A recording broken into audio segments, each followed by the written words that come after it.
Hey guys, it's Pokey Dude. We're with Misaki, and welcome back to Fate Stay Night. So, last time we got introduced to Saber Altar. Sakura went to the dark side. She killed Shinji.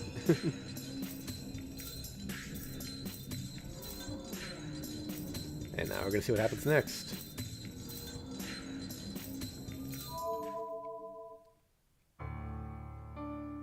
Shinji? Shinji's corpse is on the bed. There's nothing else. What happened here? There's no way I would know, but... Sakura. Somehow I can tell that Sakura killed him. Can't think. Shinji's corpse. Sakura's whereabouts. It's only been half a day since I embraced Sakura, so how did it end up like this? Oh, so it's the Emiya boy. I would like to commend you for coming here, but it seems you were a bit too late. Turn around at the sudden voice. There's no one behind me. I know there's nobody in this house. Zoken's voice is echoing through the room, even though he's not here. Zoken, what did you do to Sakura? I did nothing. As you can see, my unworthy grandson tried to violate her and was killed instead. It's nothing to make a fuss over. But this will be the last time I call him an unworthy grandson. He was useless, but he fulfilled his role in the end. He laughs. I can't see the old Magus, but I'm sure he's laughing with a hideous face. Shinji's role? Yes, I cannot make her put her mind to it. She hates me too much, so I had to have you or Shinji break her down. I needed Sakura to feel despair in this world, to have her accept her own shadow. What? Oh, it was my mistake. I took her emotional strength too lightly. I expected her to break easily, but she would never do so on her own. It seems torturing her for a long time had its flaw. I did not expect her to become so persistent. You? My nerves condense. Before I even understand what he's saying, I clench my right fist, open my magic circuit, and... Well, if I am to be greedy, I wanted you to betray her. She would not have awakened incompletely, but her body and mind would have completely turned into a shadow in that case. That is only a matter of time. With Shinji's death, she has finally accepted her position. I need only watch over her now.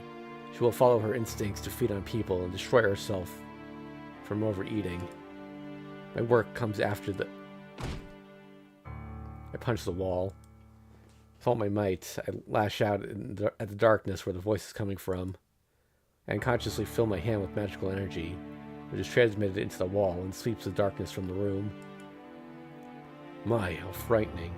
The worms I left to keep watch over this place have been crushed. Haha. Soon my voice will no longer reach you. Shut up and get out of here, Zoken. I'll rip you to pieces. Well, I'm afraid I cannot do that. The goal the Makiri have sought for 500 years is within my grasp. I cannot be killed now, yet I'm not so ungrateful as to kill you. Ungrateful? Shut up. When did I do anything for you? You did. You raised Sakura. Before, she merely endured, but you taught her how to desire others. Yes, I appreciate what you did, Emiya Shiro. This ritual was a success because of you. That is why I will not kill you. I need you to see her after she matures. So can... Kaka. Nobody can stop her now. She has killed her brother, so she cannot turn back. She will take on Archer's soul from the Iceberg's holy grail and steal the key to reach the gate. That will be the end. Makiri's earnest desire. Reproduction of the third sorcery will be achieved. The annoying laugh echoes through the room. Flip chart. We get an Ilya point if we quickly go back home, but that doesn't matter here, so... In preference. I would have expected I can't forgive Zoken to lead to a bad end. Yeah, no. You know, I can't forgive him. Alright. Can't forgive Zoken. Zoken! I'll settle it now. Zoken should be somewhere in this house. I'll find him and kill him.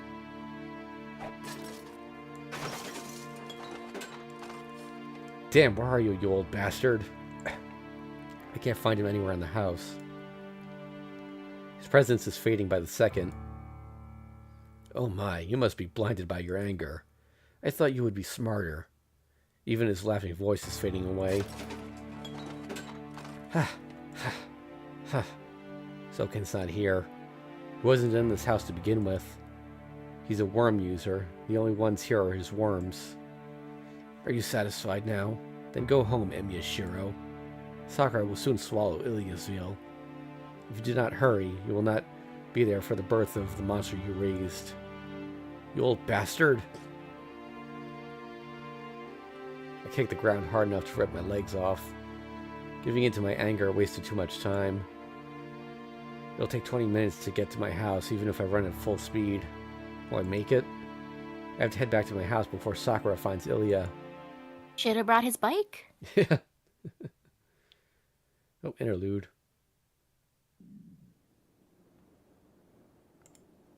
The girl is looking up at the sky. The gray sunlight dulls her silver hair and red eyes. Yeah, I have to tell Shiro once he comes home. Iliasville talks to herself. The Emiya household is quiet. Shiro and Urin went to find Sakura. Ryder naturally is nowhere to be seen, leaving Ilya as the only one here. The giant cavern, the promised land built 200 years ago. From the feel of it, it's already activated. This is the 5th Holy Grail War in Fuyuki. The Holy Grail has been summoned to different places each time, but it has returned to the original site for this year.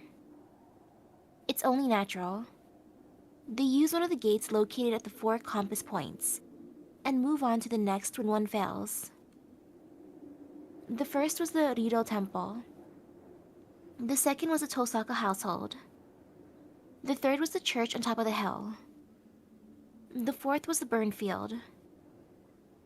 Then this summoning returns to the site of the first. The point of origin.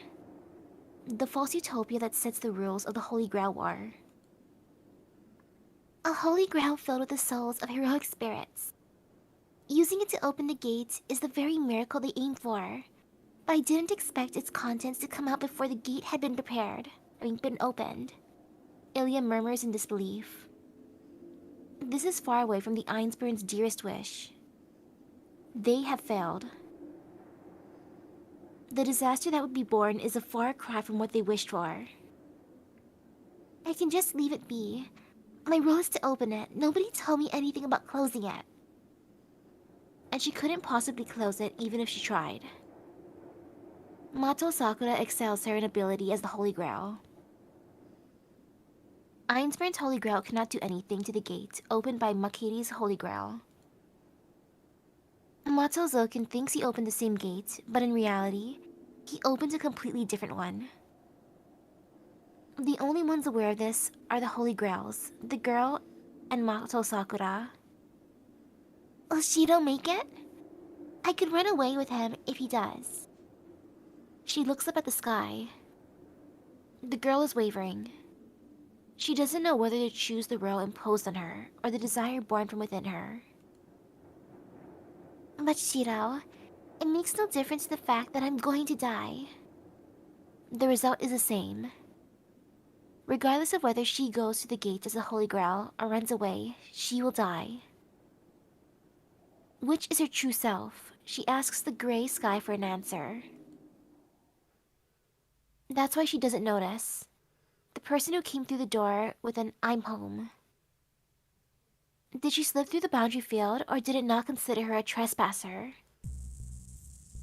Slowly, she moves from the living room to the yard without a sound, then reaches out to the girl sitting at the porch.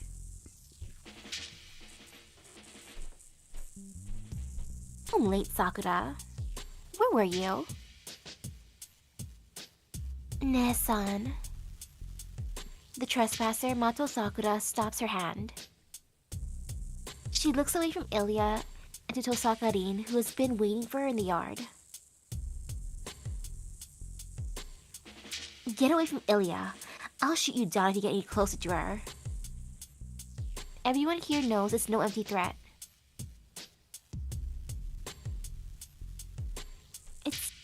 It's useless. Well, go ahead if it'll satisfy you, Rin. Eliasville starts walking around without showing any surprise. The girl walks to the edge of the yard, as if to watch over the two's confrontation. I see. You were waiting here all along, Ne-san. You knew I was coming for Ilya-chan. Yeah, I don't have a reason to save you, unlike Shiro. It was obvious that you'd come to kidnap Ilya when the time came. You've done it once before, so I'd be foolish not to keep an eye on her. Kuda's brows twitch at Shiro's name, showing unhappiness. She shows an undisguised hatred that would surprise anyone who knew her previous self. That's terrible. You always like that, Ne-san. You always make fun of me. You're beautiful, so you look down on me because I'm dirty. You're absolutely hateful. Ne-san, am I that bad of a person? Her voice contains no emotion. The question alone should send a chill up anyone's spine. Of course, you're a big idiot who gave up her chance to be saved the instant she stepped out of this house. You didn't trust the person that Mato Sakura wanted to protect. But Tosaka-rin gives a firm reply. Oh. Sakura looks down, as if acknowledging the truth of her mistake. But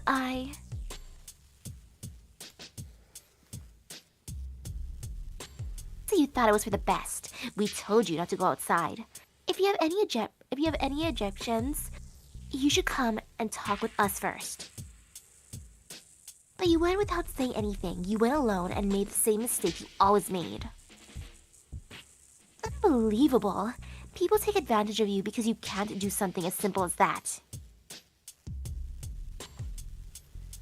You're right. I was definitely like that until now. But Ne-san, I'm not weak anymore.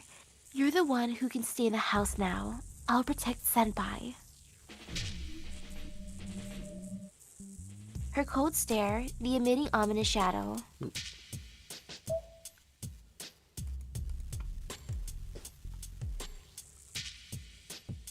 Realizing that it's as she feared, Rin takes a step back.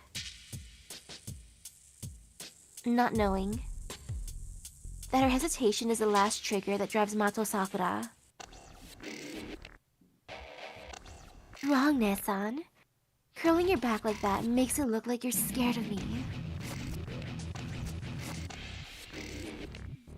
Too late when she clucks her tongue. No. It's not too late or anything. When Sakura reached for Iliasville, it was already too late.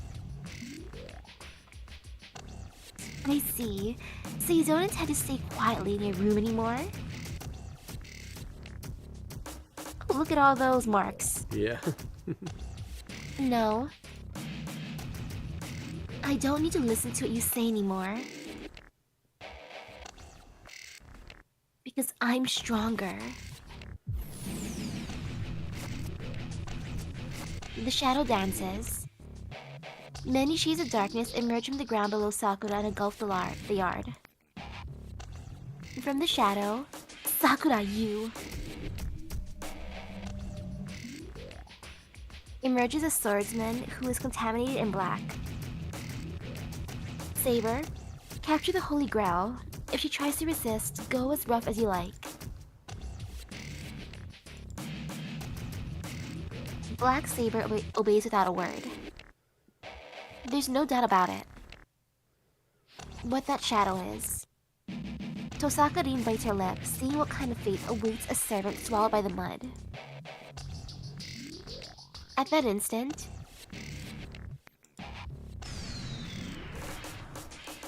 ha! A merciless attack. A shadow with magical energy far surpassing that of Tosaka-rin is fired.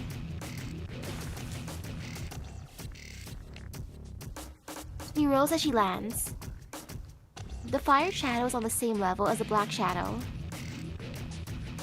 It'll be the end if it touches her. If it even grazes her, it will stick to her skin, covering her in an instant. And after that, if Tosaka-rin is swallowed by the mud that even a servant cannot escape, she will be absorbed without hope of resistance.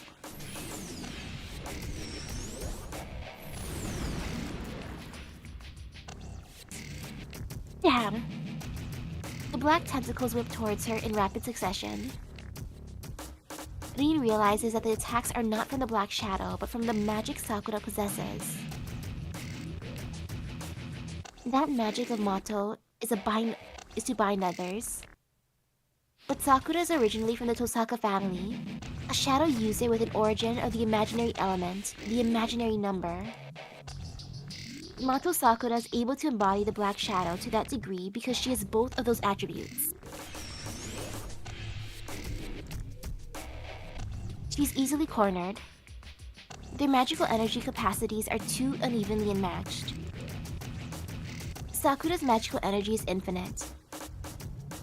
Her capacity reaches 100 million. To Rin, whose capacity is a mere 300, Sakura is a monster. It's over 9,000. She controls both the Black Shadow and Saber, who is the greatest magical energy out of all the servants. Even a servant will not be able to match such a monstrous Magus. This is bad. Her magic's simple, but her energy capacity is too different. She stares at what Sakura has become, gasping for breath. She has no chance of winning and she cannot escape. It'd be a different story if she had a source of magical energy like the Holy Grail, but she doesn't have such a thing. Well, no magical energy source in the world can match the Holy Grail. She suppresses her frustration by grumbling. Oh, you can't do that, Nessan. It's dangerous if you stop there. Sakura points her hand at Rin without hesitation. There's no mercy. Sakura smiles, enjoying the absolute dominance. Now, let's play more, Nessan. I know you'll be caught in the end, but please keep running until then. She smiles at her beloved sister.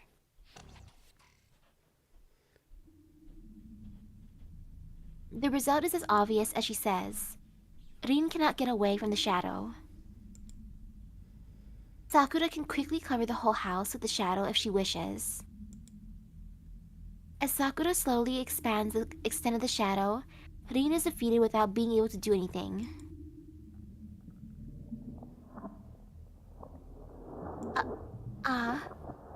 The black shadow covers Tosaka Rin. The gel-like mud tightly binds Rin's body, turning it into numerous tongues to invade her magic circuit. Oh? Is that all? You're not as strong as I thought, Nessan. She looks down at her helpless sister. Wild breathing and heated cheeks. Her older sister is covered with a heavy oil, exciting even Sakura, who is of the same sex.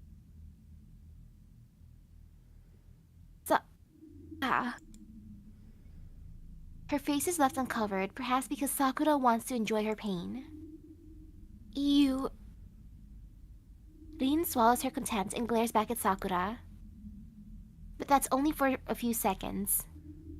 The mud that stirs her body violates her internal organs.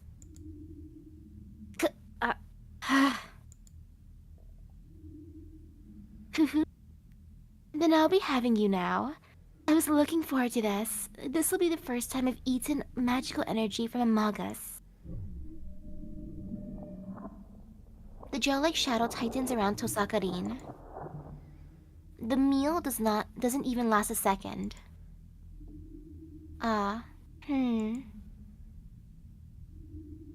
It's good. I'm not full at all, but it helps a bit. The last traces of magic fade from Tosaka Rin. That's the end. Head down and chest heaving, Rin has no power to resist. She has no way to fight back, but... That won't do. I have to kill her now. I have to kill her here, or I... will lose to Nesan. It's a groundless assumption. The difference in their powers will never be overturned. But Sakura is firmly convinced that she will lose a fight. She will lose if they fight again. So she has to kill her here. Taking her magical energy and leaving her powerless isn't enough. She has to kill Rin here, just as Rin tried to do to her. She tries to convince herself as she opens her palms. Nesan, you... The shadow doesn't extend. She trembles, gaze focused on her weakened sister, and...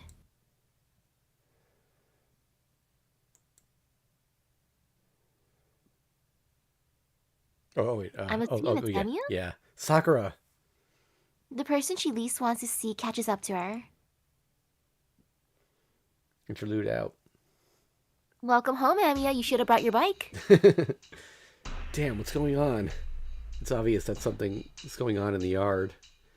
The damn magical energy that makes me want to vomit is swirling so much that I can almost touch it.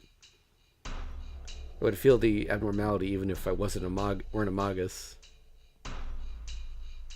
What? I was prepared for it, but I get dizzy the instant I see it. Tosaka is covered by a shadow like coal tar. Ilya is standing at the side of the yard, and Black Saber is standing in front of her. I'm going to assume that it's actually saying Saber Ultra, and the translators just decided to change it to Black Saber. Because the name Saber Ultra existed at this point in time, but I don't remember ever seeing it before, like, some later works. And in the middle of the yard is Sakura, pointing her hand at Tosaka. Sakura! I jump into the yard. I had to help them both, but Tosaka is in the most danger right now. Covered in coal tar, Tosaka looks pale, and it looks like her life is in danger. Tosaka, hey, pull yourself together, you idiot. There's no reply. Hold on, I'll have this off you in a minute. I tear away the mud that's covering her. The mud is gelatinous, but it's just like rubber. I can't grab it, and even if I pull it off her body, it just bounces back onto her. What is this? I can touch her, so why? I can't get the mud off no matter what. Panic and frantically try to free her. There. It's useless, Senpai. I'm the only one who can dispel my shadow. Someone as weak as you will be swallowed instead. Sakura? Sakura speaks in a cold voice I've never heard from her. Sakura, your face. Her rage turns to ice. Sakura's neck. Something that looks like a tattoo is consuming her. It doesn't look like it, but it's a command spell. A mysterious command spell is crawling over Sakura's body.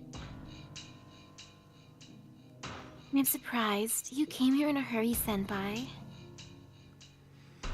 But you're confused. You saw what happened to me-san, but you're not scolding me. That's fine. We don't have to talk about Shinji right now. I'll listen once you've calmed down. That's right. He deserved it. Yeah. I have to talk with Sakura right now. Soken said a lot of crazy things, and they're all lies. Sakura is still Sakura. She's talking to me like always, and... No, I don't want to talk about it. And I don't want to talk with you, Senpai. I'm the only one that gets to talk here.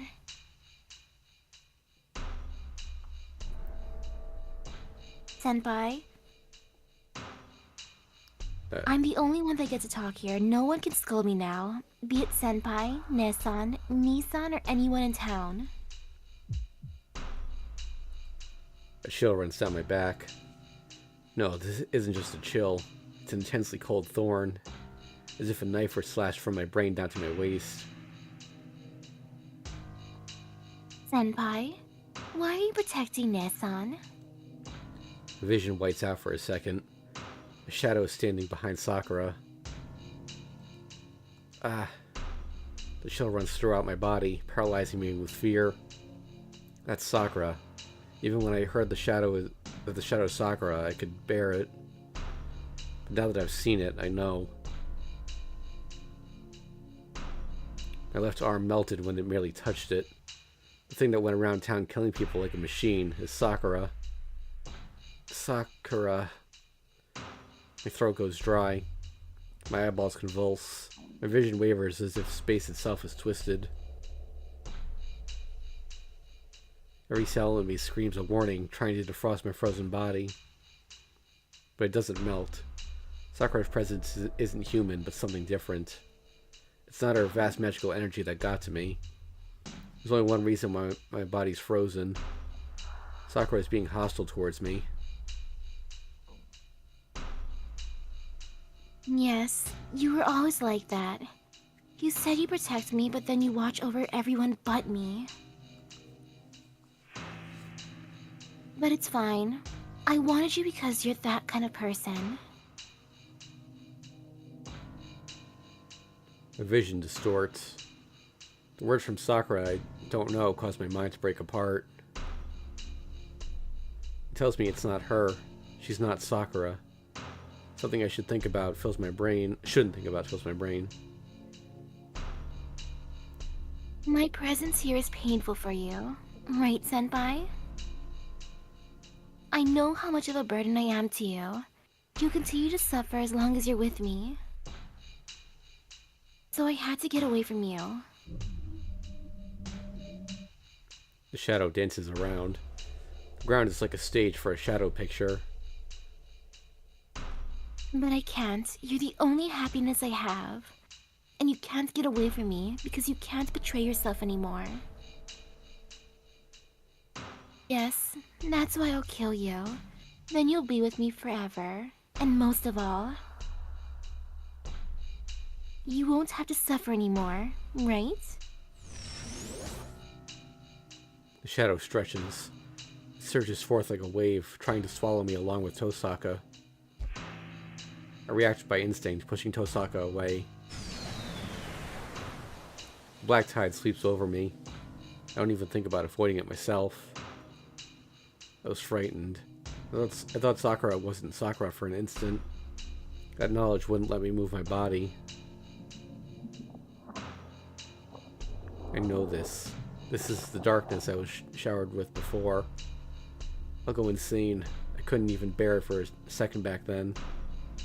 My mind will disappear before my body if it falls directly on me. My body shrivels. My warmth fades away. It's more painful and frightening than I thought, so my body struggles to break free. But I can't jump. First of all, there's no ground to kick off of. I will.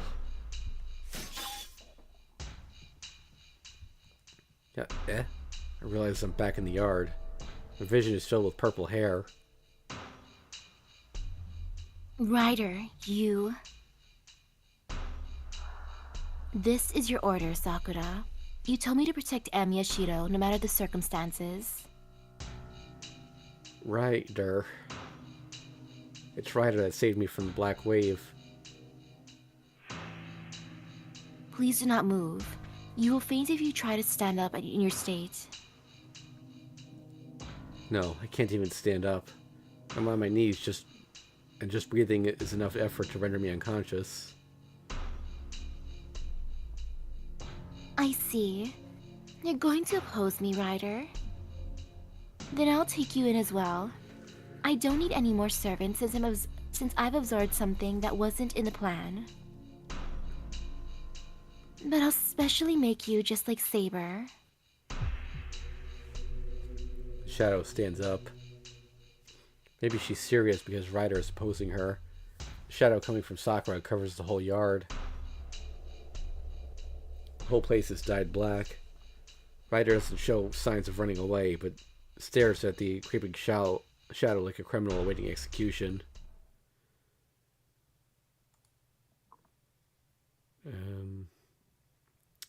Not sure who that is. I'm assuming old man? Maybe. That's enough. You shouldn't do anything unnecessary, Sakura. You can't come back if you take any more in. Nope. It was Ilya. God damn it. That was actually Ilya. That was... Shadow stops its advance. What does that mean, Eliasville? It means exactly what I said. Even if you absorb Ryder, kill Shiro, or disable Rin, it'll be meaningless.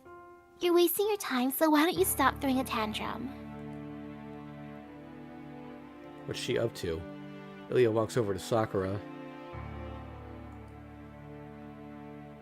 The one you want, right? Then let's just finish it. I'll go with you, so leave them alone. Are you serious? I only want your heart. Coming with me means you don't mind getting killed. I know, but I'm going to be killed either way, and resistance is useless. You're the strongest one for now. Ilia talks without emotion. Pisses me off. In my condition, I can't figure out what Ilia's trying to say. Are you saying you'll sacrifice yourself, Eliasville? Yes, that's my role. But the formal dress isn't here. If you want to open the gate as a successor, we have to go to my castle to get it. I don't know if Sakura can fit the same outfit as Ilia. Intended to settle things, right? Then there's no need to kill Shiro. You accepted it because you didn't want to kill anyone, but now you want to kill them? You're contradicting yourself, Sakura.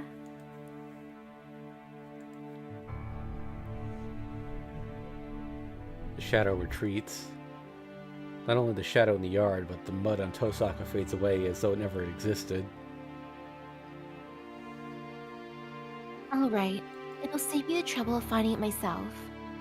I don't know what you're trying to do, but I'll fall for your smooth talk. Her long hair flutters. Sakura turns her defenseless back to us and leaves, as if she lost interest in us. Sakura! I scream for her to stop.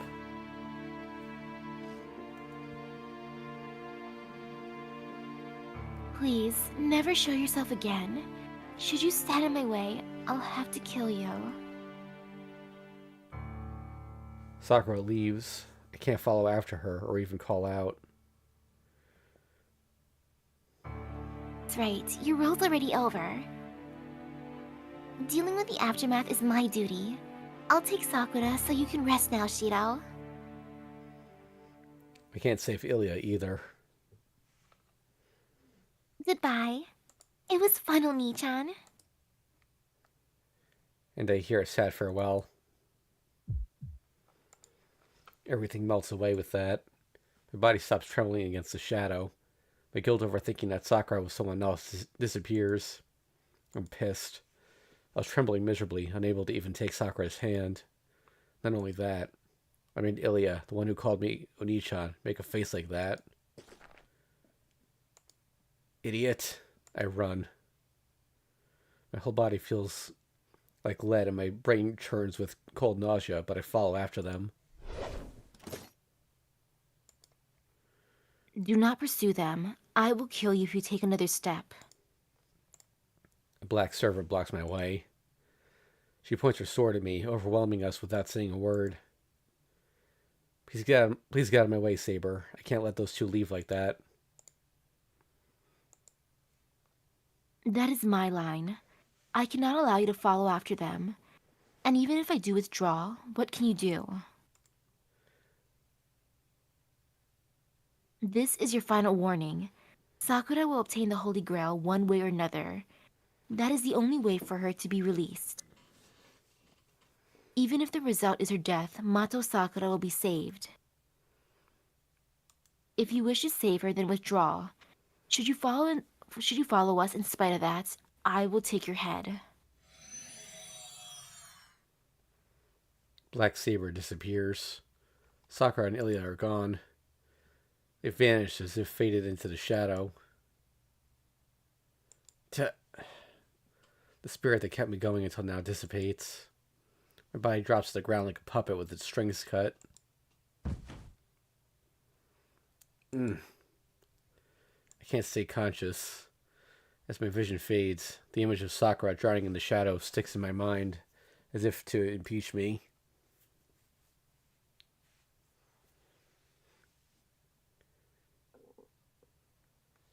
Chapter 15, Limited.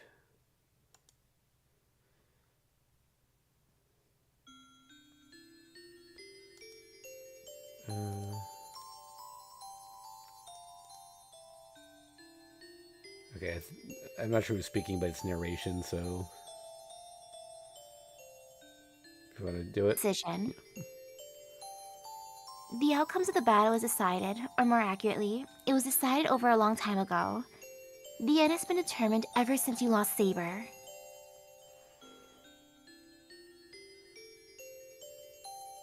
But Shiro, to oppose that thing is to go down the most difficult path.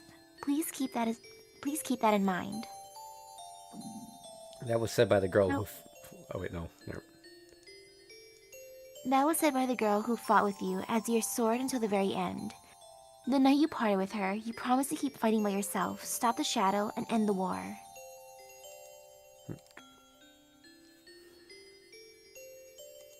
There was hell.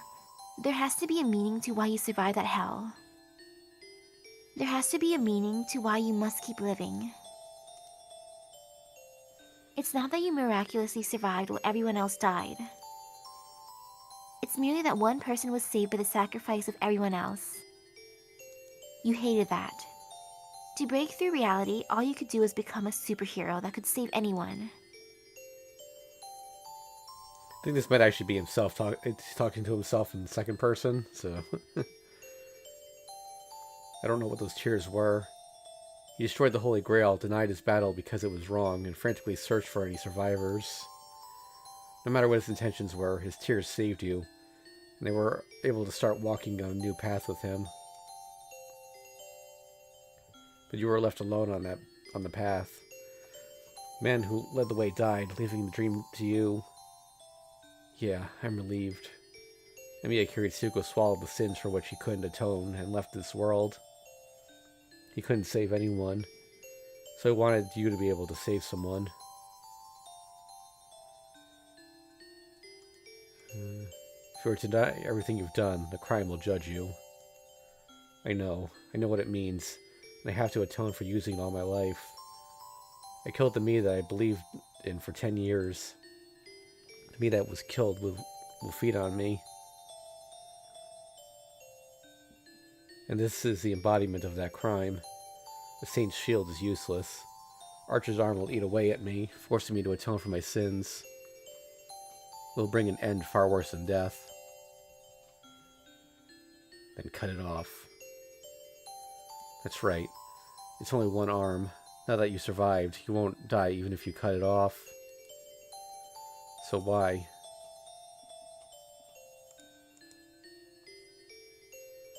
You know it too, right? You can't choose all, and you can only save one.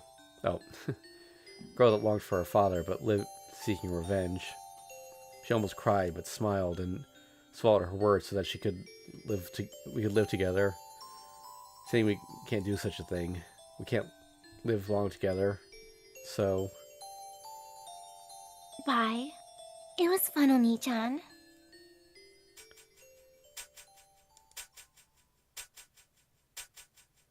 This is the final decision. You...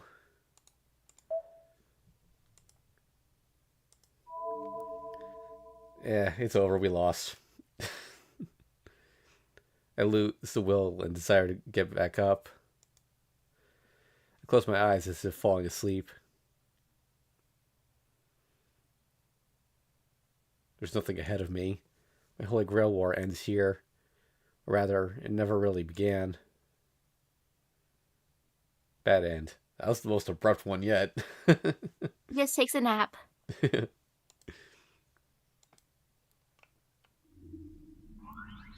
Ooh. You.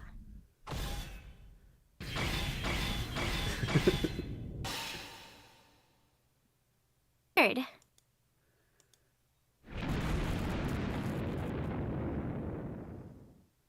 And there's his dead end.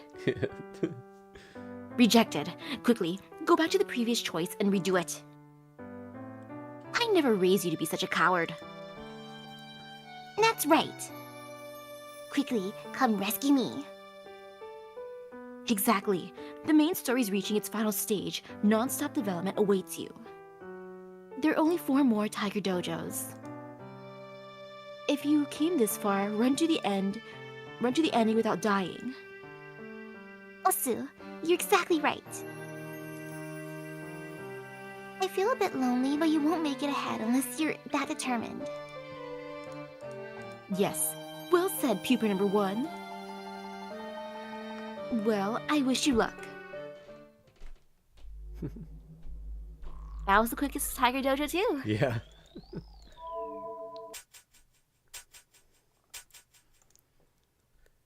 This is the final decision. You save Sakura, bring back Ilya.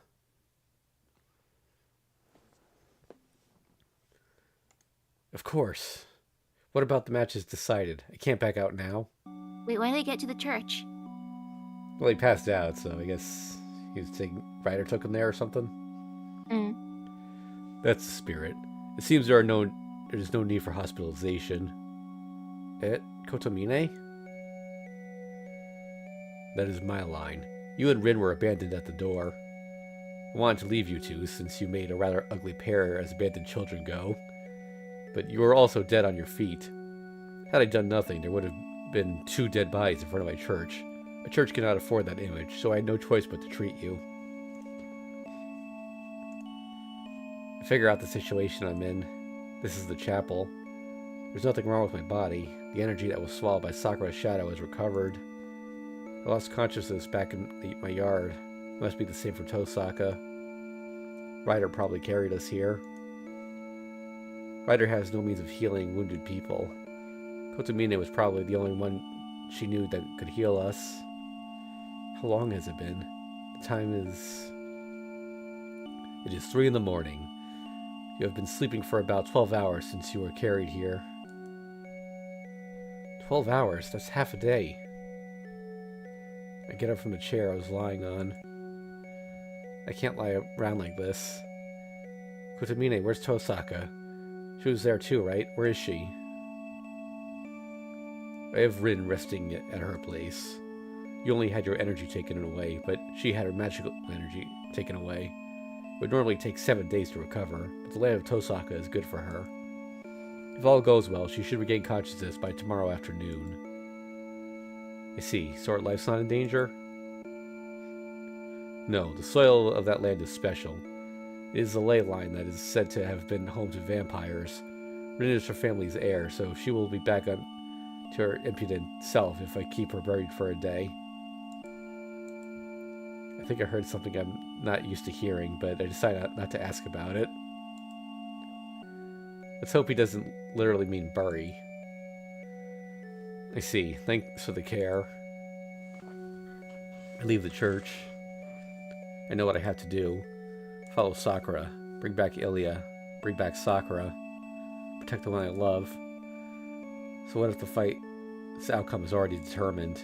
I still have the power to fight. So this is no time to be hesitating. There's no time. I can't waste time going back home to find a weapon. No, these people can't be fought with weapons from my house. Sakura and Saber. Zoken and Assassin. If Zoken is after Ilya, I have to assume all my enemies are at my destination. So where are you going, Miyashiro? I do not know the situation. It's obvious. Ilya went with Sakura to protect us. She said to go to the castle if Sakura wants her formal dress. I don't know what this formal dress is, but they're likely heading to her castle. Formal dress? No, never mind that. Mato Sakura has become your enemy. Then the victor of this Holy Grail War is decided. It's irritating, but Kotomine is right. Zoken and Sakura. Sakura is obviously the superior master, but she can't disobey Zoken. I don't know what she's trying to do with Ilya, but it'll end once she meets Zoken. No matter how much Sakura refuses him, the crest form in her body will control her. Hey, more importantly, why are you following me? It will be too much for you alone. If Ilya's veil has been kidnapped, I cannot just watch quietly. What? I stopped at the unexpected reply. What did you just say? Too much for me? So you're going to help me? Are you discontent? You will be fighting against the greatest force. Now that Rin cannot help you, my power should be of assistance. There's no way I'm discontented. I'm happy for any help, but why? There's no reason for you to help me. Of course not. It's just this one time. Do not consider me your ally after we rescue Iliasville. We can never understand each other. Then, it's simply for mutual benefit. Furthermore, they decided they defeat all my servants. Is that not a good enough reason? There's no lie in his words. A lot has happened between us, but he has never lied to me. Save down. Is it another bad end already? Yep. Yeah, no way. I'm not working with this guy. I refuse. You're Sakura's enemy. I can't trust you with my back. I see. I thought I could be of some help, but this is unfortunate.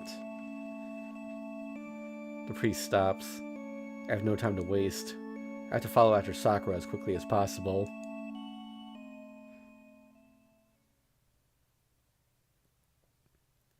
It's daybreak when my taxi arrives at the forest.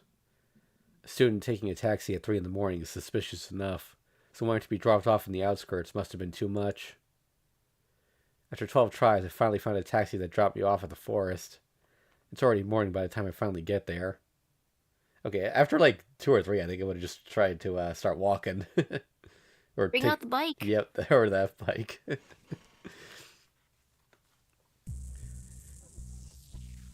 This is my second time here.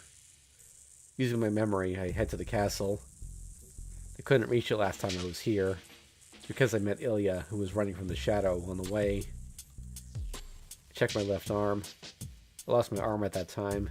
The shadow nearly killed me, and there was nothing I could do about it. It's the same now.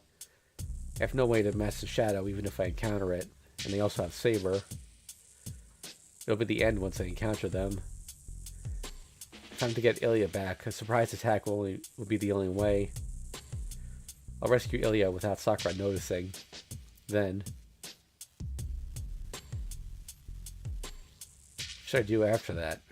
What can I do to Sakura? How can I return Sakura to the way I knew her? I have no answer. All I can do is try to catch up with them as quickly as possible.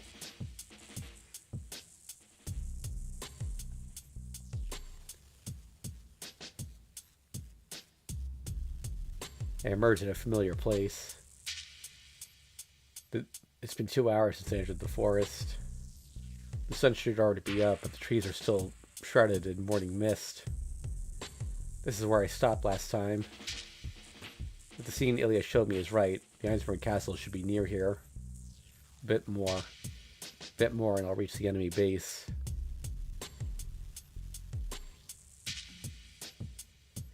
I come out into the clearing. An empty circular space within the vast forest. The castle I saw through Ilya's eyes is standing there, just like I remembered. There's no one around. It's strange that there's no watch anywhere, but I can't back out even if this is a trap. Going in from the front entrance is out of the question. Sneaking in from the window on the second floor would be good. I'll go to the back. I can get in through the back door if I have to. No watch, even in the back. I climb up a tree and force my way to the second floor. Whoa. I jump inside, breaking the window. In spite of my forced entry, the castle is dead silent. Are they not on guard? Are they taking me lightly because I'm alone? Or have Zoken and Sakura left already? That would explain things. It's been almost a day since Sakura took Ilya. I don't know why they came here, but maybe they've already finished their business. No, there are human presences, and a bizarre atmosphere shrouds the place. An overwhelming flow of magical energy clings to my skin like heavy fog. This has to be it. This is what Sakura's magical energy was like after the crest took control. It's thicker on lower grounds. Sakura's on the first floor. I could look for the stairs and head down, but I should find Ilya first. I can't do anything if she's with Sakura, but I have to go save her if she She's trapped somewhere in this castle.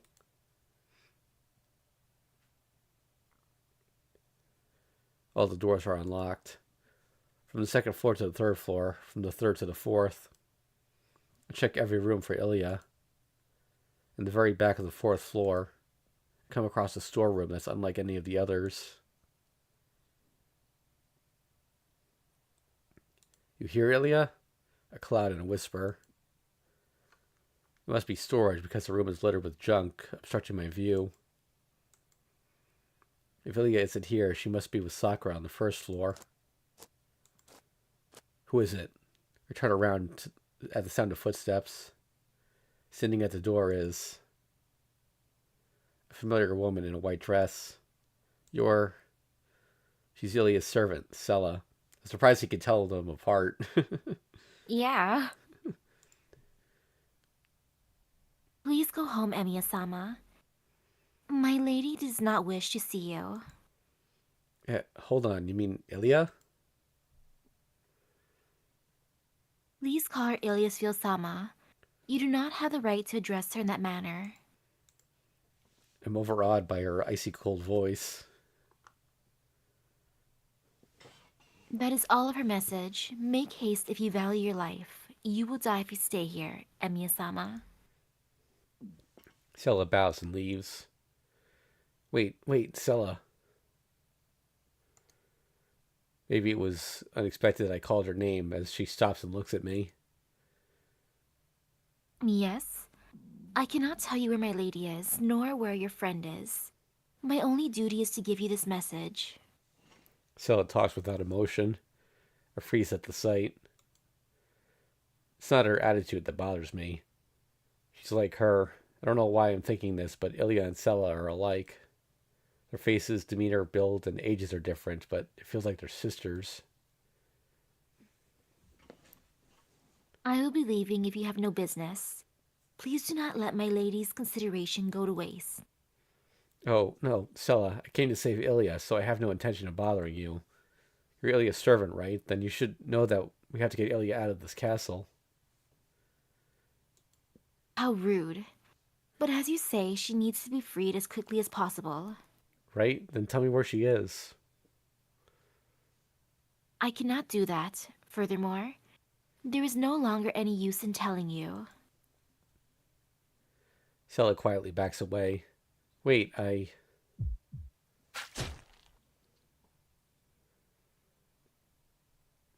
At that instant, a black dagger is fired at me from where Sella was.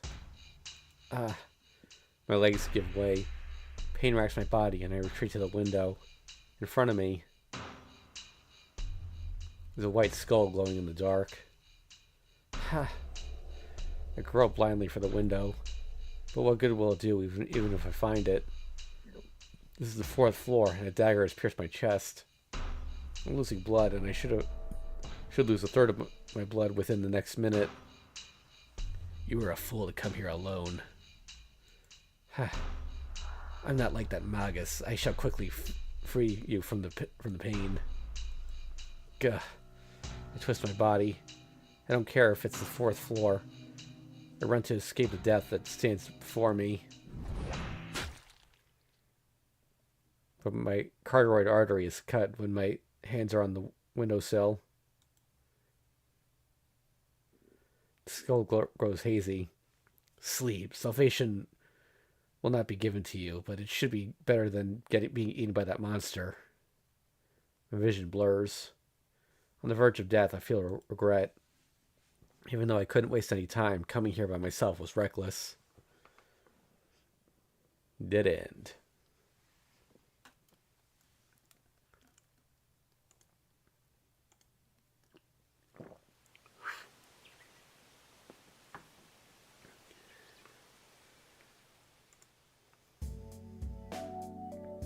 Oh, he died. 2. Excessive bleeding and falling to his death. There's no hope of survival. I don't think I even need to say it, but the cause of this death is because you went against them by yourself. If there's a chance to join hands with someone, go ahead and do it for a better result. What? Then it's also good to join hands with people like Castor and Shinji? No. Consider their personalities. First of all, you don't even get those choices. I mean, technically you do for Castor. What a failure. I wanted to see a route where Shido and Shinji cooperate, or where you join hands with Castor. Key, don't talk about the rejected routes. Time and resources aren't infinite. It's the spirit of the cook to put the most effort into the tastiest parts. Okay, I'll leave it at that. So you just have to join hands with Kotomine? I guess so. I understand not wanting to cooperate with the priest, but throw away your personal feelings and fight together. Osu, I understand. Yesterday's foe is today's friend. It's a common turn of events in the manga. Yep, everyone's part of the family. It's a good phrase, use it. And that's right.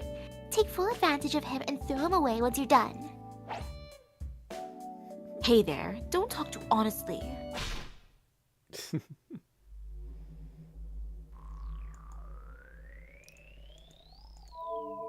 Me and Kotomine does want to see the birth of, Yeah. I accept. Do what you want. I don't know what your intentions are, but neither one of us likes Zoken. I see. Common ground is important. I do have some relation to that old man. We start down the hill. We leave the church together without looking at each other.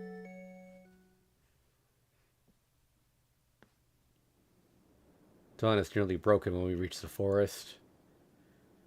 Wait here. You may go home if we do not return by the time the day changes. He stops the car on a road near the entrance of the forest. Kutamine arranged for the car.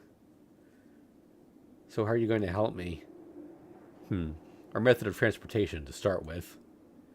After that conversation, Kotomine immediately prepared a car and driver. That alone is helpful. It's past 3 in the morning. Not many taxis would take a suspicious student out to the outskirts right now. I think in the movie, Kotomine actually drove himself. I also saw this funny YouTube video where they edited it to have him push Emiya out of the car. Oh, that sounds good. It is possible that only the boy will return. That is not a good situation. Do not wait for me and go back to town as fast as possible in that case. Kotomine gives orders to the driver. The driver nods silently, then opens the trunk. Emiya, take the weapon. Huh? He throws a long, thin object at me. Whoa, is this a sword? It's a slender sword. It's like a rapier. It's a sword made for thrusting, not slashing. But the blade's a bit too thick, and it looks like it'll be hard to use. It's like Assassin's Dark made into a sword. This is a weapon? Kuritsugu preferred guns, but unfortunately, submachine guns are the only firearms I have right now. Bullets are ineffective against ghosts, and you're not trained to use them in any case. That's better for you since you're a magic user. Didn't Drake use guns against ghosts in Okeanos? Yes. I lightly swing the sword. It's oddly balanced. It weighs about 1 kilo, but the tip is heavy. It's more like an arrow than a sword. Is this a special weapon of the church? I feel magical energy from it. It is called a black key. It is not magic, but sacrament. It's our exclusive right, used to fight spirits. If you use your magic on that sword, it should be of some use, even against a servant. As if I can hit them with it, he adds. Make sure you do not get into a situation where you have to use it. Let's go. It's been almost a day since Iliasul was kidnapped. The place may be empty already, but we'll think about that after we get there. We should at least be able to find out where Mato Sakura went. The priest, unlike me, goes into the forest empty-handed. I take a deep breath. I pull the sword into the put the sword to the sheath and follow after Kotomine.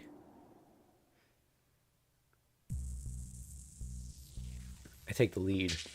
Use my memory to head to the castle. It's the same text as last time. Yeah.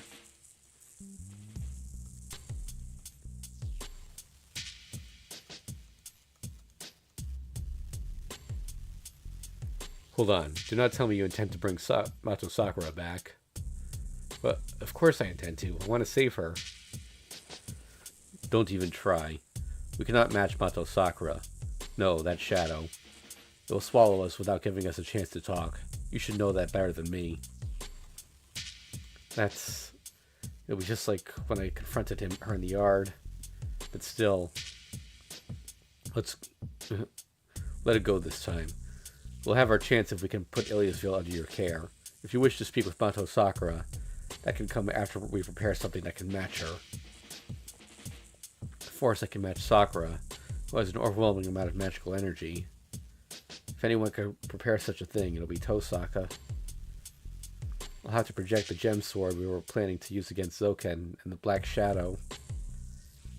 Damn. Okay, so I'm supposed to concentrate on saving Ilia for now, right? Right. Then let's go. We don't have time. I slap my cheeks to boost my spirits. This isn't the time to be feeling timid. I have to save Ilia. Sakura said she'll kill her. I won't let her die, and I won't let Sakura do such a thing. All I can do right now is get Ilia away from Sakura. I'll concentrate on that for now. By the way, was this the first time black keys were mentioned in this VN? Because I don't think we've heard about that since CL used them in Tsukihime. Mm-hmm. I emerged in a familiar place. It's been 2 hours since I entered the forest. The sun should already be up, but the forest is still covered in morning mist. She's here. The curse over this forest is definitely hers. Kotomine says something strange as we keep running. The curse over this forest? Can he see such a thing? Kotomine, by curse, do you mean you can pick out Sakura's presence? It's more like a resonance. Well, I do not care, but if we are to fight Mato Sakura, I will retreat. Putting you aside, I cannot harm Black Sakura. I have no chance of winning even if I fight her. Well, I have no chance of winning either, but... Hold on, what do you mean by Black Sakura? Sakura's Sakura. She's just possessed by the shadow, and she'll quickly be back to normal? I explained that to you before. The only way to return her to normal is to separate her from the shadow. There are 2 ways to do so. Eliminate the main body of the shadow, or wait until Mato Sakura materializes it. You have no way to defeat the shadow right now. All you can do is protect Sakura's mind until the shadow is born. I don't know how to protect her mind. The command smell covering Sakura's body. If that's what Kotomine means by Black Sakura, then isn't Sakura slowly turning into the shadow? Kotomine, when you talk about materializing the shadow, do you mean Sakura turning into it? No, I'm sure there is some sympathy, but the main body of the shadow is in the Holy Grail. What is transforming Mato Sakura is inside the Holy Grail, but that is still her shadow. It cannot exist without her. The main body does not have form, so it exists in the material world by being her shadow. What's inside the Holy Grail will not come into this world unless there is an incomplete Holy Grail called Mato Sakura. Once it is born, it will be a separate entity. Once it is separated from her, the curse tainting her should stop. Kotomine, you say born, but is that thing inside Sakura? Of course not. If it were, the matter would be easily solved. We would simply need to extract her from her body. The main body of the shadow is within the Holy Grail. Mato Sakura is merely a host that gives it energy and form. But Sakura is the Holy Grail, right? What does that mean? Are there many Holy Grails? Yes, I explained to you at the beginning.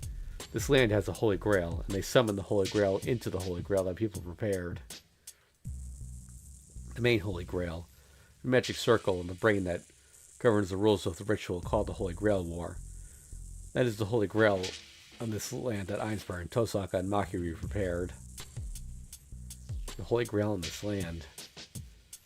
All the laws, summoning the servants, making the masters fight, and calling down the Holy Grail. If the Holy Grail War is man-induced, then it's obvious that there's also a man-induced cause. Then, if I find that large-scale magic circle and destroy it, maybe we'll able to purge the shadow invading Sakura's body. Do you know where that is, Kotomine? I have a guess. Ask Rin if you would like to know the entrance. Tosaka family are the supervisors of this land. The Ainsburn cooperated with them 200 years ago to secure a land for the ritual. Rin, the successor, should know where the place is. But that is all for after we save Iliasville. If Zoken obtains Iliasville, she and Mato Sakura will be disposed of as the Holy Grail. Mato Zoken has no intention of using the main Holy Grail. For him, the two women are enough. Your idea of destroying the main Holy Grail is meaningless. Don't be stupid. I'm not thinking about such a thing. Really? I think that is the most realistic solution for you. It's strange that you wouldn't go through with it. Shut up. So why didn't you tell me about it? If you told me at the beginning, I would have destroyed the magic circle. Nothing would go so smoothly. My goal is the completion of the magic circle, after all. I cannot let you destroy it. I told you that we will be enemies after we rescue Iliasville. My goal is different from yours. I am interested in what comes from Mato Sakura. No, what is trying to become her. Unlike Zoken, I have no wish. Don't bullshit me. You're the same as Zoken. You're using Sakura to create something and make it yours. Make it mine? Of course not. I have no interest in it after it is born. In any case, no human will be able to control it. What will appear is a phenomenon called hell. If Mato Sakura becomes that, I will die just like everybody else. What? What is that? Then his goal's just... Are you insane? Want to turn Sakura into such a thing, knowing that you're going to be killed? Yes, my role is to bless whatever is born. That will not change, no matter what it is or what situation it is in. There's a life and a will to be born. I cannot oppose that. Emiya, if there is a pure wish in this world, it must be the desire to be born. But what's in Sakura is... It is not evil. Humans can earn happiness just by existing. As they grow, they will learn of new happiness, of more advanced and complex pleasures. But humans are not happy at the moment of birth. An embryo does not have the knowledge to know what happiness is. Humans start from zero, learning what is fun and learn what is right. The beginning is at zero. There is no good or evil. There is only the fact that it is allowed to exist in this world. Good or evil, the person's knowledge will decide that. If there is any responsibility, it lies with the environment and the self that raised you. There's no crime in receiving birth. That is why I will bless even the birth of a devil. That is the way I have lived. This way of living is mine. Even if what Mato Sakura gives birth to is hell, it is hard to change my nature. I don't understand. I know he's serious. He knows he'll die, but is still going to bless the evil that will be born through Sakura. We'll never be able to approve of this man. But it's true that he's trying to save Ilia and release Sakura from Zoken's control. Plus, they're in conflict. Lives that cannot coexist. We have the same goal right now. I can trust you, right? I said we will be cooperating. I will trust you with my back. Reply without hesitation.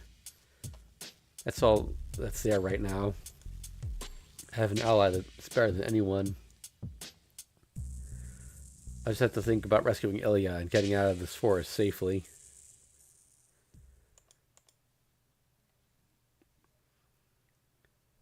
Interlude. Oh, the mansion's destroyed. Yep.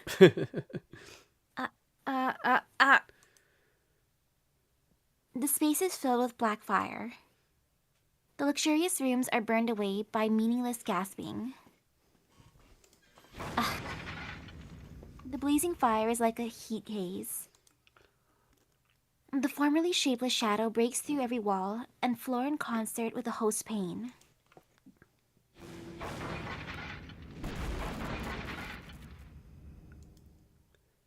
The black heat haze dances in tune to the melody.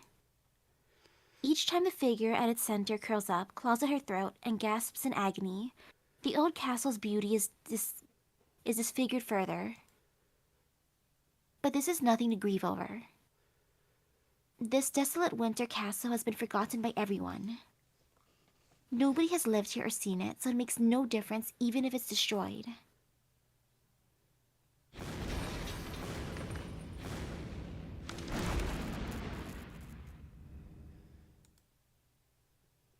The hall is turned into the Shadow's kingdom. Writhing in agony, the woman in the middle is both its king and its slave. It has already been a day since she arrived at this castle with Iliasviel. Mato Sakura's transfiguration is reaching its final stage. As she's one with the shadow, having a physical form is torture. Her mind is being engulfed by pain and the impulse to destroy. If that were all, she would be able to bear it. She's used to physical pain. But the pain of having her existence denied is something she has never experienced. The shadow should not exist. This world has no blessings to offer it.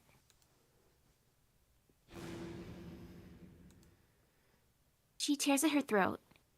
She cannot breathe. The air is poisonous. Mato Sakura is turning into a deep-sea monster, so being on land is like being in a vacuum.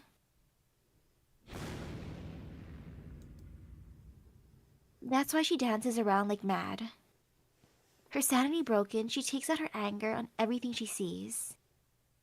She keeps appealing to the unconcerned world about her pain. About her misfortune and her pain.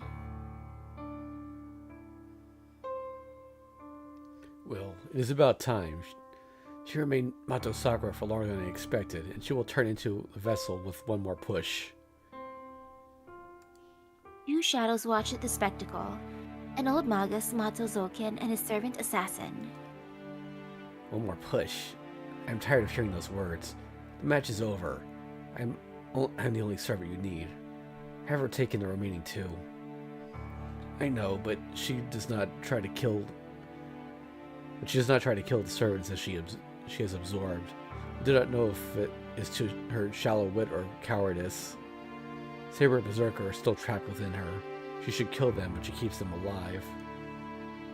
Interesting. So Saber is not the only one?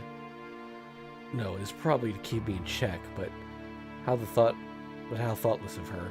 The more servants she controls, the more magical energy she must draw from the Holy Grail. It's the supply of magical energy the Holy Grail receives from the Great Holy Grail, or the Greater Grail as the official translation calls it. But magical energy is not the only thing that flows into her. She is accelerating her transfiguration by letting the servants live. Her sanity will be lost and she will turn into an ideal tool even if I do nothing.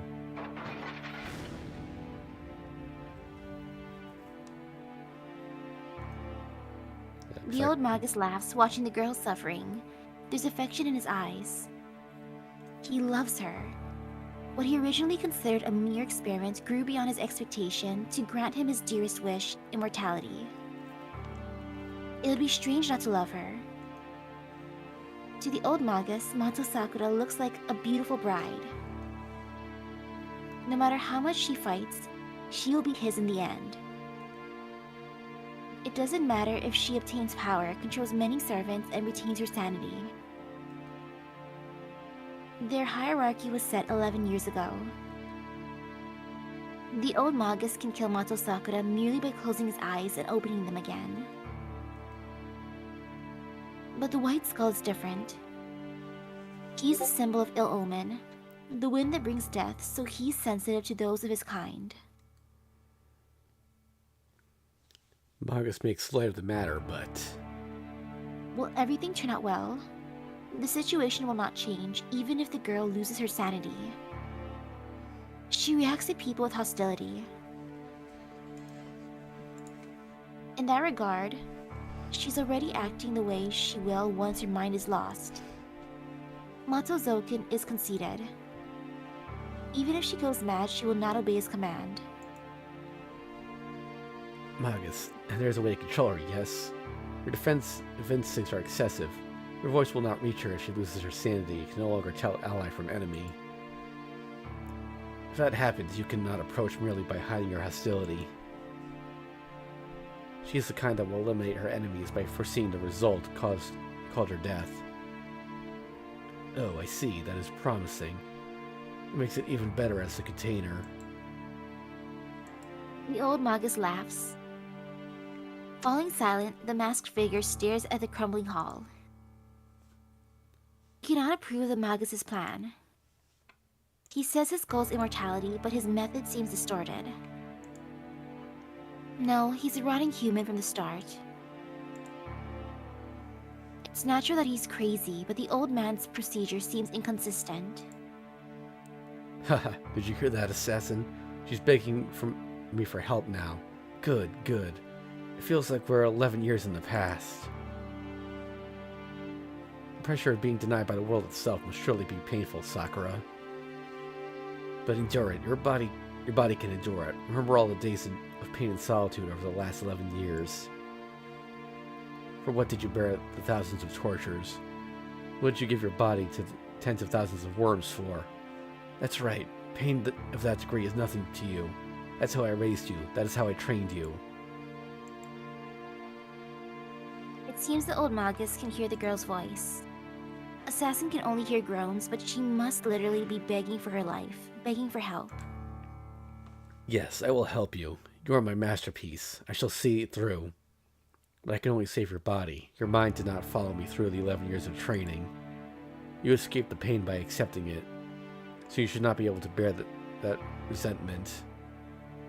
But you can rest assured, as I will guarantee the strength of your flesh, you can bear it. Your flesh shall put on Avenger.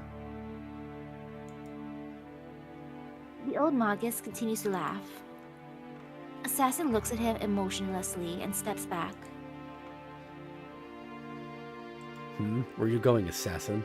There was a slight possibility of danger. I need you here to protect me from her. I do not mind, but why are you concerned about the Black Holy Grail and not the White? Why are you letting the legitimate Holy Grail reobtain Rome freely? Iliasville is cooperative. She exists only to open the gate, as is her duty. She does not mind that we do what we do as long as her goal is achieved. Don't be so doubtful. The Holy Grail you desire is that girl. Wait, keeping your name in history and becoming the original. Your wish to be eternal through record will be granted by Einsburn. But I need to keep her in her original form. Homunculi are outside my expertise. You cannot let her be until they prepare her formal dress. You can let her be until they prepare her formal dress. So you will not force him, you say? But do we have such liberty? Of course we do. We have no more enemies. It was unexpected that Emiya's boy and Tosaka's girl were alive, but they aren't important. Nobody's foolish enough to fight after being shown that much difference in power. We cannot take it back if we wretch things out of needless worry and allow Iliasville to die. It is her role to open Heaven's Gate. We shall show compassion and let her carry out her duty. Assassin? Stop. It seems there is someone that foolish. In that instant, the White Skull disappears. Assassins sense the intruders and hurried out of the castle without hesitation.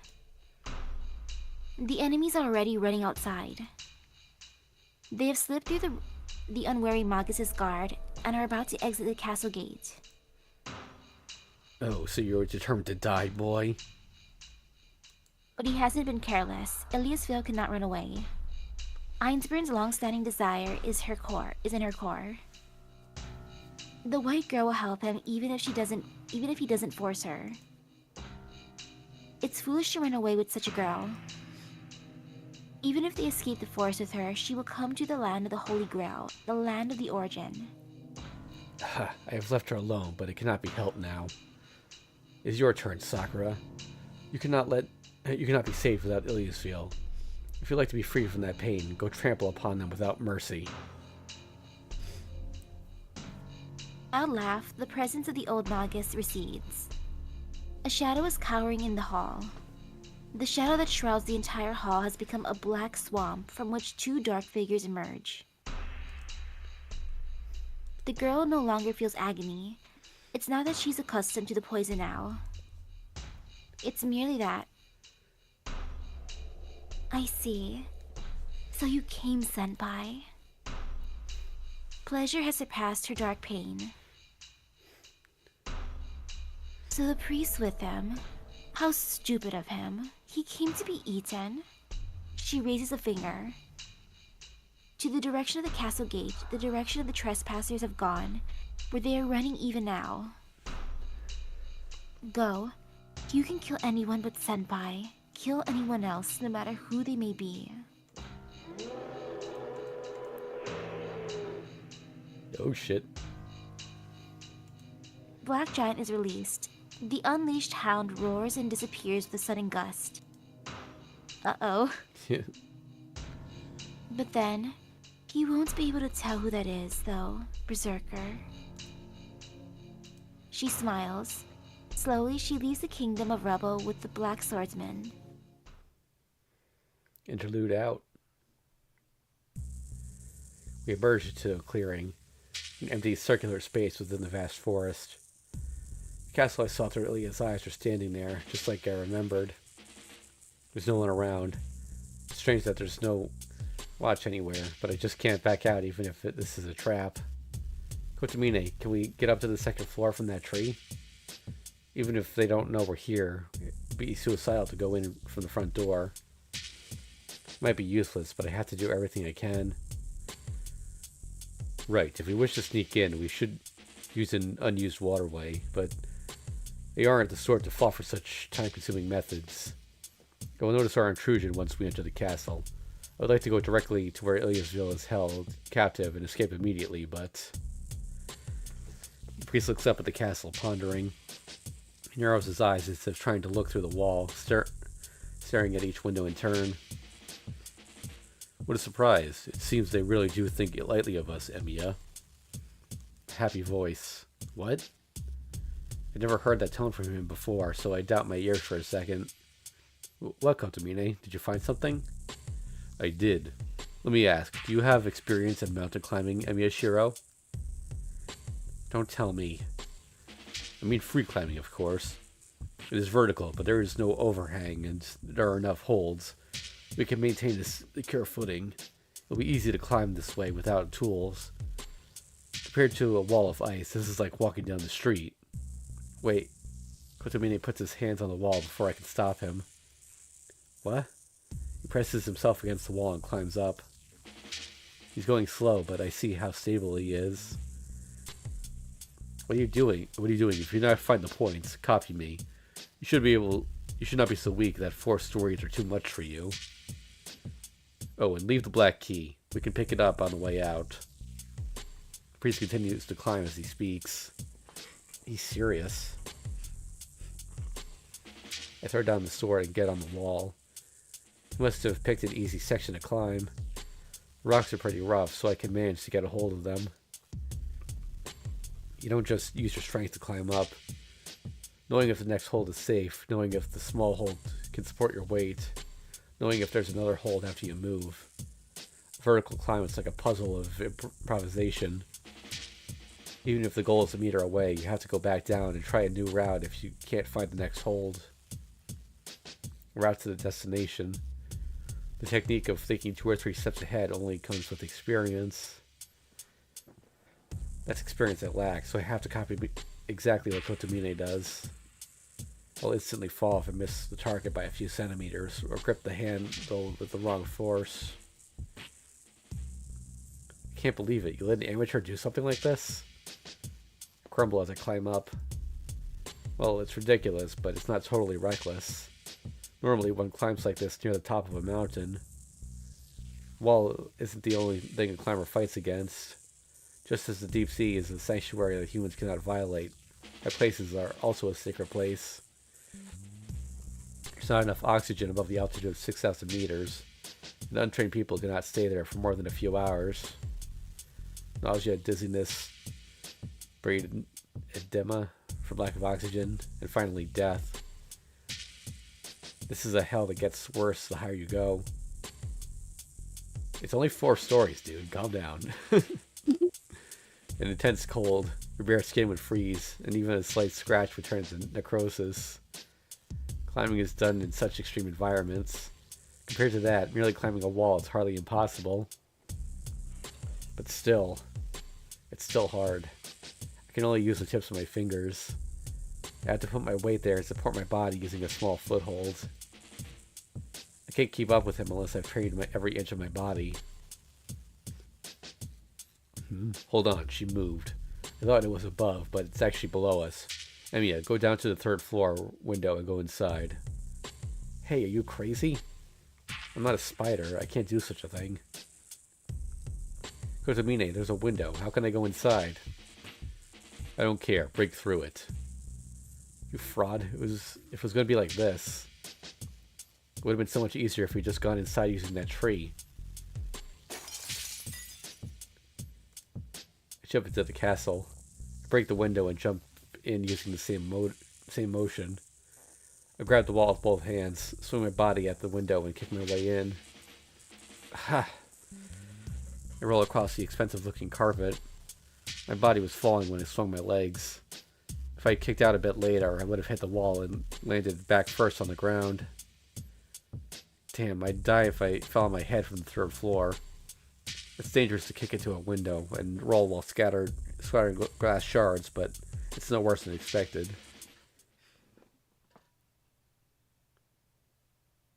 Shiro? The instant I raise my head, a trifling matter escapes my mind. Ilya. I forget I'm in enemy territory. I recall what happened in the yard. Ilya told me goodbye with a false smile. Unbelievable. Why did you come, Shiro? There's nothing you can do now. Are you going to waste your effort again? A cold voice. Ilya puts on a cold face. I'm used to it. I'm used to seeing that face on her, but... You still don't understand? Oh, wait, no. It's her. You still don't understand? You can leave Sakura to me. This is my duty. So you can just go home and... Idiot. Don't say dealing with the aftermath is your duty. I slap her across the cheek, unable to forgive her.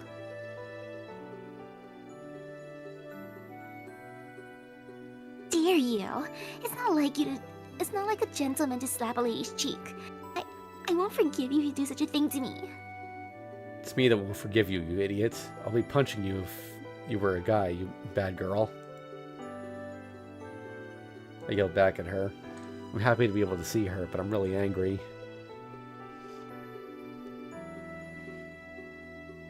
I didn't do anything to make you mad. I went with Sakura to fulfill my role. It was the best decision I could make, so you don't have the right to complain. Shut up. I don't care about that. Look, I don't know about your role. I just came to bring back a bad girl who ran away selfishly. I won't be tricked no matter how much you bluff and pretend you're alright. I'm going to take you home as long as you don't want to be here.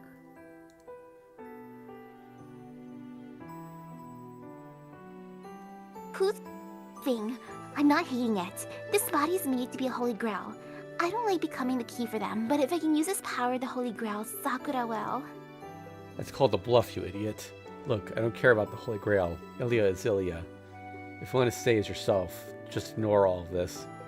Don't sacrifice your life for someone else. She looks away. She bites her lip and... Goes for you too, Shiro. Remember something I can't hear.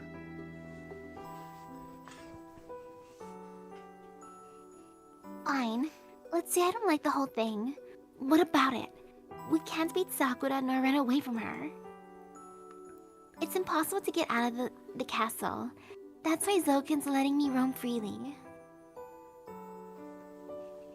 He'll overlook you for now, but you won't make it out of the forest if you're with me.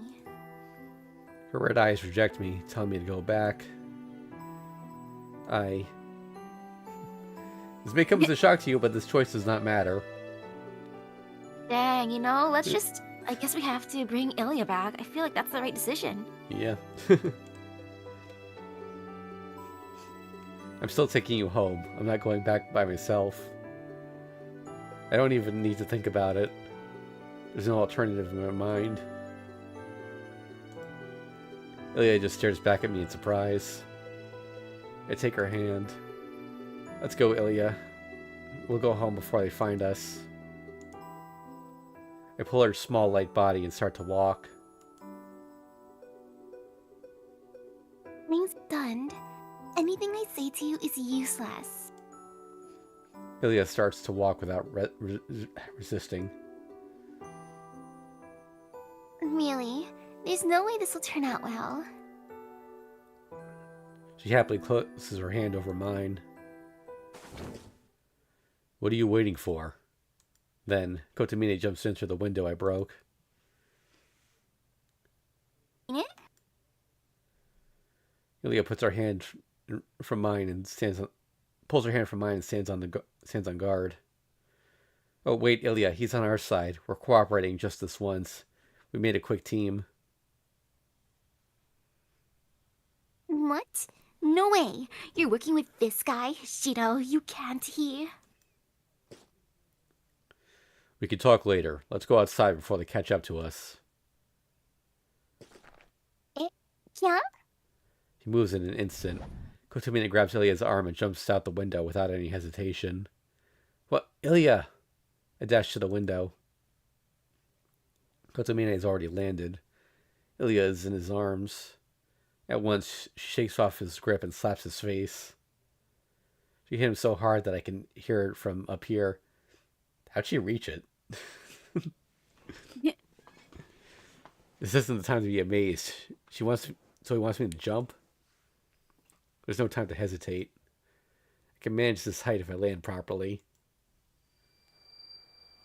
I charge as much magical energy as I can to my feet. I can't strengthen my own body, but this should soften the landing.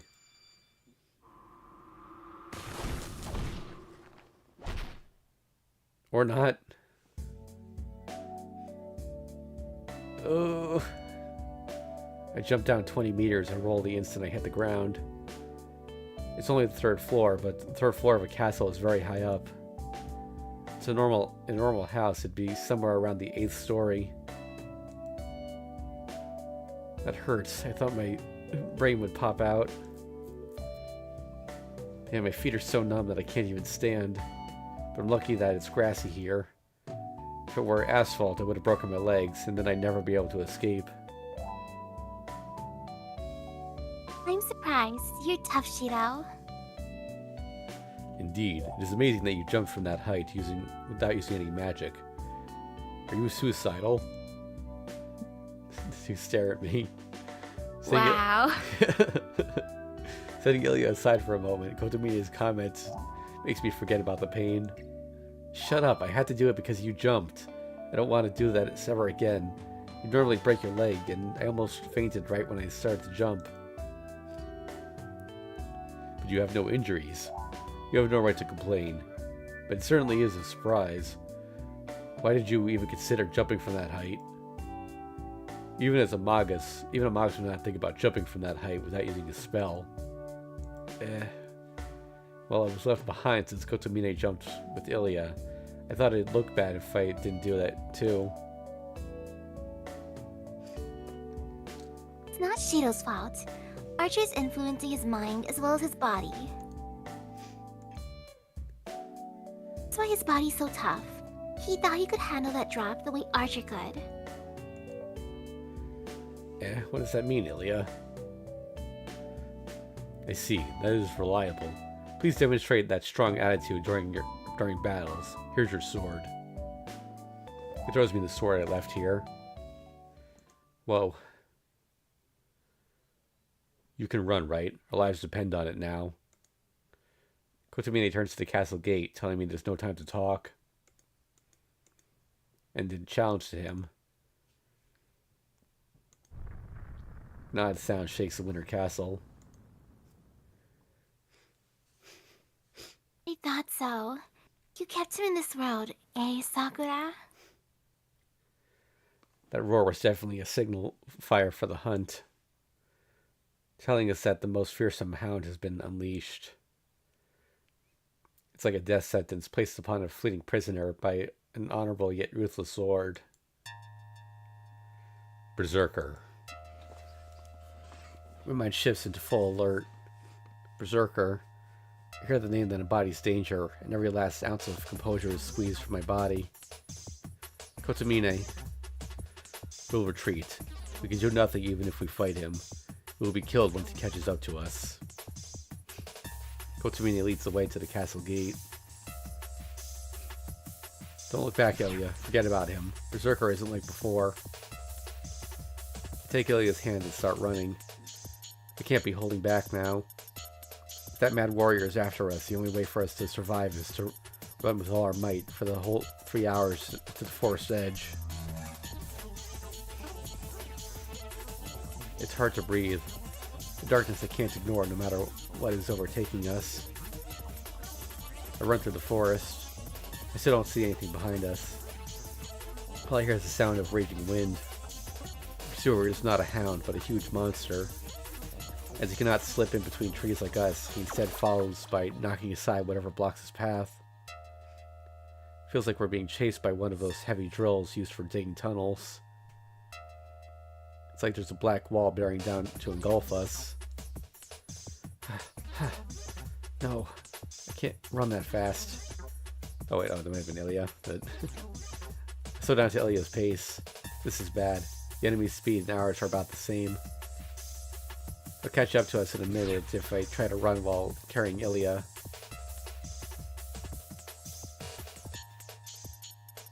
Here, so you escape by yourself, Shiro. He hasn't caught up to us yet.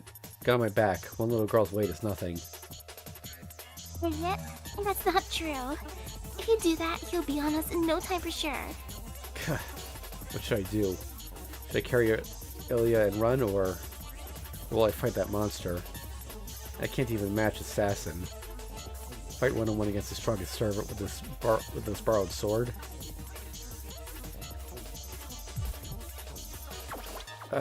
No.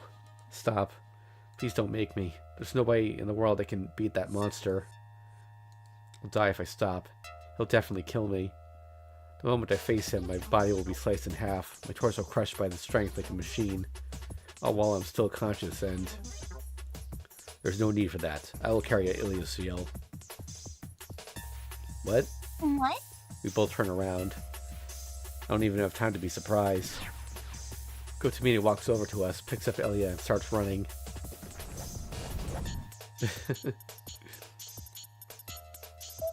Wow, it's actually showing it. Yeah.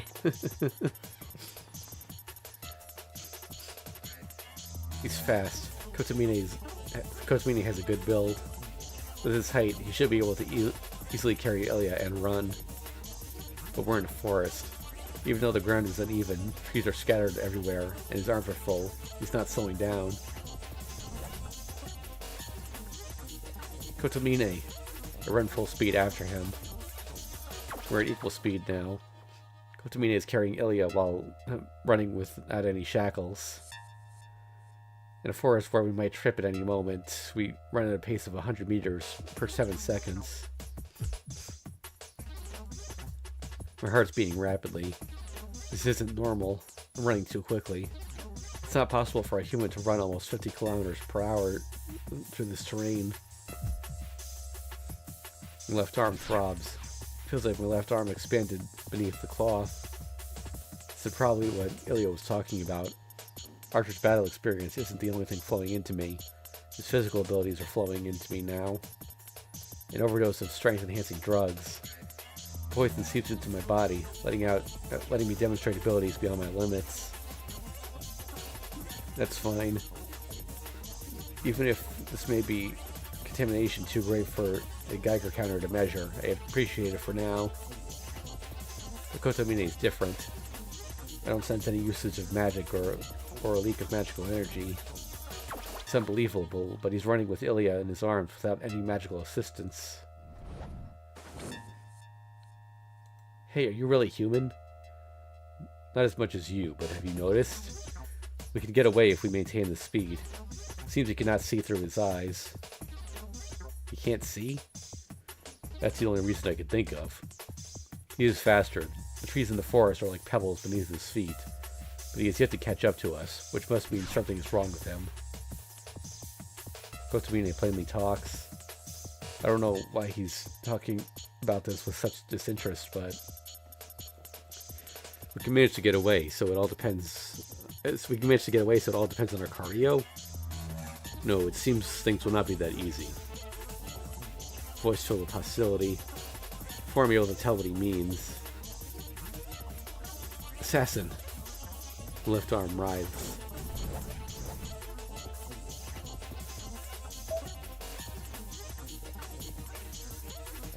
I see a white skull. The assassin slips through the trees beside us, as if laughing at our attempts to escape. Crap. By the time I realize how much trouble we're in, it's already too late. On the other side of the tree is Assassin, raising his left arm over his head, and someone parries before it can pierce my skull. I gasp. There's only one person that can do such a thing. Kotomine, still carrying Ilya, parried the attack that was fired without any indication. How annoying. He never appears when you're... How annoying. He never appears when your hands are free, but he shows up as soon as you're preoccupied. Kotomine slows down. The priest frowns and glares at the black assassin keeping pace with us. Kotomine? I will leave Ilya to you. I shall take care of him in turn. I am a priest after all. I have experience with exorcising evil spirits. Kotomine stops and lets Ilya down. What, are you serious? I pulled the bewildered girl towards me. At the same time, 3 daggers are fired like bullets. Kotomine.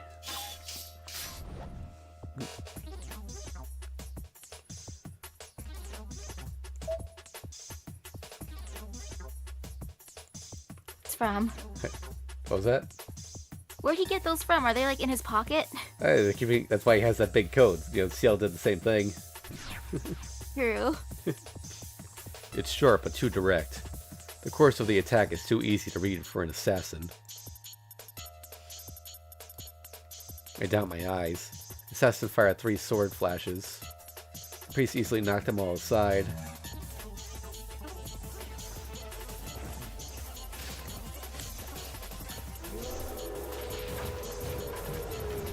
Berserker. Damn, that was close.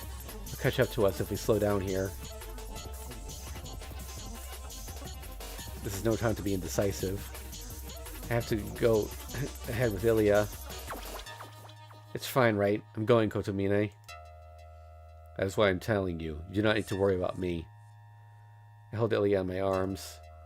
I can't run as fast as Kotomine, but this is still faster than having her run with me. I turn my back to the priest. Dark roars coming from another part of the forest. Surely coming closer while destroying everything in its path. I have nothing to say to Kotomine. Trusting him with my back and running with all speed will be my best reply. And right when I'm about to start off, Emiya, do not kill the person if the one you saved is a woman. Having her die in front of you hits pretty hard. The priest says something strange, his voice heavy with self-derision. Eh? It's just a meaningless warning. Hurry. If your only pursuer is Berserker, you should be able to escape. The rest of the fight is up to you, Miyashiro. I nod and start off. The shadows recede into the distance. His back is so far away. I have a bad feeling. I think we will never see each other alive again. Interlude.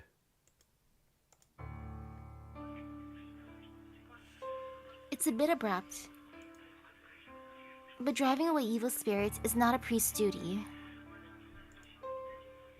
A priest preaches about the teachings of God, but doesn't drive away evil spirits. Their God is one and absolute, supreme and all-knowing, a spirit that created the perfect world. Such a God would never allow evil to disgrace the world that he created. But evil still exists, corrupting men and tainting the world. God's world is being desecrated by something that should not exist. This is how they define the contradiction. That even the evil that threatens mankind is a necessary part of the world. It is something worthy of love. In this regard, evil is a messenger from heaven. If what brings out the goodness of men is holy, it follows that what brings out the malice of men is evil. They are both angels sent by God. As one who teaches the word of God, the priest has no right to eliminate them. But evil does exist, corrupting men and tainting the earth, producing gruesome tragedies surpassing human knowledge. At times, the trials from heaven made people realize how powerless God is. The inhuman deeds of the evil caused people to desire for miracles from the great God. Consequently, an exception was created. Apostles, humans that carry out the will of God instead of spreading his word. Trials that should be observed. Heresy that should be denied. People who possess what should not exist, the eighth sacrament. Executors. Destroyers of evil devised from the 120 cardinals were born. They drive away darkness, purging all things that are not part of God's teachings. They hunt down that which does not exist in the doctrine, so they are not bound by the doctrine. Their immorality is forgiven. The only one thing they must protect, the great name of God. For this purpose, they will destroy that evil that God created. That is the only difference between them and the exorcists. Executors, eh? I heard the church teaches to be frivolous as a pigeon, yet adaptable as a snake. I see that you are no exception. The White Skull laughs. The priest Kotomine Kide doesn't answer, but checks his weapons. 5 black keys on each side, and a command spell on his right arm, unused since the last war. These armaments are more than sufficient against a low-ranking spirit. But he cannot kill a servant even if he hits every one of his weapons. Even if he may be nameless, Assassin is a heroic spirit. He can't possibly defeat a heroic spirit unless he has a weapon of the scripture scale that the sealed agents carry. What's wrong? It looks like your weapon is a projectile weapon as well. Would you like to try to match? The priest doesn't move. He stares at the skull that lurks between the trees, listening to the sound in the forest. Rustling leaves. The breath under the mask. The sound of slowly melting flesh. And the mad warriors crashing into the distance. You went that way as I thought. It seems you are not... Wait a... It seems you are not doing well with Sakura, Makiri Soken. He talks while staring at the skull. So, I see. So you felt my presence, Kirei. Why do you stop in spite of that? You could have used the boy as bait to escape. So why are you conducting such a good deed as to be the bait yourself? Do not tell me you are moved by kindness. The light goes through the forest. The white skull slightly wavers. The priest doesn't even move his brow. I do not intend to save Miyashiro. I merely had business here. And he speaks with no sign of hostility. Oh, you had business with me? Of course. Either way, Emiya and I will not get out of the forest. I know we will both die eventually. Then it is only natural to do something for yourself before you die, correct? Then you do not mind what happens to Iliasville? You came to rescue her, right? I care not. I can do nothing, even if I defeat Assassin here and move to help hurt the boy. Whether Miyashiro succeeds or fails to save her is of no concern to me. He holds 3 black keys in his left hand. The priest stares at the skull in front of him while holding the swords in a fan form. Oh, then you stayed here because... Yes, I must keep Iliasville from you, or... The hostility disappears. The white skull melts into the forest without a trace. Or kill you here. The blades run. The sword held by the priest and the daggers flung by Assassin clash. I see, so that's why you came to die. Fine, Kirei. We have unsavory ties. I shall see through the battle of the church's outlier. The last goes. The holy man who wards off evil meets Malak al-Maut, knowing it's impossible to win. Interlude out. Ha, ha, ha. I run to the forest with Ilya in my arms. I can't turn back. It feels like a black wall will be behind me if I turn back, which would kill my spirit to keep alive. I don't have energy to waste on that. He'll catch up to us if my resolve wavers. He'll catch it up and kill us both. Ha, ha, gah. I feel like my feet will tear off. Ilya might be light, but carrying someone still slows me down. Making matters worse, the forest isn't the best place to run in. Every step nearly causes me to trip. Ha, ha. Faster, faster, faster, faster. He'll catch up unless I run faster. The presence behind me is getting closer by the second. This is no time to be moving this slowly. I have to run faster. To run fast like Kotomine and run away with Ilya. Gah. My heart feels like it's about to explode. It's painful. I can't breathe. The muscles in my legs are about to tear apart.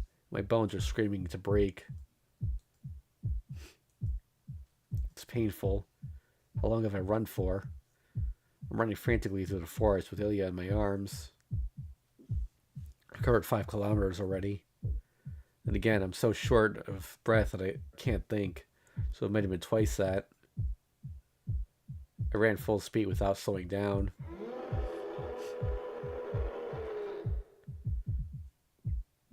But it won't go away.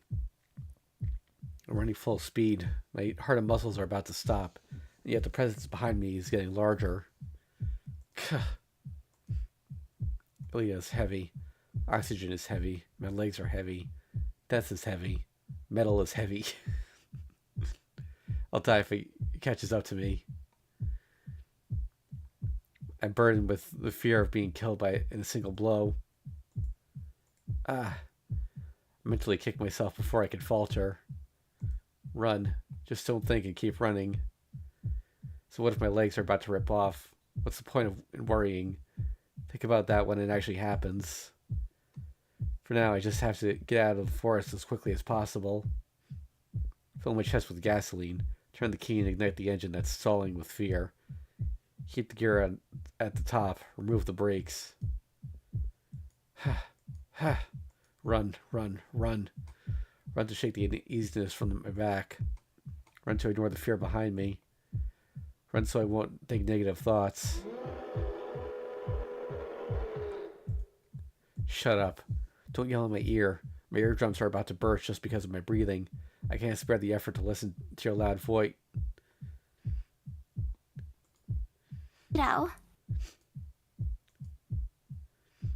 Ilya screams in my arms. My mind reacts to a frantic warning before my body does. I stop. My feet slide to a halt in the dirt, and I put Ilya down on the ground. Trace. I raided the sword I had in my waist and created a magic circuit at the speed of 200 miles per hour. Nothing comes to mind. Analysis of creation concept, analysis of basic structure, modification of creation concept, reinforcement of basic structure. In an instant, I manufacture everything without even thinking about it. I resist the impact with all my strength. The whirlwind comes from the side. Pursuers attacked us from behind, from the side, smashing all the trees in his way. I'm sent flying. All it took was one blow. The black key, which I strengthened to be as strong as a diamond, is bent like melted candy. The impact goes through the sword into my body, permeating damage from the tip of my head to my toes. I'm flying. The attack I made with all my might was deflected like nothing. I'm no match against him. Miyashiro isn't allowed to even stop that monster. My body's floating in the air. No, I'm flying. I'm like a thrown lace, hurled dozens of meters by the impact. I might fly back to the castle. That's how much stronger he is. Escape is impossible. Time has stopped. I'm still flying, and I should die when I fall to the ground. Having seen the difference in their power, I accept my fate, but... No way. Oh, wait. Wait. No, Berserker. I see Ilya crying in disbelief with the black monster in front of her. Gah! I frantically reach out. I stop my flying body by hitting myself against a tree.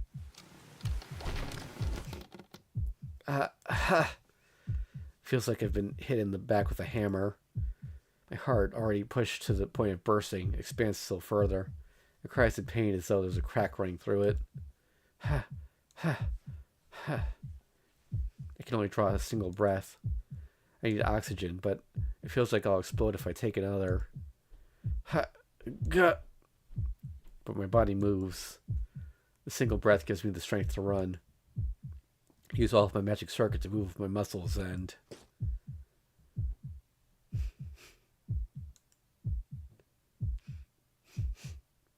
What's wrong?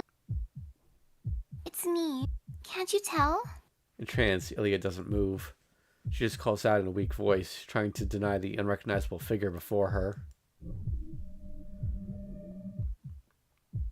That's the Black Enemy's true identity.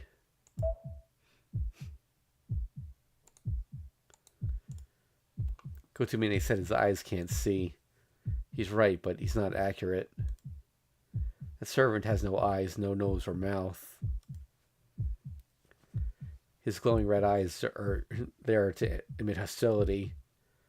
His body is covered in by the black mud, and the wound he received from Sakura is left alone. Something completely different. Engulfed in the mud, he's a monster who can only destroy. He doesn't even see who's attacking. The mad warrior can't recognize Ilya's figure, let alone mine.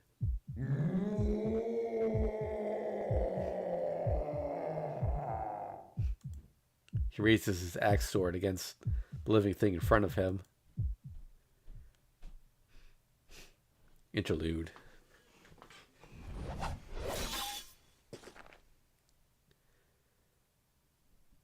The priest is about to end his life. Sorry, just had to blow my nose for a second. Kotomine Kire leans against the wall, staring at the white skull. His outfit is slashed up. He's breathing hard, with 3 black keys as his only remaining weapon. This looks like the end. I shall commend you for lasting this long against a servant. The old man's laugh echoes to the sky. Assassin remains silent in contrast to his talkative master. Battle is merely work for him. darks that go for his opponent's vital spots are also weapons to measure the strength of his opponent. He measures his opponent's mobility with the first dagger. He measures his opponent's action principles with the second. He always keeps 7 meters between him and the opponent. He maintains a distance in which only projectile weapons are useful and measures his opponent's skill. If he cannot kill his opponent in one blow, he will force his opponent to a place where he can. He will drive them into a corner by cutting their limbs and tiring their bodies. For Assassin, the daggers are merely preparation for his fatal attack. He uses them to analyze his target's skill, creates the perfect opportunity, and smashes his enemy with his evil arm. It's just a chore for Assassin, bringing him no joy. It's a boring chore, but the priest is better prey than he expected. He has used at least 20 daggers already.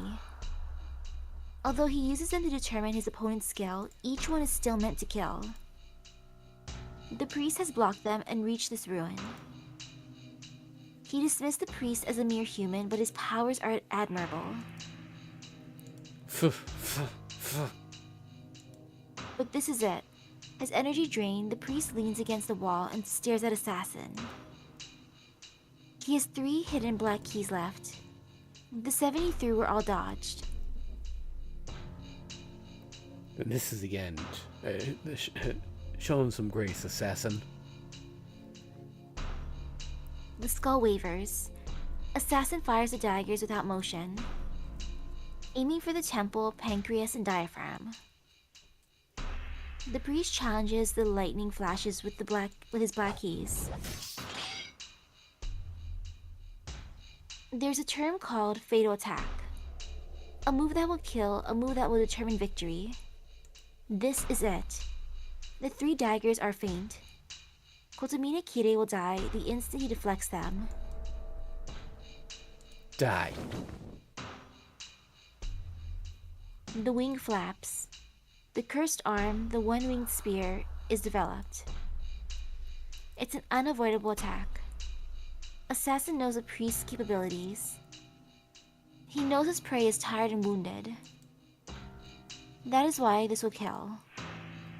The prey should prevent death from the darks. But that will be all. Even if he saved up his energy for the counterstrike, his body is incapable of carrying it out. After repelling the 3 daggers, all the priest can do is jump sideways. And only 3 meters at that, he cannot escape the arm. The cursed arm stretches out. The priest has no fear. He's prepared for it. He knows that the daggers are faint and that the cursed arm will strike him the instant he repels the daggers, and that he has no way to avoid it. No matter what he does, he will die. That is why Sit. the only thing he can aim for is a double kill. Phew. The skull laughs. The cursed arm going for the heart, and the black keys cross. But there's no problem. Assassin's cursed arm is the only one that will directly hit the target. The black keys will certainly kill him. But how unfortunate, no matter what magic he puts on the swords, the black keys cannot kill Assassin. The 3 swords will pierce through Assassin, sticking to the tree behind him. But that's it. The priest will inflict injury, but will have his heart torn out in turn. Assassin's arm does its job first.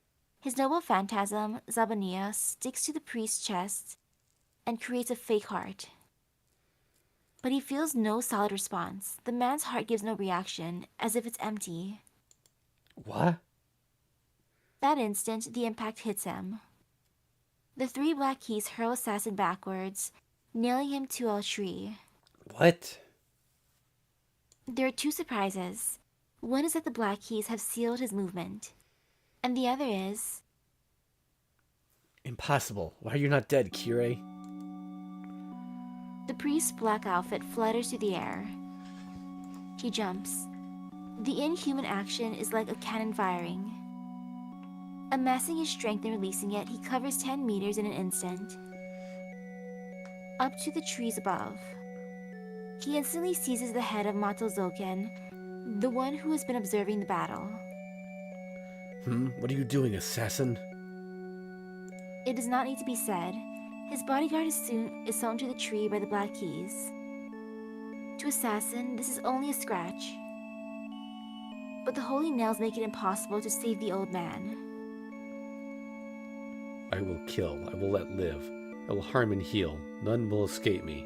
None will escape my sight. Why challenge an enemy he knows he cannot defeat? This has always been his announced intention. Damn you! Be silent. You'll bite your tongue off. Reese grabs his head and drops to the ground. Gee! Be crushed. I welcome those who have grown old and those who have lost. Devote yourself to me, learn from me, and obey me. Rest. Do not forget song. Do not forget prayer. Do not forget me. I am light and relieve you of all your burdens. Shows no mercy. The priest smashes the old Magus' body on the ground, crushes his bones, and slams his head against the wall. Ha! I see. You will kill me? Very well. Do as you wish, but what will change? Do you think your wish will come true? Do not pretend. Retribution is for forgiveness, betrayal for trust, despair for hope, darkness for light, dark death for the living. He walks, leaving a smear of blood against the stones as he goes. Ha ha ha ha ha! Such a hopeless wretch. Do you still seek mundane happiness? Do you not understand that such a thing does not exist for you? Blood and flesh paint a picture on the wall. All that remains of the old Magus is his head. His body has been ground away against a stone, and not even half of his head remains. Even with his brain pasted to the wall, the old Magus gives off his last laugh. Relief is in my hands. I will add oil to your sins and leave a mark. Eternal life is given through death. Ask for forgiveness here. I, the incarnation, will swear. You'll never find it, Kirei. Those were defective from birth. Just stand and watch, never fitting into the world. Kyrie eleison.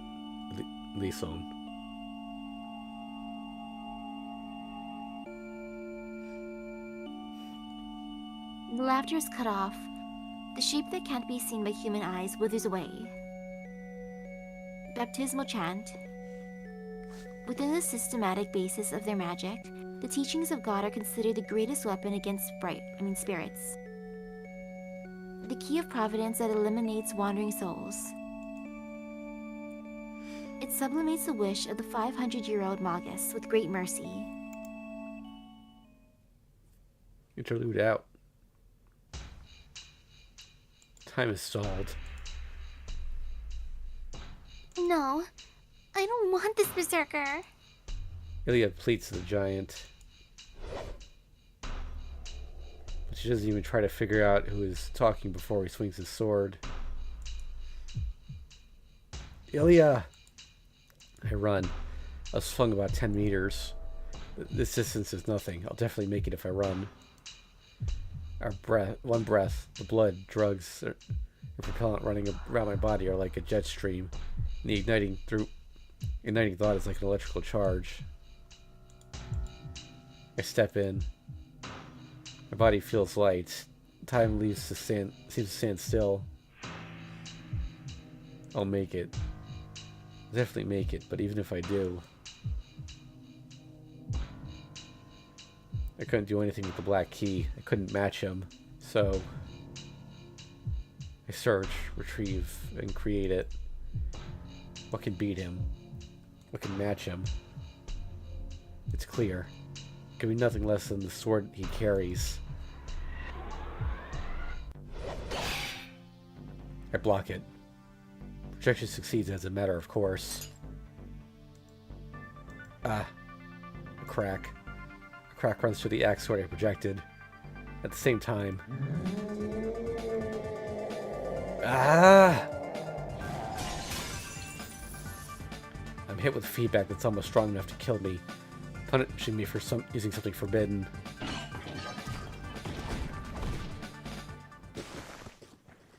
I'm flung away.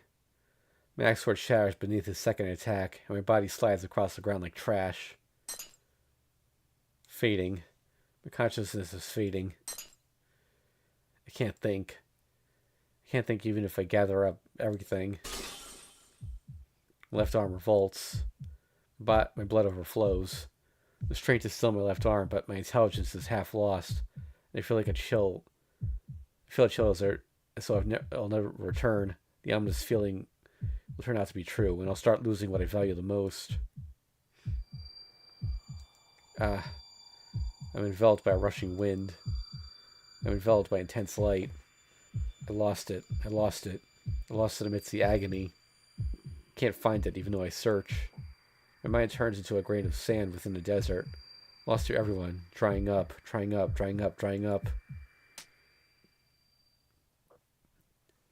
Shiro, get yourself together and find yourself. There's Ilya. I'm on the ground. I'm about 10 meters away from the black giant. His red, glaring eyes are looking around as if trying to find me. My consciousness returns. This is no time to be on the ground. My body still moves. It's only the only external wounds are scratches from tree branches. It's just pain. My tongue tries to grasp for air. There isn't any oxygen in my body from all the running, so I want air. That's all. What's important is inside my body. I don't really want to know what condition it's in, but I can still fight. Let's get away from here, Ilya. I grab Ilya's hand to stand up. My body's alright, but I need air. I have to get out of this range to regain my breath. But... Hi. Shiro, do you even understand what's happening to you? Ilya pulls away as if denying my assistance. Something's wrong. Berserker is right behind her. Not myself. My head's not working due to oxygen deprivation, and I can't think why Ilya might say such a thing. Ilya? Sorry, but it's fine now. Run away by yourself. Ilya hangs her head. I can't think straight. I can't, so I'm pissed off instead. Man, don't throw a tantrum now. Let's go, Ilya. Now's not the time for that. What? I pull her arm. Her small body, her desire to help me with that tiny body feels sacred.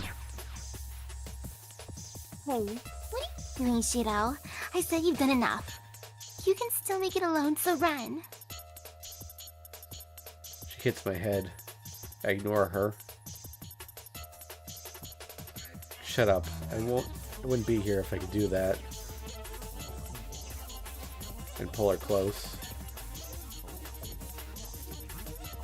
Ilya's eyes ask me why. She's gotta be kidding me. I don't even need to explain myself. I don't have a reason. I'm just selfishly protecting you. Look, an older brother protects her younger sister. What? Are you stupid? I'm not your younger sister. It's fine. I'm an older brother since you called me Oni-chan. Even if we're not blood related, you're still my younger sister. Shiro.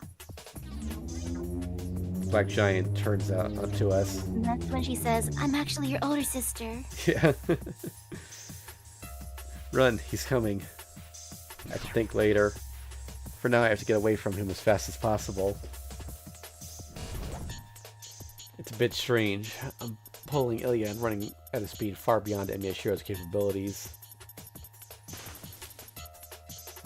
I come to a familiar clearing. Ilya's the one breathing hard. I'm not out of breath, maybe because my body's numb. My lungs are burning from lack of air, but I'm not breathing. I'm just like a corpse. My heart's gone on strike.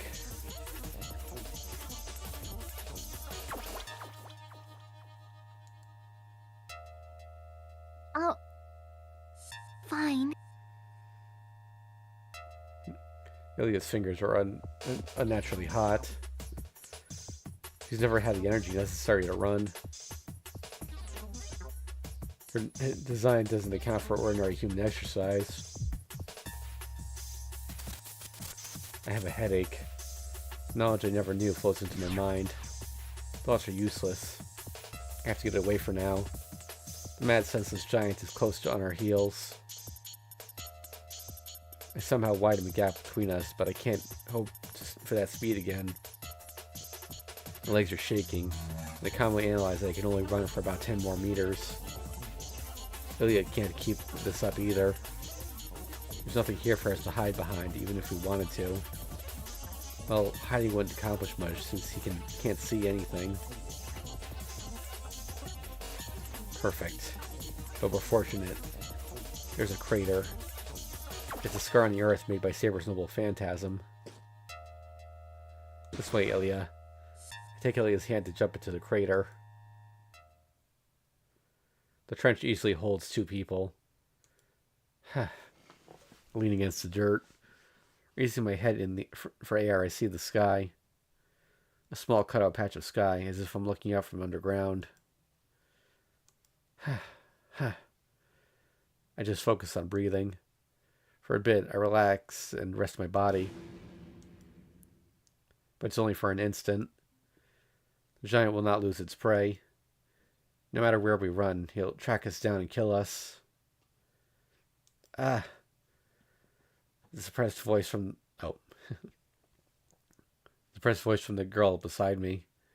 Ilya's frantically hugging herself so she won't be a burden on me. This is the end. We can't run away, and we can't take much more of this. I look down at my left arm. The sole weapon to overcome the situation is waiting for its release. I'll die. Kotamini said this is the switch of a time bomb. I recall the pain. Using projection nearly broke me. Can't imagine what the pain would be like if I released my arm. Firing camera is always in my head. Untying the red cloth is the same as putting a gun to my mouth and pulling the trigger. Once I remove the cloth, the firing camera will go down. My brain will splatter on the back of my head, and everything will end there. I have to be determined. The answer's already there. I need to bring Ilya back and save Sakura. I know what that means. I have to protect Ilya, defeat the shadow, and remove it from Sakura. I wish for a miracle that I can't hope to accomplish. I'm still wishing with all my might. I know it's a dream I can't make come true, but I've never even thought about giving up. And I have to go. I have to save Sakura and Ilya. It's impossible. Sakura is facing death, and only destruction awaits her. Someone said it'll take a miracle to save her. That's right. Aid that's impossible with human powers. If I have to perform a miracle that exceeds human capabilities, I need an appropriate compensation. I can't protect myself and someone else. If someone has to take Sakura's place in order to save her. The ground's trembling. The embodiment of the storm is closing in. I'm going to defeat him, Ilya. Excuse me a second, get some water. Who was it? Sorry, I just needed some water. Okay. Eh? She looks up in surprise. Ilya noticed that my right hand is on my left arm. No, you can't do that. You won't come back once you use Archer's arm. You'll die. No, you'll be killed first. You haven't done anything wrong, so you don't have to go that far. I'll bear it. I'll somehow bear it even if I almost die, so you don't have to worry about me. Oh, and let me correct you. I've done bad things too. What? Shiro? Then I'm going. Wait here, Ilya. I pat her head and walk away. I get away from Ilya. I'm going to attract his attention and fight him head on. I have to get away from Ilya so she doesn't get involved in the fight. It's time. I place my hands on the knot on my shoulder. The knot on my wrist is tight, so I'm going to take the cloth off. It'll have to be from up here. I just need to pull it off, all off after that. It'll be assailed by pain that's 10 times worse than all I've suffered until now. That's how Cursed Arm feels when he unleashes his Cursed Arm. Kotomine said it's the switch of a time bomb. The fuse will be lit once I take it off. I don't know if it'll explode in the next minute or the next day. All I know is that I can't put it out the fire once it's lit. My mouth goes dry. Fear doesn't go away with determination. I want to scream out of sheer dread. If I'll be sane or not. I'm scared of myself. My death is only natural. I'll be killed even if I stay here. If I'm going to die either way, I'll choose the method that'll keep me alive longer. There's only one thing I'm scared of, and that is the possibility of losing my mind before my body dies. Will I be able to bear the pain? I might lose my sanity and forget about Ilya and Sakura. I might even forget the promise to protect them. That's what I'm scared of. That's the only thing I'm scared of. That's why I sealed it. I know I can't use this arm even if my life's at stake. Berserker's appearance isn't somebody else's business. I'll be like him if I give into the pain and lose my mind. No, the fear will always be with me so long as this arm exists. This arm's the embodiment of a nightmare that seeks to kill me. But why did I keep this arm in spite of that? I cut it off. There's only one reason. This arm exists to be used, and he entrusted me with it because it will be needed. He said I'll be judged by myself. Ilya said I haven't done anything bad. Yeah, that's good enough. The atonement lies here. I betrayed myself and sacrificed many lives. There's something I can't give up. And that's why I continue to live. I put my hand on the red penalty. Live or die. Take a deep breath and rip the cloth.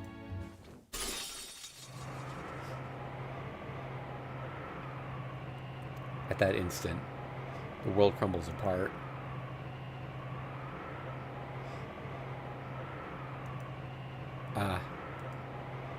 Flowing despair. A strong wind that's going faster than 100 meters per second. A fierce wind that doesn't allow the existence of living things, let alone one to stand up. Let alone allow one to stand up. Therefore, it's not a wind. It's steel, and my body's crushed by the pressure.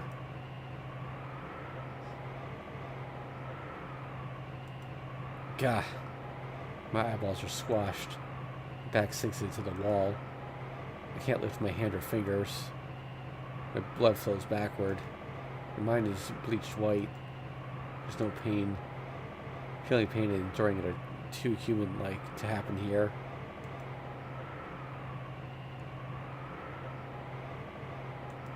I'm melting. I can't even groan in protest. There's nothing. I have no way to fight it off. I have to move forward, but I can't move a finger.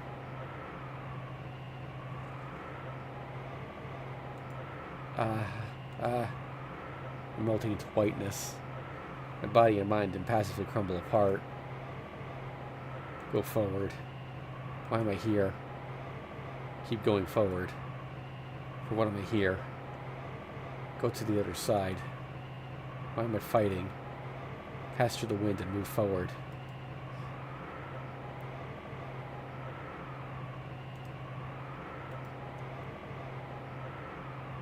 I'm disappearing. My body lost already, but I clench my teeth, not letting my mind lose. But my mind is disappearing. I won't make it. I can't move no matter how hard I try. I can't stay no matter how determined I am. I try to clench my right fist with my whole existence on the line. If I can, I'll be able to hang in here. If I can move any part of my body, I can use that to move forward. I can't move a finger, let alone make a fist. My left eyeball is crushed. A rush of wind ruptures my eardrums. The vision fades away. Within it, I see an unbelievable image.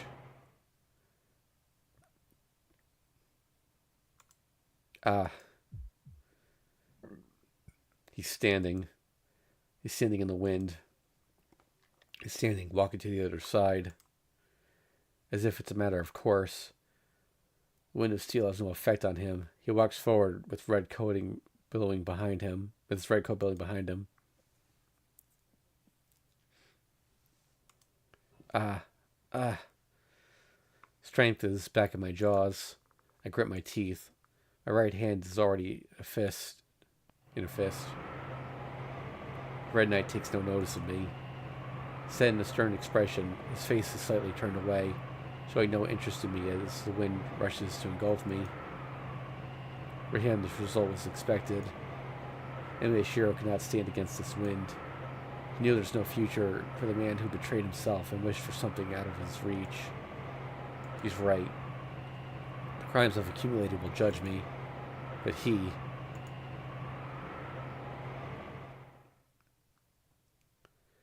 Can you keep up with me? As if to scorn me, as if to believe in me. He's waiting for me to get there. It's not, can you keep up with me?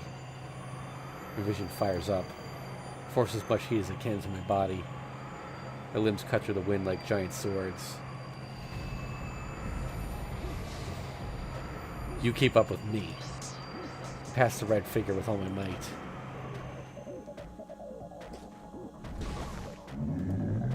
I step up to the ground. The wind's died down. There's about 30 meters to the black giant. It'll take him less than 3 seconds to close this distance. Therefore, the outcome of this battle will be decided in the next 3 seconds. My mind's clear. I know the scope of my power. Projection using creation concept, basic structure, composition, production technique, growth experience, and accumulated years. Reality marble that inverts the world engraved on your soul. The embodiment of mental world using theory of magic. The world egg. Inheritance of battle technique. Experience and physical strength from Archer. Correction. Failed to read physical strength. I'll still be killed in one blow. Reality marble. Unlimited blade works isn't usable. Archer's world and mine are different. I can't reproduce it. I can only reproduce what Enemy Shiro has learned, or the noble phantasms he has recorded.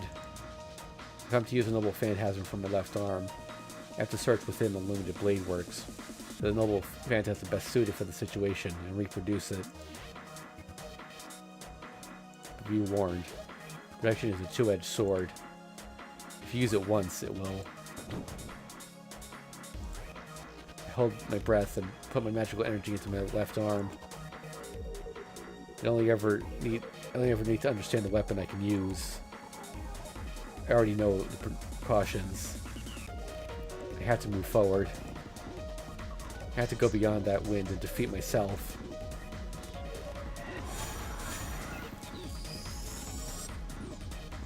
Trace on.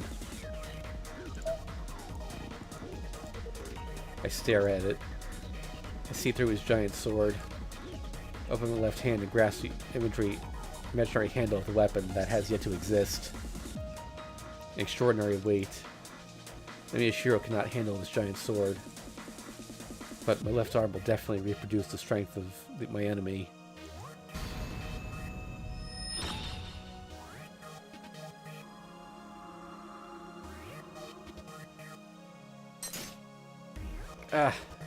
It breaks.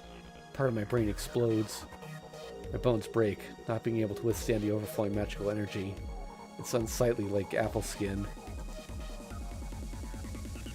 Here I come. There's no need to worry. We'll reinforce with broken parts. I'll give my undivided attention to killing him for certain. He notices me. His hostility now has a focus. Recognizing my use of magic as a threat, his eyes move. They're like ominous stars.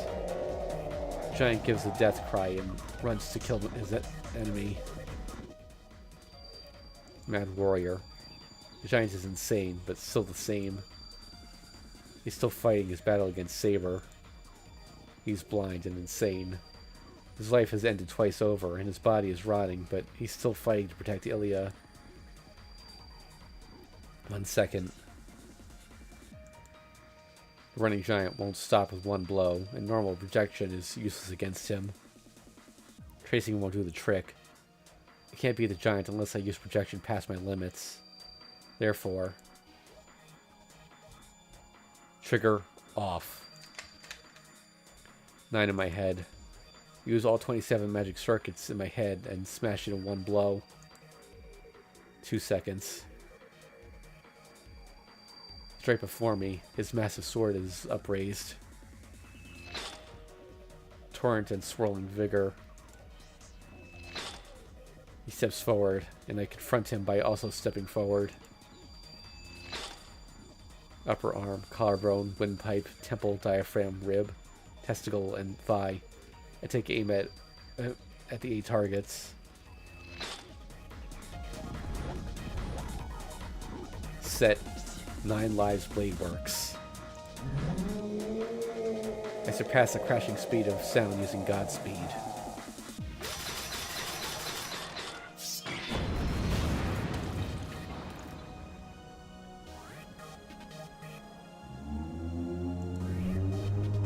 But it doesn't fall. His entire body has been torn through by his own weapon, with Berserker still alive. I step forward. His weapon is in my left hand. I'm faster. I can't land a finishing blow before Berserker, who's missing an 1/8 of his body. I raise the giant sword up to his chest and thrust it like a lance.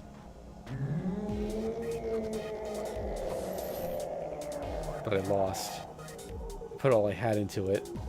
I used every ounce of the unfair advantage I have, but it still wasn't enough. Berserker's attack draws near. I swung down with hurricane force. I twist my body. I use all my abilities to evade his attack. I saw it coming, so I can dodge it. Berserker's attack will only graze my head, but it will still kill me instantly. Even a grazing blow from that monstrous blade will be the end. A direct hit can even destroy the ground. Even a brush with the tip of his sword will scatter my head like tofu. The giant sword comes crashing down. My vision freezes the instant my head is blown away. But the sword swung with blinding speed. Stopped with blinding speed.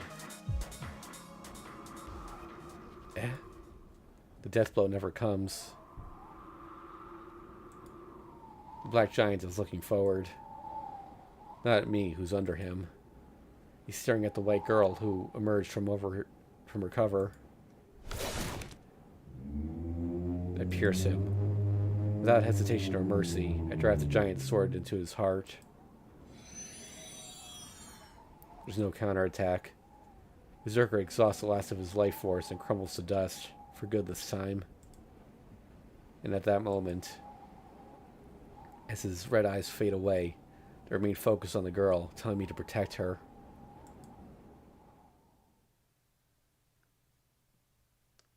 Whew. The battle ends in an instant. It really does end in one breath.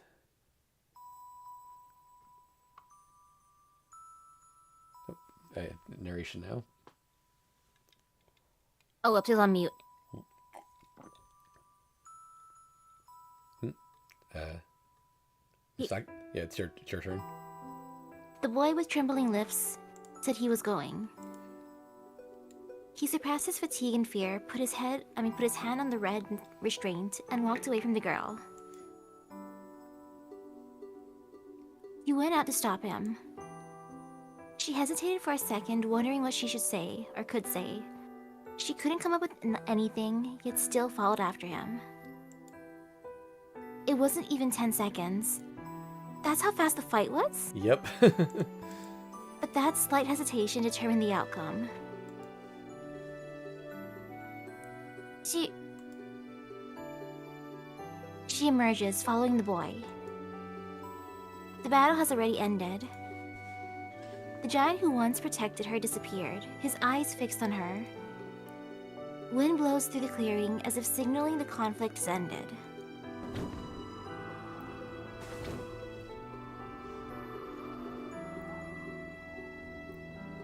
The figure is all that's left in her vision. The battle has ended. It's not the power of the heroic spirit's arm. Using his own power, the boy fought against his death and won. The girl keeps staring at his back. He will never turn around and look back again. He has released the shroud and defeated the giant. His figure looks heroic and powerful. There is no doubt left in him now. He cast away all agonies when he released the cloth and used projection. Shiro. The girl keeps watching him, filled with sorrow. His body looks like someone else's now. It's a foolish and sacred end with no return.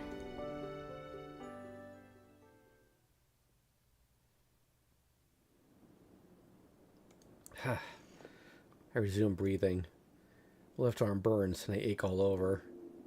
Snakes with electricity are in my body, wriggling around like mad. I can't stay standing. Quickly. I have to quickly cover my left arm with the cloth and escape this pain, or the time limit will come. But I can't do that. Suppressing my left arm and resting comes after defeating her. Saber. I endure my pain and stare at her so I won't lose spirit. Maybe she's been following Berserker all along. She slowly comes closer to me, as if resuming the giant's task. 7 meters. Saber stops once I'm within range. We face each other straight on. I'll be killed. After my fight with Berserker, I can't move anymore. I'll be cut into two without being able to fight back. No. Even if I were in perfect shape, I wouldn't be able to beat Saber. I can't project anything stronger than her noble phantasm. So there's no competition. To beat Saber, I need an appropriate user to use his noble phantasm that equals her noble phantasm. There's a contradiction already. Saber's noble phantasm is the strongest. There may be heroic spirits whose noble phantasms exceed hers, but there are no such people in this Holy Grail war. If anything can beat Saber, it'll be her own sword. Therefore, a contradiction. Saber's the strongest servant in battle. Sakura did have an extraordinary amount of magical energy, but even Sakura wouldn't be able to defeat Saber. Saber is literally invincible now that she's released from me and has a great source of magical energy.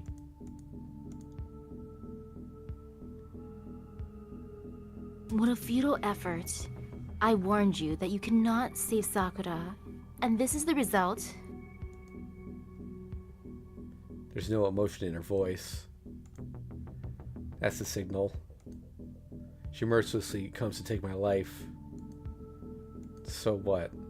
I can't be killed here. I can't lose, even against Saber. I may not be able to beat her, but I should be able to escape with Ilya. But you are fortunate. I have no time to spare for someone who will soon die, in any case. Sakura is calling for me. Eh? Saber turns around and walks off.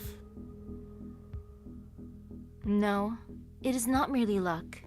You earned your life with your own hands. You defeated Berserker.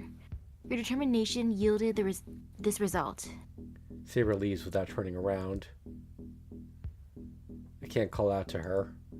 She's my enemy. No matter the reason, I'll thankfully accept the fact that she spared my life.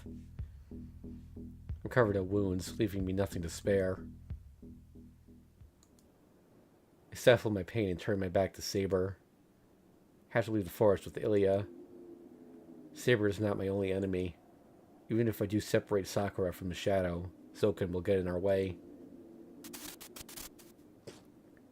Gah. I know what happened and what's going to happen to my body.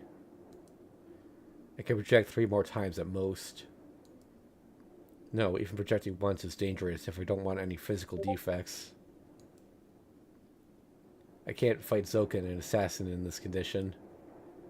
There'll be no point if my body explodes after I beat them. Then I should keep my last projection to keep my promise with Tosaka. There's still hope even after I die. Tito? I hear Ilya's voice from somewhere. Yeah, let's get out of this forest as quickly as we can. I won't be able to get away with Saber. No, if Sakura changes her mind. I can't see Ilya. My heart's thumping loudly, jumping around inside my skull. Interlude.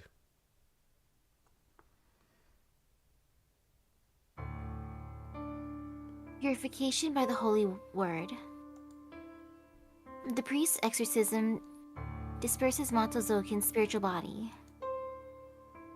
Only 2 figures remain. One is Kotomine Kire, leaning against the wall with the wounds all over his body, his cloak soaked red with blood. The other is the masked assassin bound to a tree by the black keys. You completely eradicated the Magus Executor. Did you know he was just a collection of worms? He turns to the voice. Assassin is no longer there. The only things on the tree are the black keys and a small trace of blood. I've known him for a long time. I knew he was the spirit that used worms to tamper with his world. It would do no good to rip his body to pieces. If one were to kill him, one would have to completely eliminate his body or attack the spirit itself, as you did, eh? I see. The Magus had a strong binding to this world, but he's vulnerable to the holy words of the Bible. Exorcist, eh?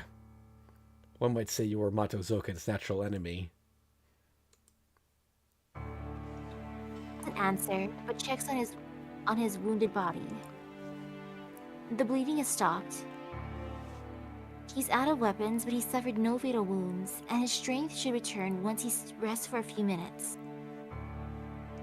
So what are you going to do, assassin? Your master is gone. My holy words should have an effect on you now that your source of magical energy is gone. I would assume so. My body will disappear soon. Without a master, I am no different from the wandering spirits in this forest.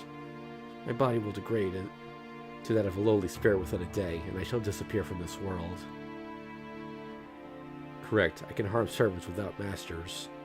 So what will you do? Will you avenge your master? I'm not so foolish as that. He suffered defeat because of his own arrogance. It is not my fault. But still, something does not make sense. And that I must ask of you. You must mean how your Zabania failed. I believe you obtained your arm from Shaitan. But it will have no effect on me as long as it bears the name of the fallen angel. The arm that punishes humans, so it cannot curse one of its own kind. As my heart is not human, it is strong against such a curse. I thought so. Your heart was the same as that girl's. You must already be tainted. The priest doesn't answer. He merely smiles ironically. But how did you know? You could not act as if you did unless you knew my arm would have no effect on you. Your intention was to have me use my noble phantasm, correct? Yes, I already knew about your arm, assassin. A cursed arm that creates an image of the target's heart and swaps it with the real heart. That's how you killed my servant. Then you... Yes, I watched it until he died. It's natural that I knew about your arm. Your blunder was made the instant you killed Lancer. Damn, that was indeed a blunder. Assassin tut-tuts in self-deprecation. His hostility disappears at the same time. He must be satisfied with the answer as he quickly retreats. So, he went to look for another master. I assume his next master would be Mato Sakura. That's not a problem for the priest. It's fine as long as Mato Zoken doesn't kill Mato Sakura. Zoken's wish is immortality. He can achieve his wish by having Sakura's body turn into the Holy Grail. The curse in the Holy Grail would not hatch if the old man is alive. It's meaningless if Sakura becomes his tool. She needs to remain a master. Because...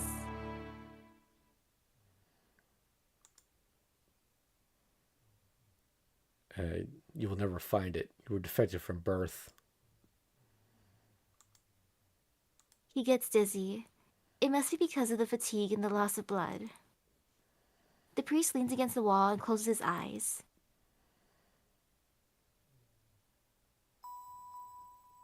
It all happened 10 years ago. Defective from birth. The man did everything he could after accepting the fact. He couldn't understand morals but had common sense, so his teenage years were spent trying to overcome his defect. But it never happened.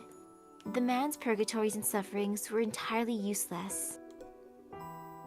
And his final attempt was a woman.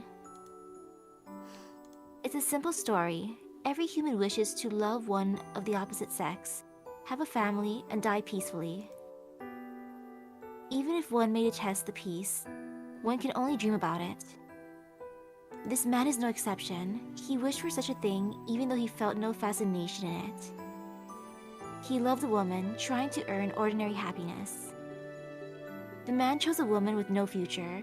She was terminally ill, only expected to live for a few years. Did he choose her because of that, or was that his only choice? He still doesn't know. Their life together lasted for about 2 years. The man tried to love the woman. The woman tried to love the man, did love him, and even had his child. But the result didn't change. It was because the man derived his happiness from the woman's suffering and his child's despair. What a horrible father. The more he tried to love, the more their suffering saved him. The contradiction didn't make the man suffer. He doesn't even know if he suffered. But the more the woman tried to cure him, the more he wanted to see her grieve. The woman was a saint. She was sickly, but she was still a saint for him. It need not be said how faithful she was or how deeply she understood his anger. That's why the man was in despair. No human will ever understand him and try to heal him to a degree, and this woman still could not fill the void within him. Then, there was no need to live and question right and wrong. He was born defective. His birth was some kind of mistake. He concluded that if his existence was a mistake, it was best to disappear, and he went to bid goodbye to the woman before he died. He made her his wife as an experiment, so it's his natural duty to go tell her of his end. The woman loved Kotomine. Kotomine tried to love the woman. That's all there is to the story. The end came relatively quickly. I could not love you. It's all the man said in the room made of stone. The dying woman smiled. She was unable to stand up because her body was now composed of just skin and bone.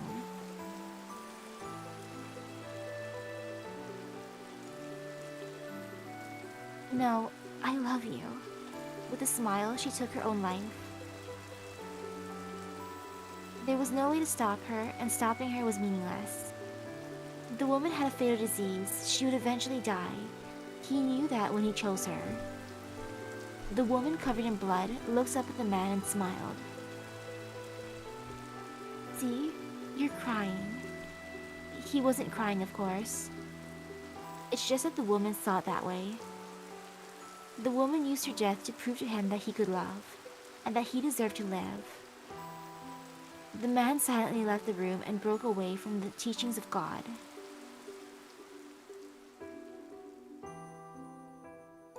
Yes, he certainly felt sad, but not because she died.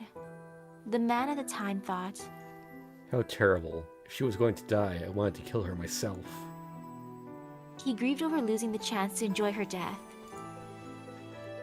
It happened long ago. He can't remember her voice or her face. but sometimes he thinks, I wanted to kill her. is that for his pleasure, or is it grief over wanting to kill the one he loved with his own hands? He cuts off his thought process whenever the answer flickers in his head. It's something that should be hidden forever. The woman's death was meaningless. Her devotion couldn't change him.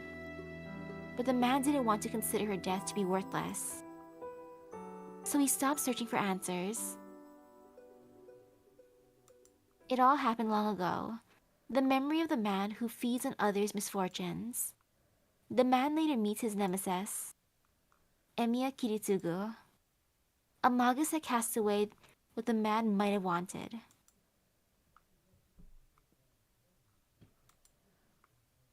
He opens his eyes. It seems he fell asleep. He checks his condition, starts to walk to catch up to Emiya Shiro, and... I don't know who that... It's got to be either Sakura or Hassan, but... Oh, okay. Okay, that'll be her. No, you can't go anywhere because you die here. Is interrupted by a girl. Oh. She has completely changed. Now, if you ever wondered why Kama has white hair, it's because of this form. Hey, Kama. Her black outfit is her shadow. She's covering her body with her own dark magical energy. Have you ever seen this form of her, by the way? Like, it shows up sometimes in promotional stuff. No? Oh, you haven't? The amount and the presence of her magical energy is beyond human capabilities. Wait a second, doesn't that mean she's technically naked walking around? Yep. She's at the same level as pure heroic spirits, the Counter Guardians. You are completely tainted, Mato Sakura. You cannot change to that degree unless your mind is attuned to the curse. So you've accepted the fact that you're a human-eating monster. Even though the priest wished for it, he still criticizes the girl. As if to blame her for being intoxicated with her power. Huh? But is it wrong to be drunk with your power? It can't be helped. Everyone picked on me too much. I think I would have endured it longer if everyone was nicer to me. Oh, endure what? Myself, priest-san. I finally understand now. I hate this world. The Tosaka family that threw me away. Nesan, who lived without any troubles. My scary grandfather and my pitiful brother. The people living peacefully without knowing about my pain. I can't allow such things now. I know I'm just taking my anger out on others. I know it's wrong, but I still think this way. Yes. I wonder what kind of face the people who haven't helped me will make when they realize I exist. The girl smiles as if it's a sacred pleasure. The priest doesn't change his expression. He keeps staring at the girl as if regarding something foul. You have changed, Mato Sakura. You see, your darkness was one of the qualities to adapt. Yes, I've changed. I'm not the old Mato Sakura. That weak girl doesn't exist anymore. Yes, everyone tormented me until now, so I'm just getting back at them. The me who sat there and endured is gone. Oh, by the way, I believe in the movies she actually takes this form right after killing Shinji. Also, I don't think we can actually get to see it in this game, but she's got no shoes on. She's barefoot. He laughs. Double personality. The original Mato Sakura disappeared, and the other personality surfaced. That's the only logical reason for a change. But... What are you talking about? You don't need to hide it, Mato Sakura. the priest quickly denies it. What do you mean? I said there's no need to hide it. You are not another personality. You were swallowed by the mud and have become addicted to violence, but you are still Mato Sakura. You don't need to prepare another personality to excuse yourself. Her face stiffens. He's absolutely right.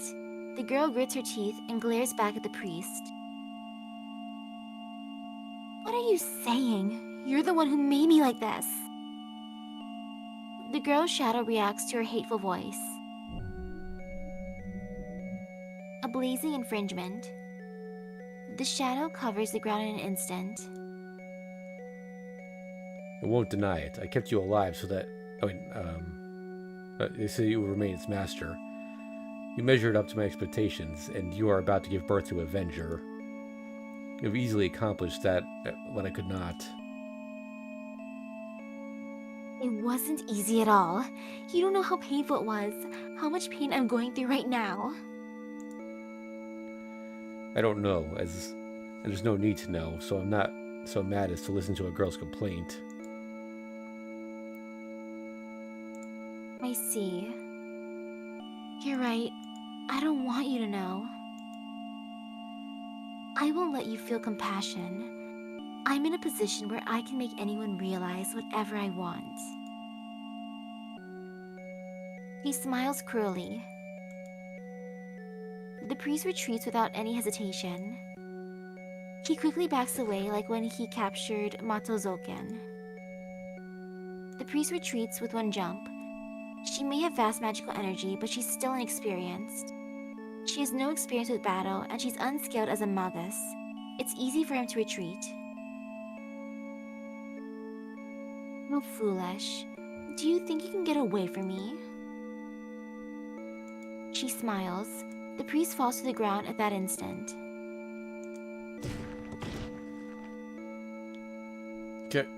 Gah. He rolls down.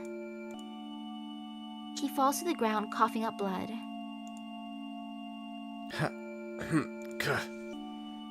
It doesn't stop. He can't stop coughing up blood. Every time he tries to breathe, it wells up in his throat. How does it feel to have someone grab hold of your heart? Your life's under my control, no matter where you are. Gah. You died 10 years ago. Emiya Kiritsugu shut your heart and you died. But you stayed alive because of one reason. You're that... Who was it? It's a servant I ate before, but I guess his name doesn't matter. Oof. That gold person who showered... The gold person was showered with the contents of the Holy Grail, which connected him to it. But it couldn't taint that man, so it flowed into you, his master, right? And you were resurrected. Avenger, your life was saved because Angra Mainyu supplied you with magical energy. Huh, I see. Then this is... Yes, you're connected to Angra Mainyu, but I'm Angra Mainyu. So I squashed it. I destroyed the fake heart that kept you alive. I can squash your organs too if you want. I can pull out your insides no matter where you are. She raises her hand. How can she say if you want? The girl has no intention of keeping him alive. No matter how much he may beg for his life, she'll laugh as she kills him. He'll give her back his fake life. Because it's hers. Even if it's just a speck next to her total magical energy, there's no reason for her to let the priest keep it. Goodbye. I appreciate the fact that you saved me. She grasps her slender fingers together as if to twist apart an invisible doll. Crushing sound. The priest's body is squeezed like a rag. One more twist. The priest will die in the next second. But right before that...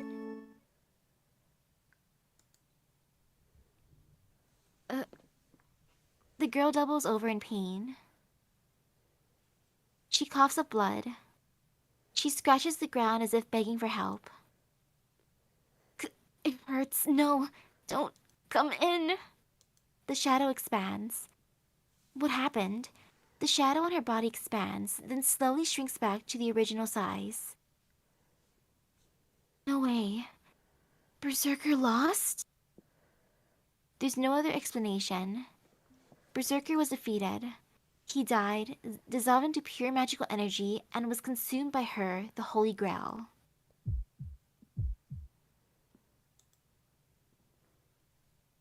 Her mind distorts.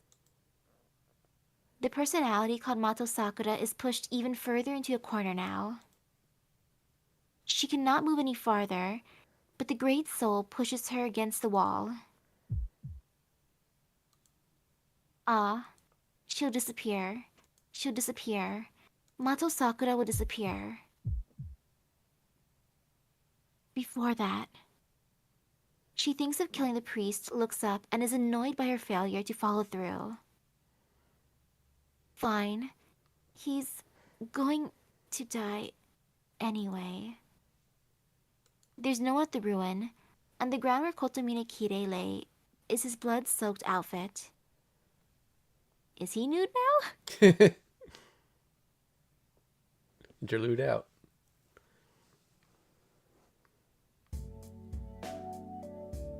Hold on. Sorry, I just wanted to. Do we have his info yet? Yes. Okay. There's one line here that I remember being kind of funny. It's legendary leader. So I should go through the more strict doctrine. This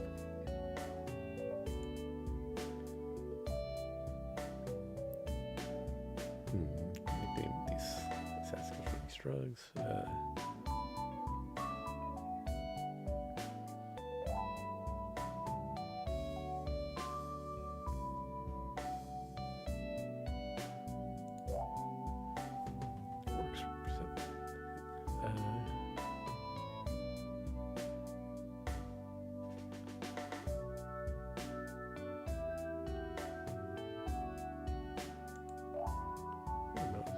Many stories.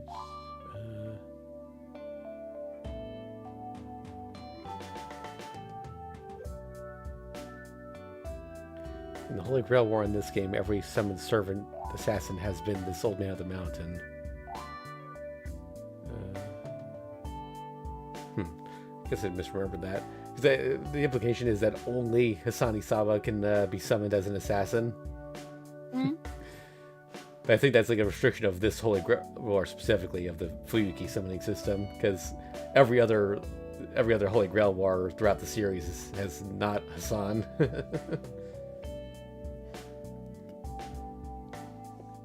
Yeah, so like within this main universe, only Hassans can be summoned as assassins. Oof. We reached the forest edge faster than I expected. It's probably because I had Ilya's guidance. The car I arrived in is gone. I started walking to town, stopped the car and got a lift. We're both filthy after running through the forest, making us look really suspicious. So we jumped out in front of a car to stop it, and Ilya used suggestion on the driver to make him pick us up. Man, never thought I'd get a ride like this. Yeah, they definitely seem shady.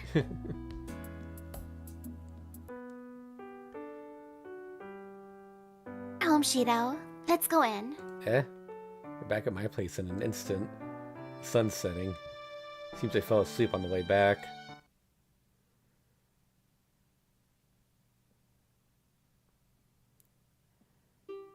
Look how the music keeps changing.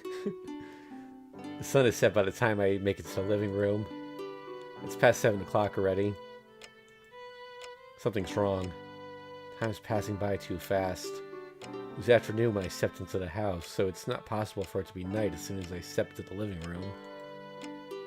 Ilya, isn't time passing by too fast? I talked to Ilya, standing beside me. But Ilya isn't there. Ilya is... The dinner was good, Shido. already in the living room, saying strange things. Dinner? Yeah, I was surprised you wanted to get We wanted to get energy before anything, but I'm glad we did. You were so enthusiastic while you were cooking. There are remnants of dinner at the table. There are dishes in the sink. Come to think of it, I feel pretty full. Seems I really did make dinner. That's strange. Did we have this in stock? No, that's why we were dropped off at the shopping district to get some groceries. I looked through my memory. Well, I guess that's what happened. I see. I guess I'm talking nonsense. So we had dinner, huh?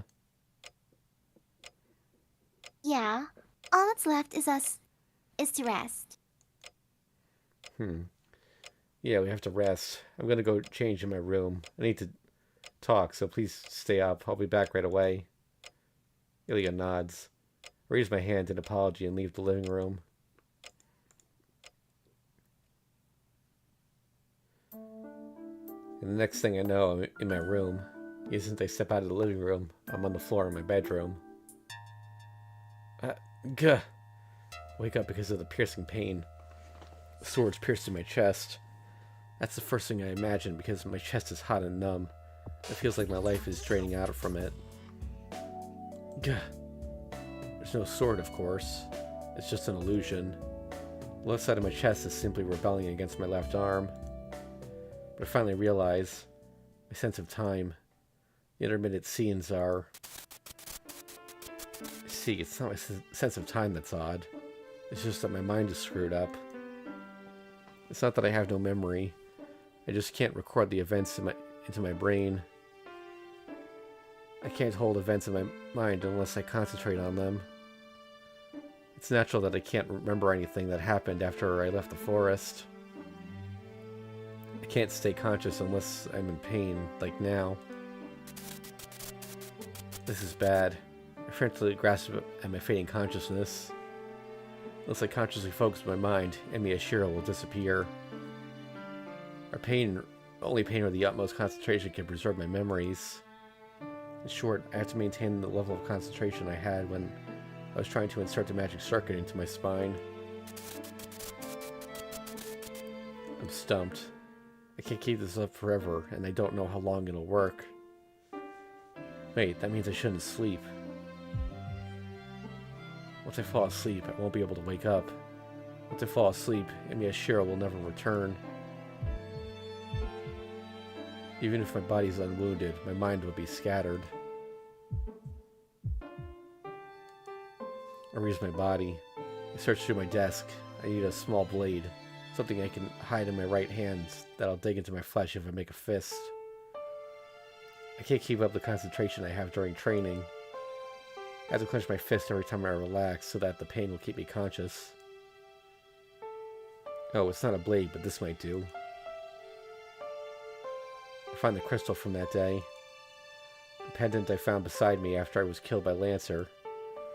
I don't know how much magical energy was originally in this, but now there's not even enough for one strengthening magic left in it. That's right. Now I can clearly think about who this pendant belongs to and who could have saved me that night. After all, she was the only other person at school at that time. I don't know why she saved me, but she wouldn't need a reason to save a life.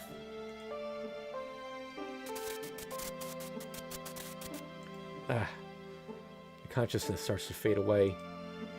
I'll think about it later. I fall unconscious. If I think about happy things and relax. I check my condition. Or at least the seal on my left arm.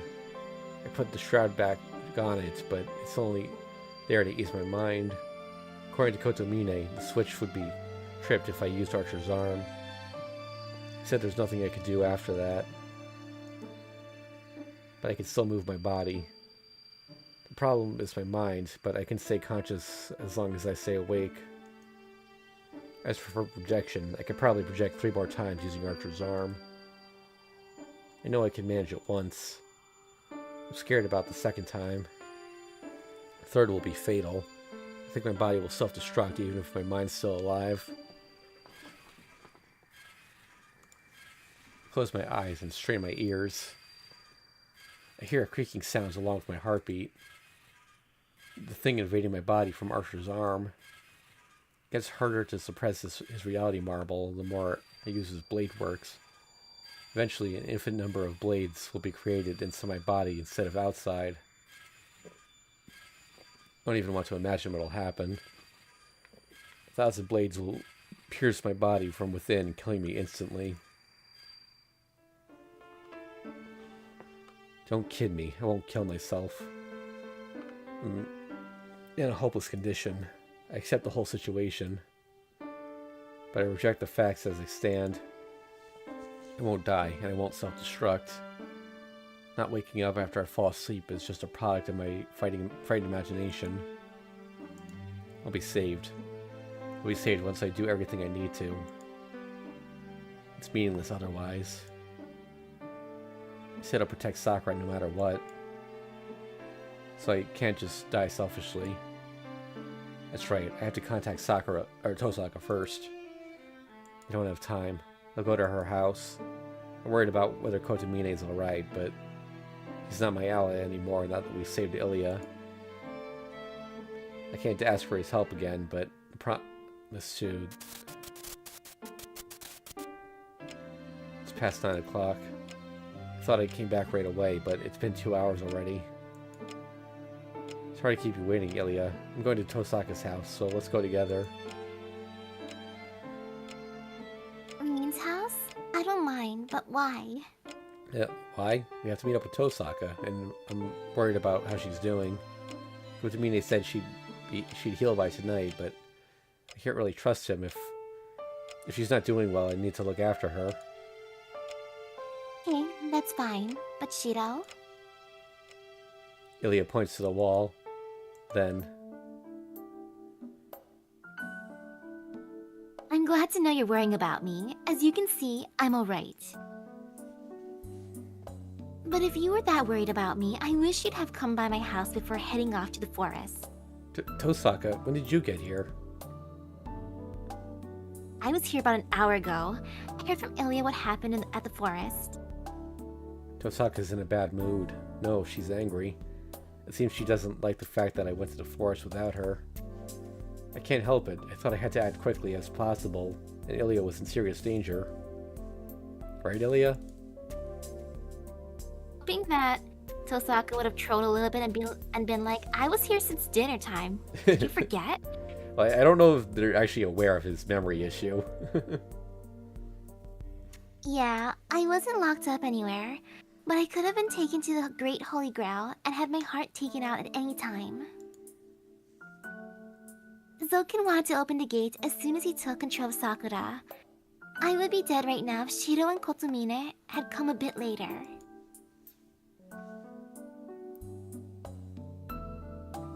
See, I wouldn't have made it if I waited for you. that was Shiro's line. Oh. See, I wouldn't have made it if I waited for you. Who knows? So it all depended on Sakura, right? Tell me the truth, Ilya. Oh, you can tell? Yeah, there's a bit more time. Sakura's strong, so she won't easily break. I think there's about one more day to spare until she lost herself and fell under Zoken's control. I thought so. You shouldn't pamper Shiro too much. A little strictness is just right for him. You're right. I'll be grateful if you see to that. The two criticized me. But if the time limit was a day, I don't think we would have made it if I'd waited for Tosaka. I was faced with an important choice in the forest, but in exchange, I'm able to regain the time 3 of us can spend together. I concentrate hard since I'm starting to relax. It seems the tension faded away during the conversation. Hold on, Ilya. Oh. You said Sakura might last for one more day. Then the remaining time we have is... Half a day at most. No matter how hard Sakura tries, Avenger's about to be born. Once that happens, she will change completely. Nobody can save Sakura, and nobody will be saved. Avenger? Tosaka and I frown at the strange word. Yes, Avenger. It's the 8th class in the Holy Grail War. It's a violation that the Ainsburn summoned by breaking the rules. That's what tainted the contents of the Great Holy Grail. It's the main body that assimilated with Sakura, projecting the shadow because it couldn't go into the outside world. It's something that should not exist, consuming human lives to take form.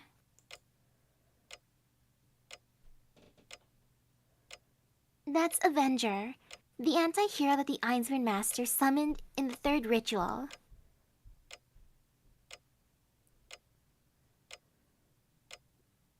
It's Rin. You know about it, Ilya? You know what that shadow is and what Sakura's possessed by? Yeah, I got the information out of Sakura, so I understand what's going on. What we have to do, what exactly you've made into your enemy. Ilya closes her eyes once. Is that resignation? Ilya sighs and then stares at us. What I'm about to talk about is the heart of the matter. It's not something that concerns you two. You shouldn't be burdened with this. Shiro, Rin, as you two are the last masters in the Holy Grail War, I shall tell you the truth. Ilya? Tosaka looks at Ilya in surprise. I do likewise. Ilya shows calmness and emptiness as if she's someone else. Everything started 200 years ago. No, the journey of those who seek the Holy Grail began long before that, but 200 years ago, the ritual began in this land. Start from there. The Holy Grail grants any wish. Ainsburn, Makiri, and Tosaka cooperate to conduct a ritual to summon the Holy Grail. That's how the Holy Grail War came to be. A murderous battle between seven servants to determine the ownership of the Holy Grail. Magi who are chosen as masters become the hosts of the servants and kill each other until only one Magus remains. That's the ostensible reason for the Holy Grail War that you two know of. You don't look surprised, Rin.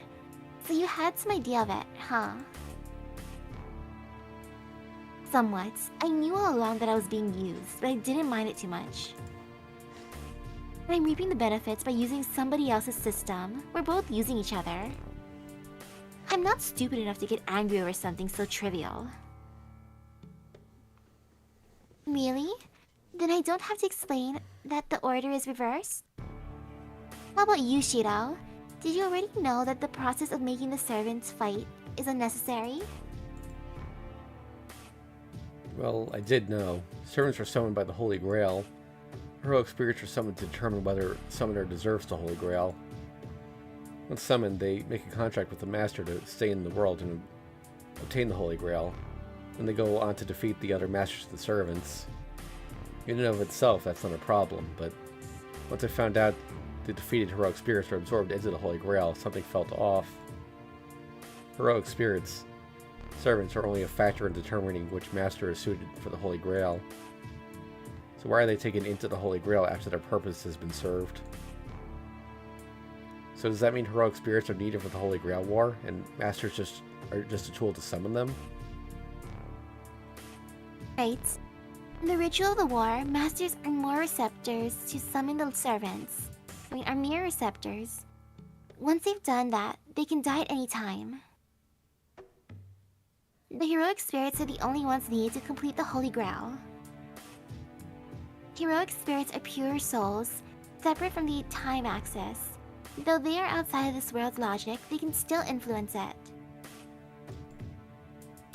That's the power they needed.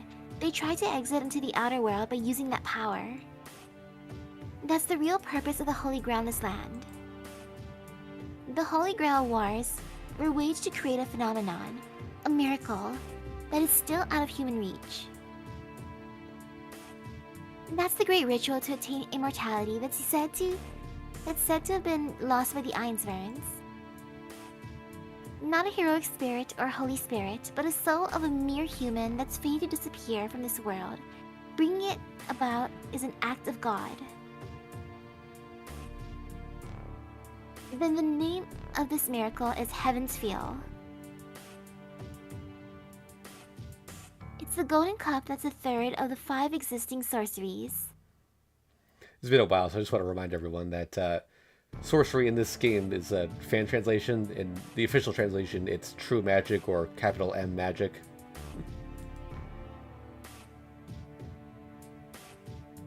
Sorceries? You mean those sorceries? The air tenses up. Ilya says that the Holy Grail is a ritual to perform a sorcery. Sorcery, a divine mystery that cannot be reached with magic. An impossible phenomenon that cannot be achieved by modern people. It's the ultimate goal of every magus, and those who achieve them are called sorcerers, or magicians, with envy and awe. There are 5 sorceries acknowledged by the Magic Association. As I'm not even in the association, I have no way to know, but I've heard that there are 5 sorceries and that there are about 4 sorcerers. About 4.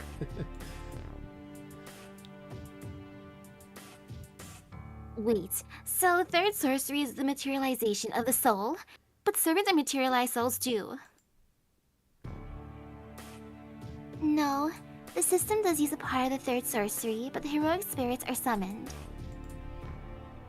Servants aren't alive as part of this world or time. It's too imperfect to be the third sorcery.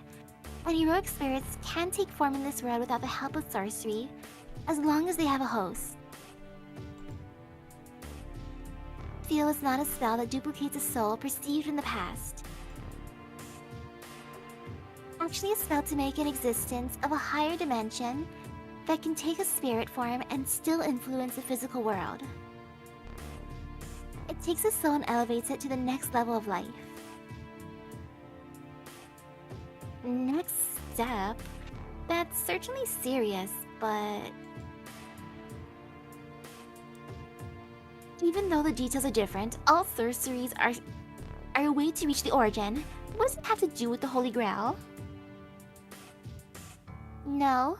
First of all, there's only one administered land in Japan that can activate a sorcery. I know the ley line of Fuyuki is first class, but that's not enough distortion to connect to the origin.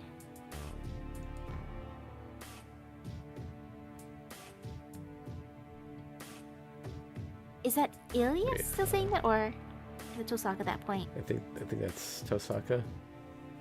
Right, it's not distorted enough to reach the origin. That's why you make a hole. If the path is obstructed, you have to destroy the wall yourself, right? The Holy Grail War is the process of destroying the wall. The process accumulates enough magical energy to grant any wish, but that's just a secondary matter for the Einsborn family. And it was also an advertisement to call for the masters, the sacrifices. But I believe the administered land she's talking about there is actually in Misaki town. Yay! The Einsborns only needed a giant magical circle that could store great amounts of magical energy without attracting the notice of the Magic Association. The head of the Tosaka family at the time cooperated with them. This country doesn't receive much attention from the association, and there aren't many first-class lands that rank next to the Aozaka's land. Aozaki's land. Yep, there it is. That's that's our connection to Witch on the Holy Night. Fuyuki City was almost the perfect test site, meeting all the requirements. You should be able to figure out the rest. There were 2 kinds of Holy Grails that govern the Holy Grail War. The Holy Grail in this land and the Holy Grail Einsborn prepares. The former is a magic circle that uses the land administrated by Tosaka. This is called the Great Holy Grail War. The key that the Einsborn family prepares for each ritual is called the Holy Grail. The Great Holy Grail administers a system of the Holy Grail War, And the Holy Grail collects the souls of the defeated heroic spirits and acts as the reactor core to activate the Great Holy Grail. Once the Holy Grail collects enough souls to activate the Great Holy Grail, it uses the heroic spirit souls to open a hole. The Great Holy Grail fixes the small hole created when the heroic spirits return to the original place after their roles are fulfilled. This opens up the passage to the origin that humans cannot reach.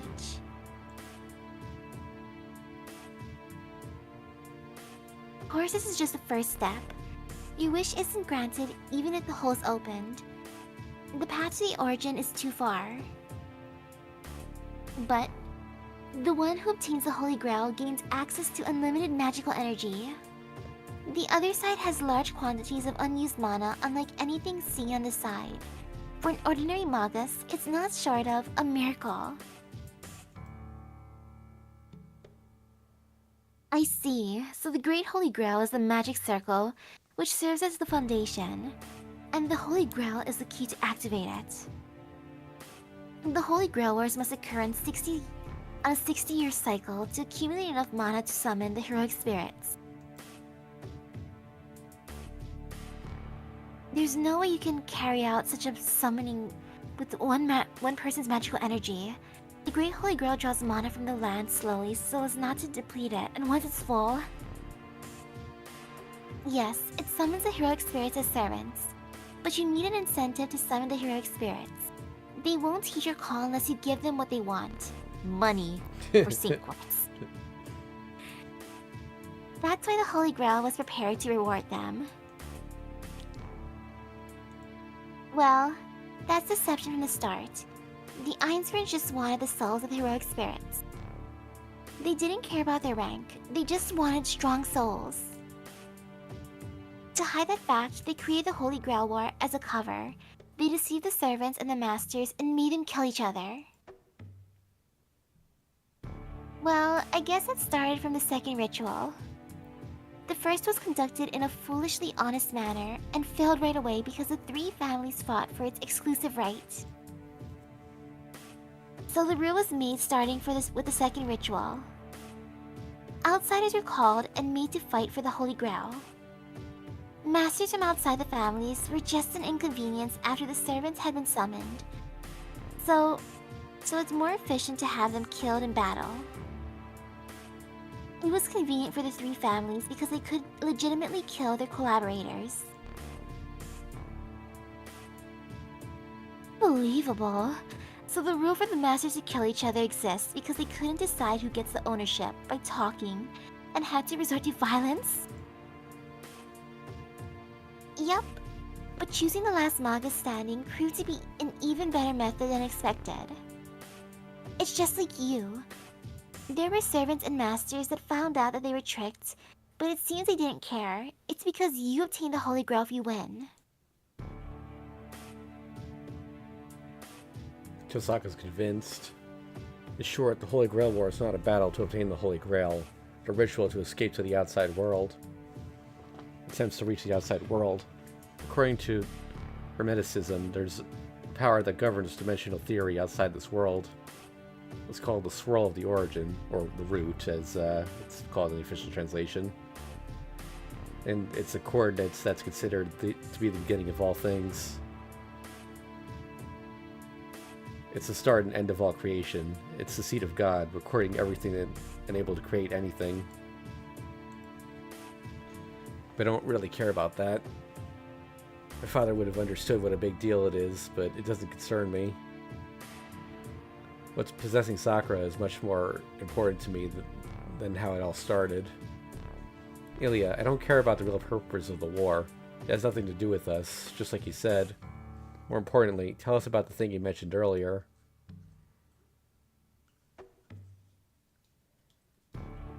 It has nothing to do with us. We're talking about sorcery here. And the third sorcery at that. It's a taboo out of all taboos that's been kept a secret even within the association. If you're Magus, you can't ignore something like this. I can. Man, why do you have the wrong idea, Tosaka? This isn't the time to be talking about something that can't succeed anyway. Indeed. basing that on? Hey now, I don't know why, but the Holy Grail War has never had a victor. It means there's something wrong with the ritual. First of all, how would you explain what's been happening to Sakura? If the Holy Grail is a path to reach sorcery, does that mean Sakura is like that because of sorcery? Maybe I convinced her because she shuts her mouth. So, Ilya, why did the Holy Grail War turn out like this? Kotomine said there's something in the Holy Grail.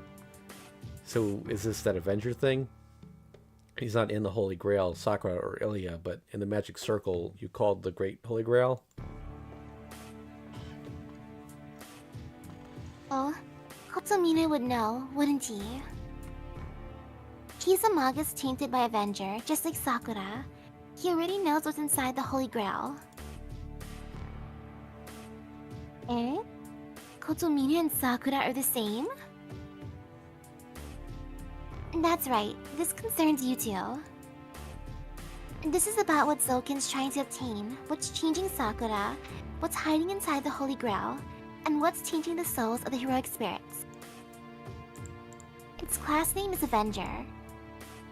The heroic spirit that's about to take a living form through the power of the Holy Grail, a successful example of the third sorcery.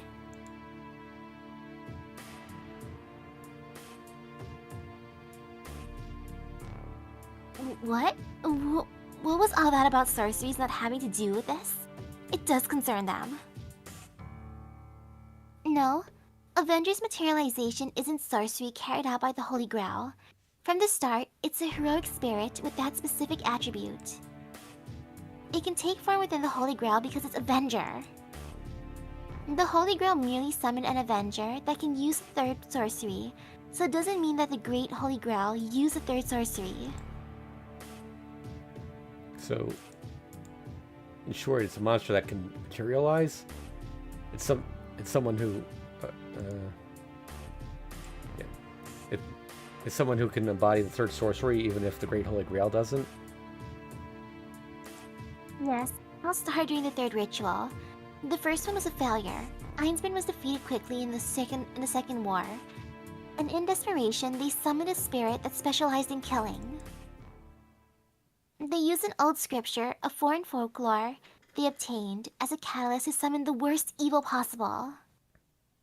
They summoned what shouldn't have been summoned to kill all the other masters, to activate the Great Holy Grail, and to keep all the achievement to themselves. The spirit's name is Angramanyo, a murderous anti-hero that embodies every curse in this world. Angramanyu? Hold on. Angramanyu is the name of the ancient Persian devil. It's the embodiment of evil, the greatest devil in... I still can't pronounce that word. Zoroastrianism. It fights a 9,000-year battle against Ahura Mazda, the protector of human goodness.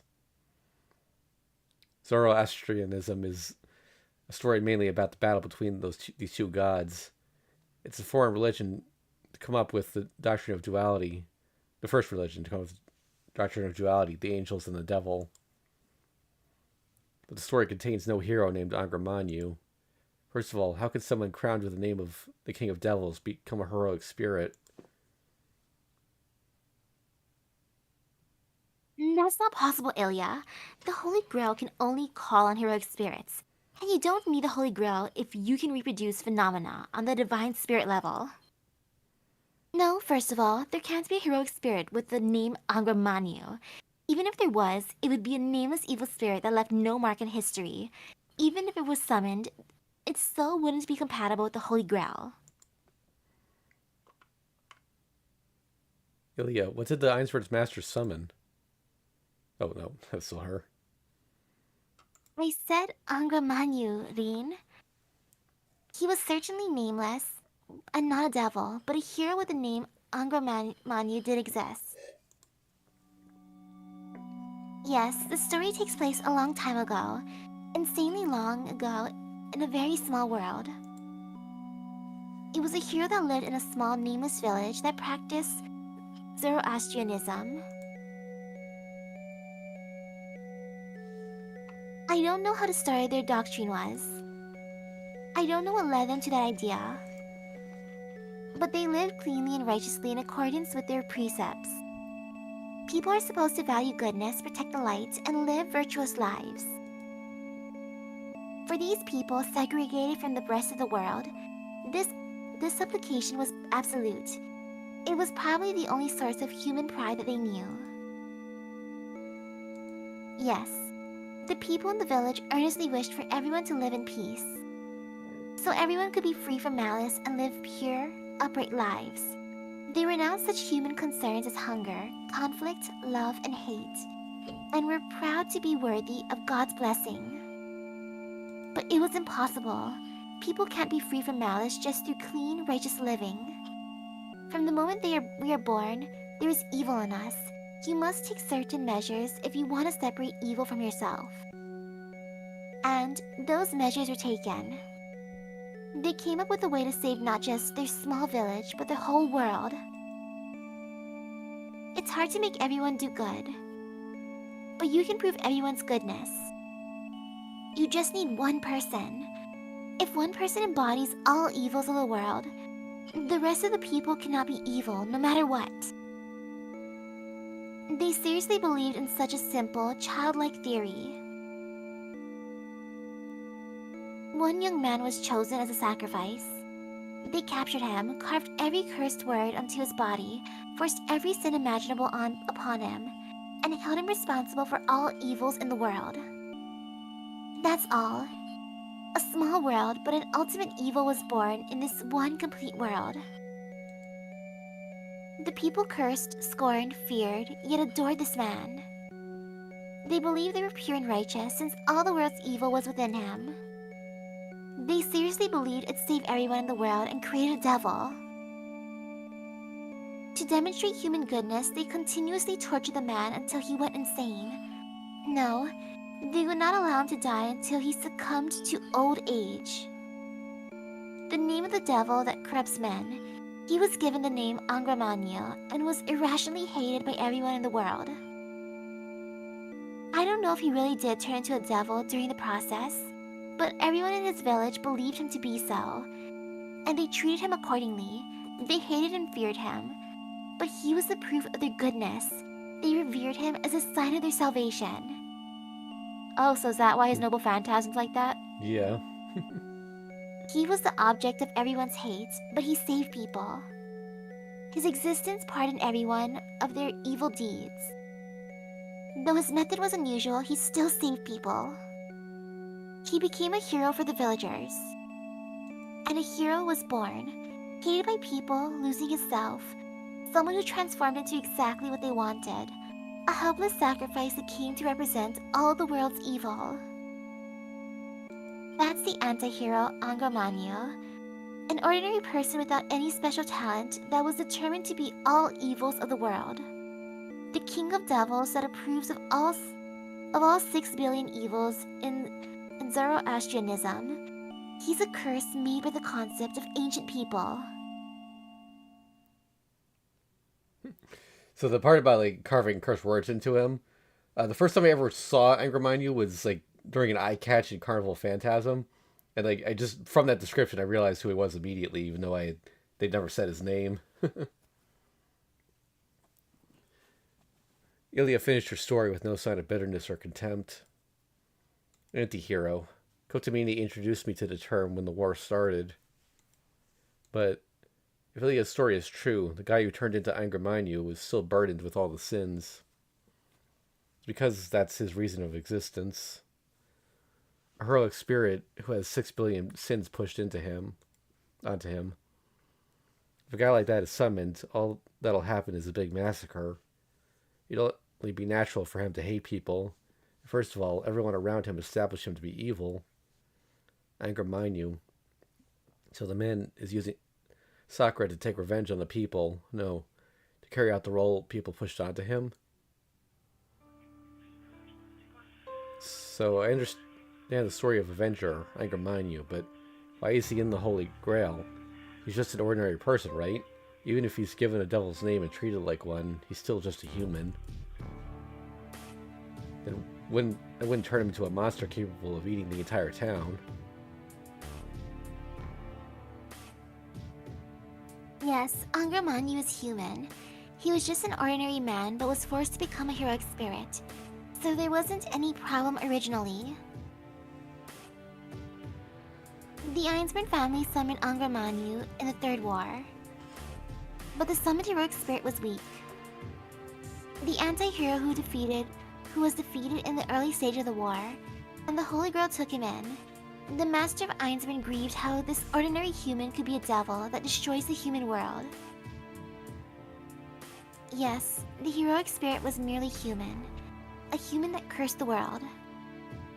A human who everyone wanted to represent their evil. So he had no power, he was merely constructed by the people around him. But everything reversed the instant he was taken in by the Holy Grail. The Holy Grail grants wishes. When defeated, servants are reduced to the raw magical energy and are taken in by the Holy Grail to await their release.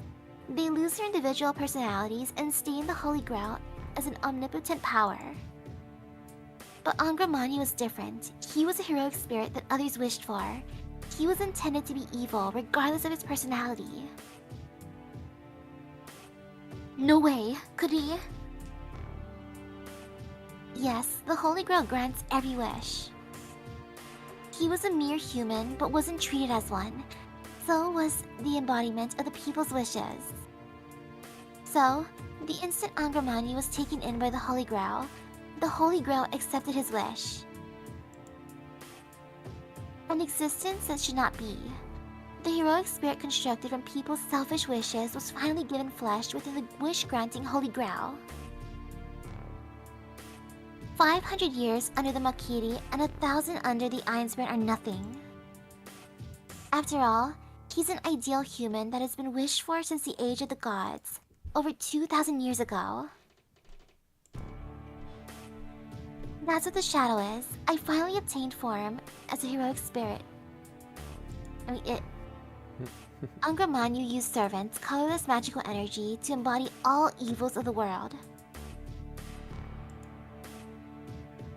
Only to be evil. Slowly matured with an ability to curse all 6 billion people.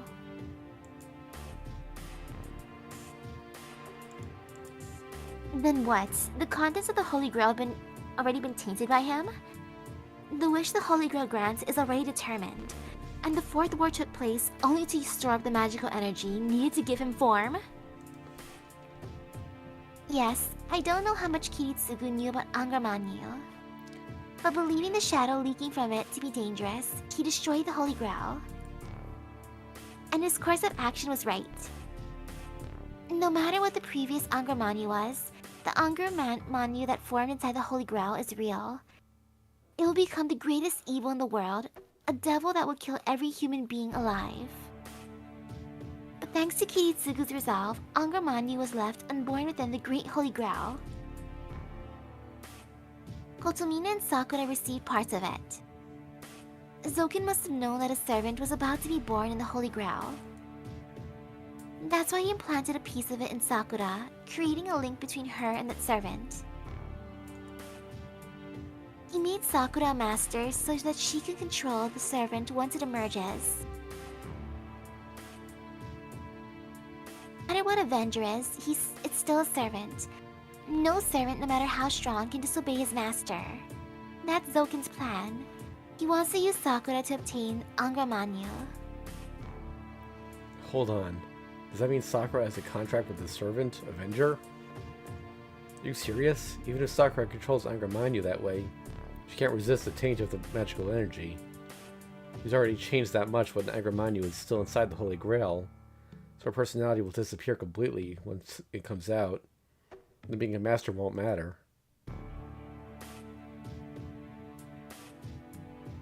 Fine. Zoken isn't worried about Sakura's personality. What matters to him is her body and its connection to Angramanyu. He's planning to take over her empty body after her personality disappears. Think you know, but Zoken can take over anyone's body as long as the worm bearing his soul exists. That's how he's stayed alive until now. From the start, Sakura was just a body to eventually possess. Then what? The thing possessing Sakura. If that's what change, if that's what's changing her, if what's changing her is a contract with a servant. Zoken kidnapped me probably because he didn't want to let Sakura open the gate. He wanted me to take the role of the Holy Grail, allowing you to take over Sakura's body when she became Angra Mainyu's master. I guess he plans to take over Angra Mainyu in time, since a soul given flesh is a living example of the third sorcery. It's like speaking ill of a perfect god because you're a human with desires. The definition of God's creation is something that's made from people's wishes, but not affected by people's intentions. Well, I bet any god will turn to a devil if it reflects Zoken's personality. That must be why Kotomine considered him his enemy. I get it. That's enough, right, Cheeto? Huh? Tosaka's voice brings me back to the present.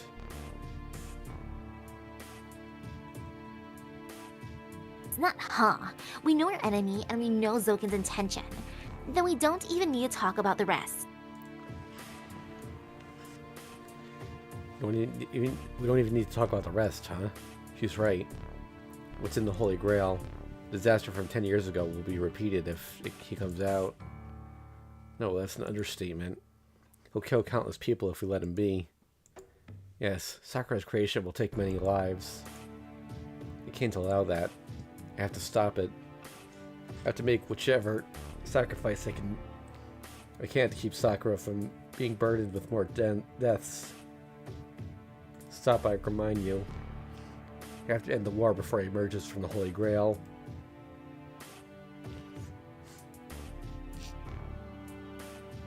I guess you understand now. We have to fight and win. And there are only two ways to do this. Kill Sakura, Angra Mainyu's master before he comes out, or destroy the Great Holy Grail before he comes out. The former is the more certain method. Sakura and Zoken will surely get in our way if we try to destroy the Great Holy Grail. We won't be able to do it without defeating them. So, it's easiest to defeat Sakura.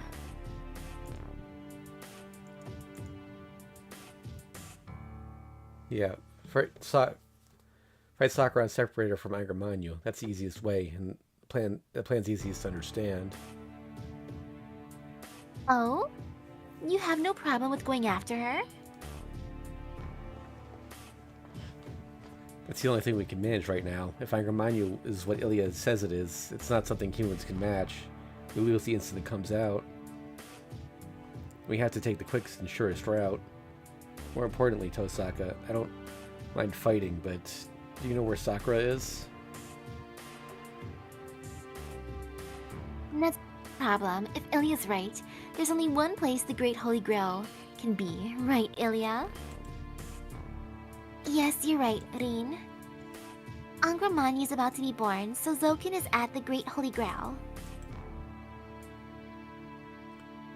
The degraded ley line, the origin that was chosen by the three families 200 years ago.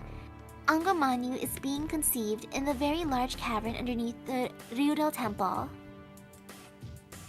Under the Ryudo Temple. That's where Sakura is. That's where we'll be heading, the place where the Holy Grail War will end. I take a deep breath and allow my tense mind to relax slightly. The cold pendant in my hand settles my thoughts. Fighting Sakura. Tosaka isn't lying. It's just that our methods are different. Tosaka must intend to finish the war by killing Sakura. But I'll end the war by saving Sakura's life. My body trembles. The house is beset by pressure, making the air feel like water. And Sakura. The instant we realize the pressure that's coming from the shadow, we run out into the yard. We go out into the yard. The whole world is covered by the shadow. Our entire body is numb with fear. A black shadow is standing in front of us. It can crush this house if it wants to. The difference in our power is obvious. It has transfigured into an existence that's unlike anything I've ever seen. Black shadow does nothing. It's not Sakura, but a shadow shaped like her. Real Sakura is under the Ryudo temple. The thing in front of us is a virtual image. Oomph. So you're sending the shadow instead of showing up yourself? You've gotten arrogant during the short time you've been away. Does she not hear Tosaka's provocation, or does she not hear anything at all? Wavering in the moonlight, her shadow looks lonely. Her eyes look at me.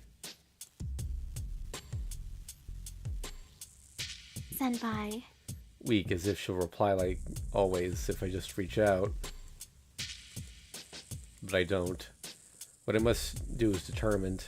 I can't say anything to her, as doing so would weaken my resolve. She looks away, after hanging her head for a moment. Did you hear this whole story from Iliasville, Ne-san? She confronts Tosaka with a cold voice. Yeah, I heard about what's possessing you, and the abilities of what's about to be born from the Holy Grail. So, Sakura, let me ask. Do you have any intention of cutting ties with this Angramanyu? Tosaka's voice is the same, completely cold, showing no concern for Sakura. No, I said the weekly disappeared, didn't I? I was able to obtain this power, so I don't intend to let it go. I couldn't even if I wanted to. This is how Mato Sakura has to give life from now on.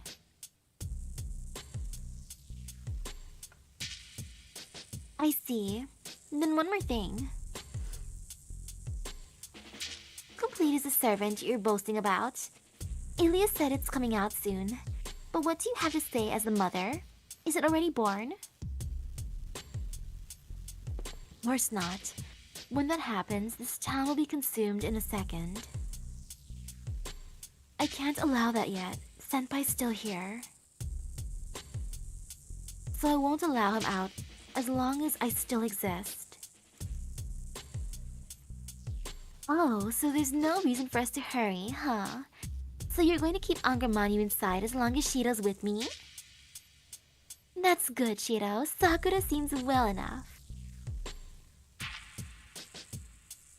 Be ridiculous. You should know how much longer I'm going to last. Please run away with Senpai. I won't last long. I don't know when I'll disappear. I might only be able to hold out for one night. So I'm warning you before that. Ne-san, please take Senpai and run far away. Then I can be at peace and take his life with mine. Sakura says she's going to kill him using her life. Tosaka trembles a bit. Is that because she believes her, or... You don't know when you're going to disappear, huh? You're wrong. You just don't know when you'll run out of patience. Ne-san? Oh well, I don't know how you're going to kill Angramanyu, but you can kill yourself without hesitation if I run away with Shiro. You'll kill the servant within the Holy Grail along with you, right? Yes. So please run away. I don't want you to see me change. It's fine as long as Senpai gets away. So please don't come after me anymore, Senpai. She's desperately begging us. Sakura's shadow can kill us right now, but it asks for salvation by letting us go.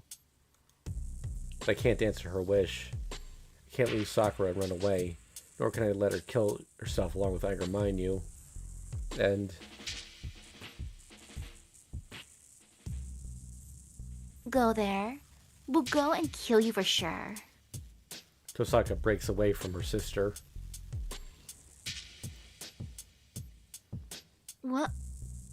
What did you expect? As Osaka's Magus, I can't ignore you, and I can't believe you even if you say you'll kill yourself.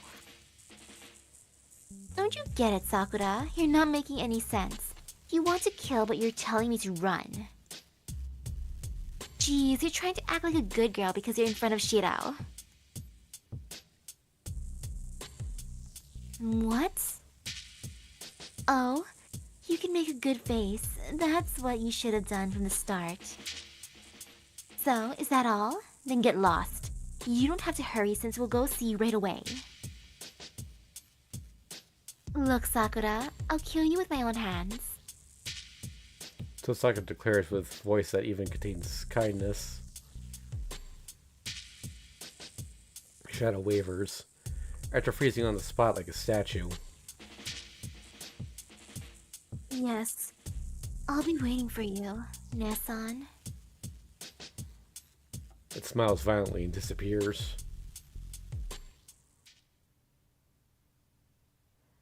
The shadow covering the house recedes. Tosaka and I are the only ones remaining in the yard. I get dizzy. I thought it was concentrating, but it seems it was agitated after seeing Sakura's image. It seems Sakura's not the only one that's running out of time. Shiro, you heard what Sakura said, but what are you going to do? If you want to run, I won't stop you, but if you do, that'll be after you project the gem sword. You don't have to confirm with me. I won't run away. I'll somehow project the gem sword. We're cooperating, right? Then I'll follow up by doing things you can't do.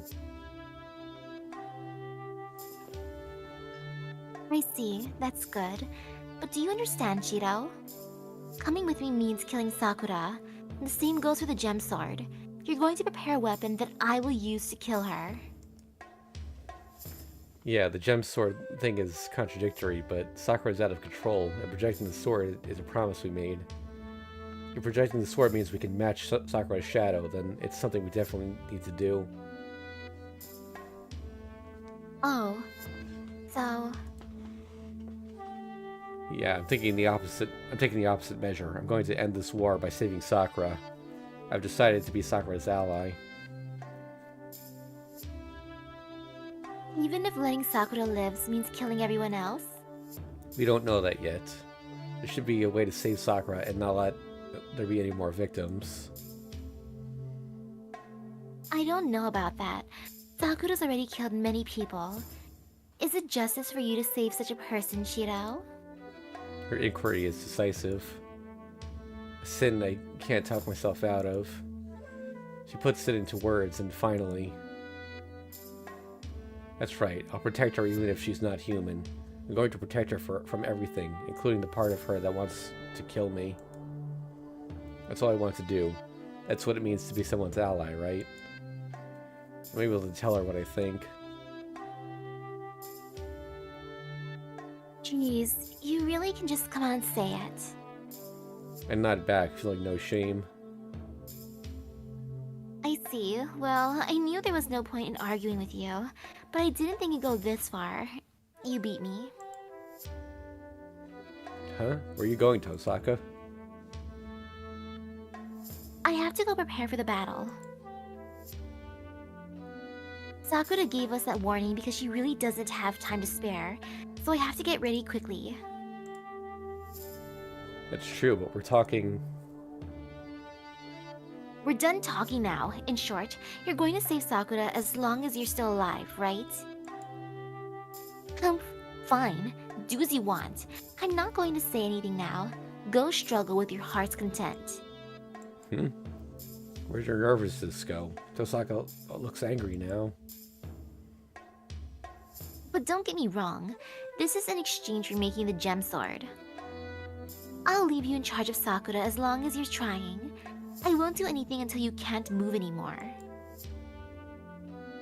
That's good, right? You might be able to save Sakura if you try hard enough. Tosaka leaves with that. The uneasiness in my chest goes away.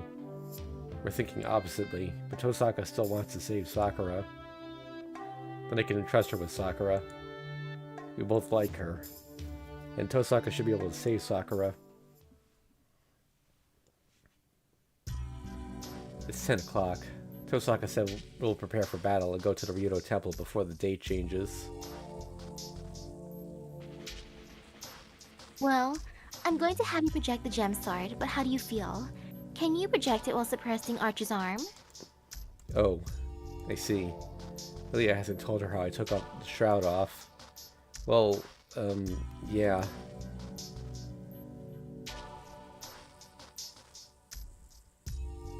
Oh, that's good to hear. Then the rest is up to Shiro and Ilya.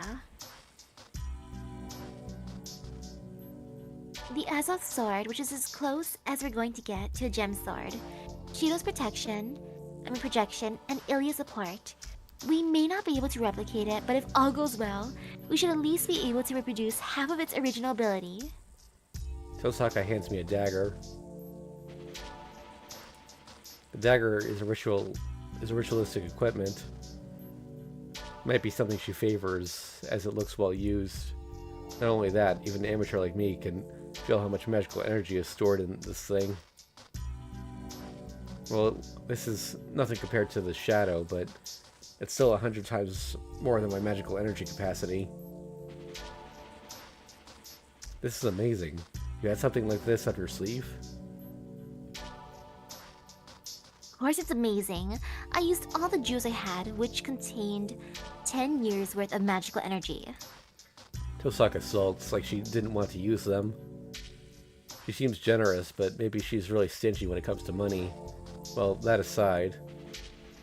But is that really okay, Tosaka? I don't have any left. You don't have any left for yourself if you've used everything you have, right? I know you're still not fully recovered, so you can still. So can you still fight? I can manage to move around, but I haven't healed to the point where I can use magic again. Wait, then. You don't need to worry. It's fine as long as you can project the gem sword. The sword has absurd powers said to have even stopped the falling moon. I don't get what she means, but Tosaka has great confidence. Falling moon like in Zelda? I'm not sure, but I think it might actually be referring to, like, Tsukihime stuff. I don't get what she means, but Tosaka has great confidence. Actually, let me just look up Falling Moon real quick. That word sounds familiar. Let's see. Falling... It's not coming up. Alright, never mind.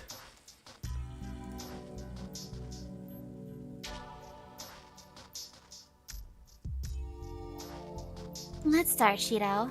It'll take a long time to project that sword, even for you. We have to get started or the date'll change.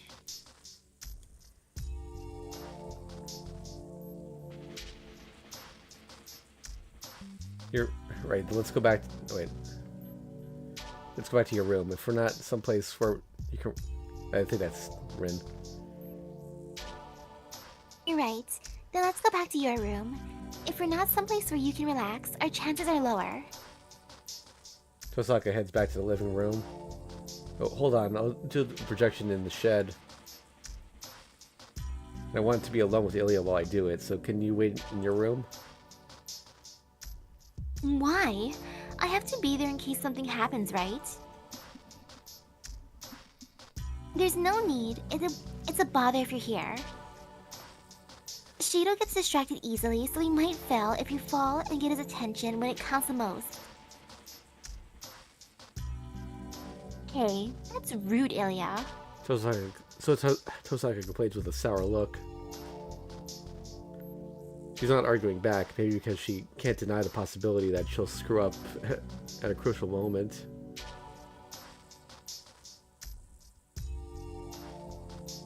Alright, then I'll wait outside the shed. Is that alright, Ilya? I guess it can't be helped. That's the biggest compromise we can make.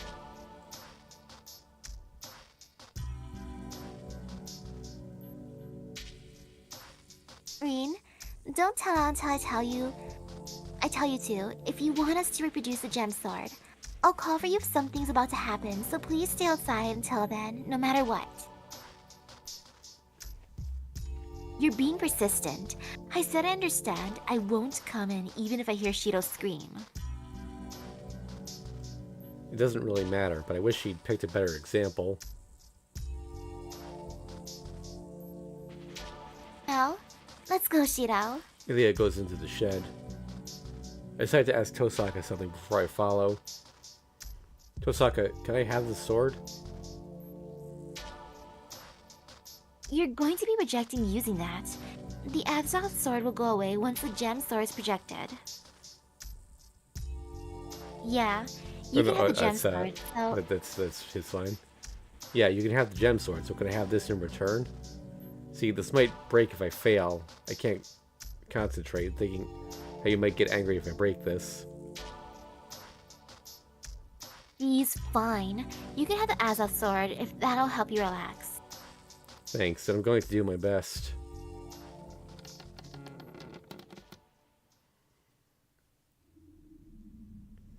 I shut the door. I can't let Tosaka see this. I'm sure she won't stop me now, but she'll definitely feel responsible. If I'm to smooth this out, I'll have to tell her I use it after everything is over and get retroactive approval.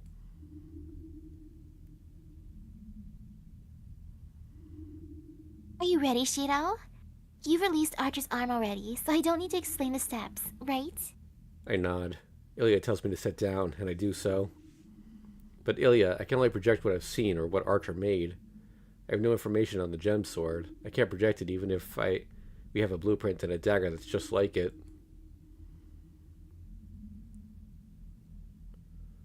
I know. I'll first have you come inside my memory. I haven't seen it either, but the record of the gem sword is in me.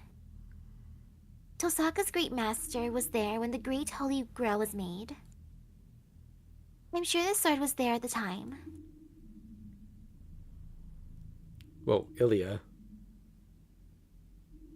Just close your eyes. I'll keep your body here and send your mind somewhere else. We did this before. I'll send your vision into my memory, so analyze the gem sword there. Use your left arm once you're inside.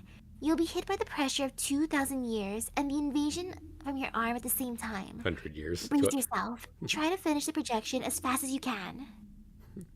200, not 2,000. Ilya's voice is trembling. Her arms are as well. I'll take you to the gem sword, so you just need to hold your breath. Clear your mind, and don't look at anything unnecessary. You just need to draw out this Zelrech. Space splits. Is it because all my senses are within her memory, or is it because my left arm is released?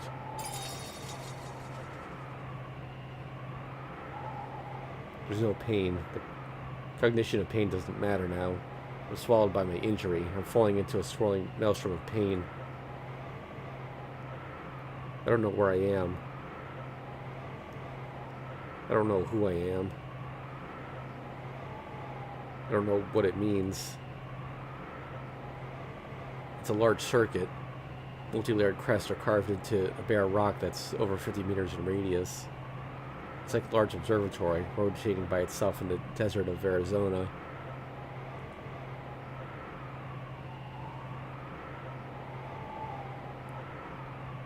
The circuits cover the area in many layers. The geometric figures turn in place. A white girl stands in the center of a beautiful spider's nest. Her name is Lizlehi. Just Desia von Einsburn. She's the Magus that divides the Holy Grail War. She's also the character featured on the Heaven's Feel craft essence. The great Magus, who was called the Winter Saint. Magus accompanied by Makiri Zoken and Tosaka Nagato. The Great Holy Grail is activated. Justicia becomes the key, reenacting the ancient sorcery. Yes, the Holy Grail is just like a is just a Holy Grail without her. Her will is needed for Heaven's seal. The old man known as Mockery and Tosaka do that. The old man knows as well as Mockery and Tosaka do that the Holy Grail is a mere wishbringer. The vision narrows. The world expands. I concentrated on something needless. I did, so my body was ripped in half. The world is too big for this small body. I'll eventually see nothing. The process behind the 200-year-old ritual doesn't matter. There's only one thing I need to look at. I concentrate on the man standing at the front of the Great Holy Grail. I concentrate on the dagger in his hand. That's the original. Ritual dagger with a jeweled blade. Kaleidoscopic gleam sears through my eyes and into my brain. I understand the instant I see it. I understand that I can't comprehend it. All I can imitate is its shape. I can't analyze the structure and project it. What kind of magical theory was it constructed with? The old man's dagger is still a mystery, even if I use Archer's arm and every last piece of knowledge in heroic spirit Emiya. It's alien technology. The old man is embodying general knowledge from a far future, beyond the reach of modern man. And yet it's only a 3-star craft distance. Dang, so that's what that sword was. Yeah. I'm repelled. I can't be repelled. I can't reach it. Not reaching it is unforgivable. I reach out. I reach out. I reach out. My eyes are burned. My brains are burned out. I extend my left arm for dozens of meters. Extend, extend, extend. I think it's Ilya. You know? I hear Ilya's voice. But I'm not there yet. I don't even have my fingertips on it. I can't come back now. How can I back out after seeing that miracle, the ultimate one? Give up. Don't disappear, Shiro. Get there.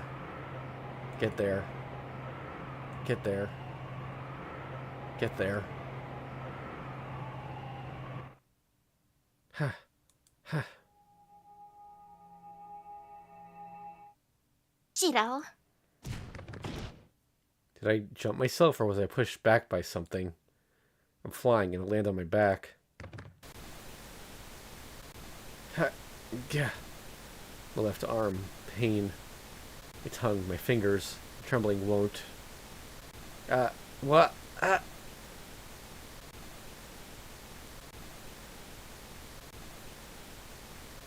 Stay. Shroud.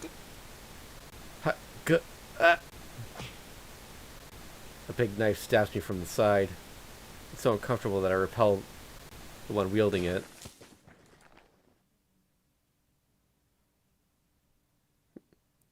And I realize I just punched Ilya. No, Ilya. I'm sorry, Ilya. She pats the dust off herself and gets up. Good, she's not hurt. I told you not to look at unnecessary things, you idiot. Jeez, I'll let you off the hook this time because it's paid off, but I won't forgive you if you disobey me again. She points at my face as she scolds me. Wait. Feeling something hard in my left hand, I look down. I managed to project it. It's projected, but it doesn't seem like the one I saw. By the way, I think in the movie, when he does that whole like going into the past thing, we see a younger Zoken, and I believe we also see Zelrich himself. Ooh. He's the guy on the kaleidoscope craft essence. And we actually, you may not remember this, but young Zoken was actually in the London chapter in Fate Grand Order. Just very briefly, like towards the end. Dang, Zoken. Yeah. Managed to project it. It's projected, but it doesn't seem like the one I saw.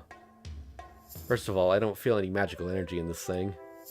Tosaka's Azoth sword is many times better than this, and this blade wouldn't cut paper.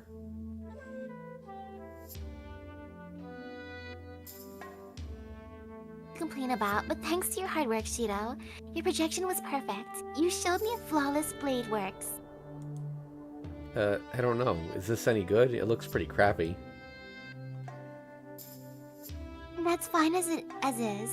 The sword is an extraordinary demonic sword that can only be used by Shrine Orc's lineage. Well, I guess it's fate. Sakura's receiving the protection of the third, and Rin's going to try and use it the second. It wouldn't end up as a mere investigation if the association were here. Every department would be running to put them on trial. Yeah, Zelrich, I believe, is the possessor of the second magic. Ilya laughs. Wow, so this dagger is that amazing? Yeah, to be more accurate, it's a multi-dimensional refractory phenomenon. Gem Sword Kishu Zelrich Schweinorg. It's called the Gem Sword Zelrich, and it's the old Magus' favorite sword and Tosaka's heirloom. Or wait, is it only like a low craft essence because it's the one that Emiya projected? Maybe. But the sword wasn't passed down the Tosaka line, just the blueprint. It's an assignment from the sorcerer that the Tosaka Magi must pursue for a long, long time. Assignment from a sorcerer? Wait, the Great Master Tosaka was talking about as a sorcerer? Yeah, but Zelrich is an oddball among the sorcerers in that he still associates himself with this world, so I'm sure he has other apprentices. I don't think Zelrich is in this world, but he might show up once Rin's capable of making the gem sword by herself. Okay, so I just went and looked up the description for the craft essence. This is a mystic code designed and created by Zelrich, a magician known and feared as the Kaleidoscope. Its true form is not a sword, but a staff. Although limited, it can draw out magical energy leaked from parallel worlds, making the second magic a reality and creating slashes of light from concentrated energy. So it is the actual sword? Yeah. But it's not its true form, apparently, so... Ah, no wonder then. Yeah.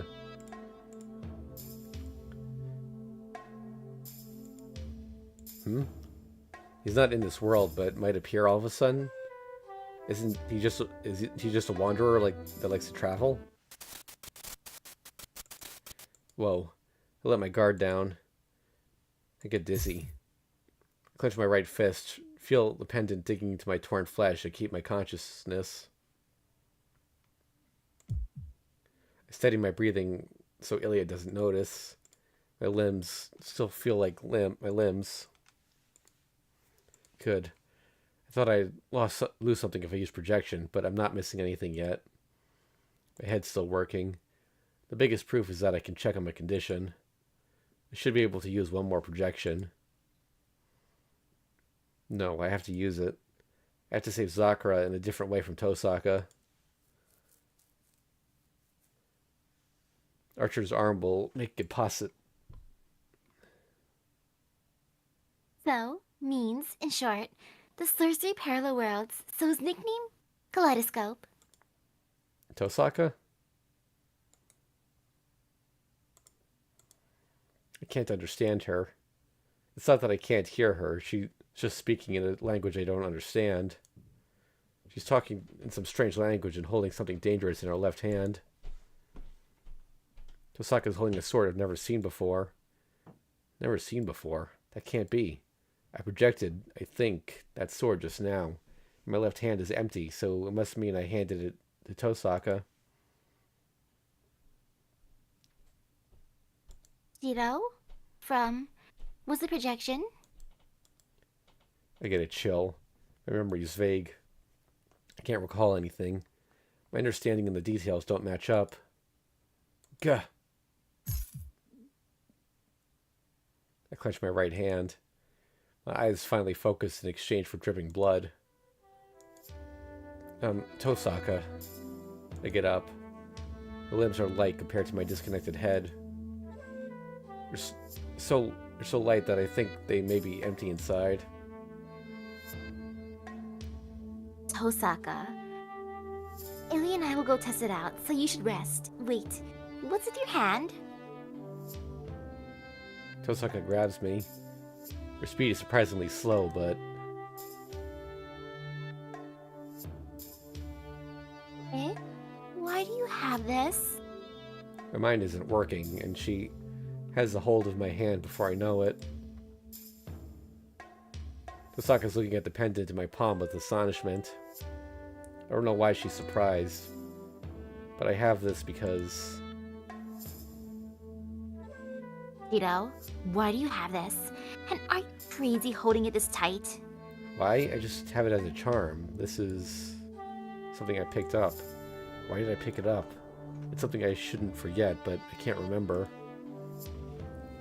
The stranger in my left arm knows what it is better than I do. It's something important. I have to have it on me until the end. Words that are not mine come out of my mouth.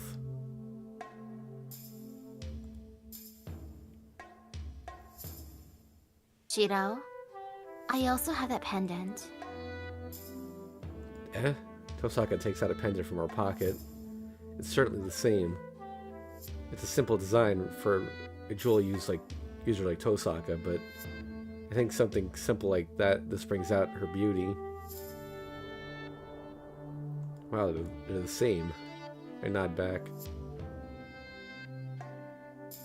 Oh wait, no, mine's empty, but there's still a bit left in yours.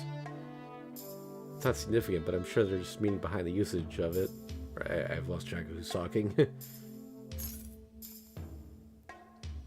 Keep that. It might come in handy. Tosaka puts her pendant away and walks off with Ilya. Hey, Tosaka, where are you going?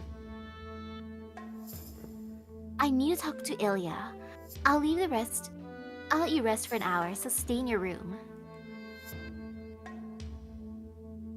And I'll get seriously mad if you don't treat your hand right away. Tosaka's bad temper borders on outright hostility. She takes Ilya, who follows her without a word. Oh, well, I guess I'm saved. Ooh, the weapon screen updated. Does it say anything about the sword?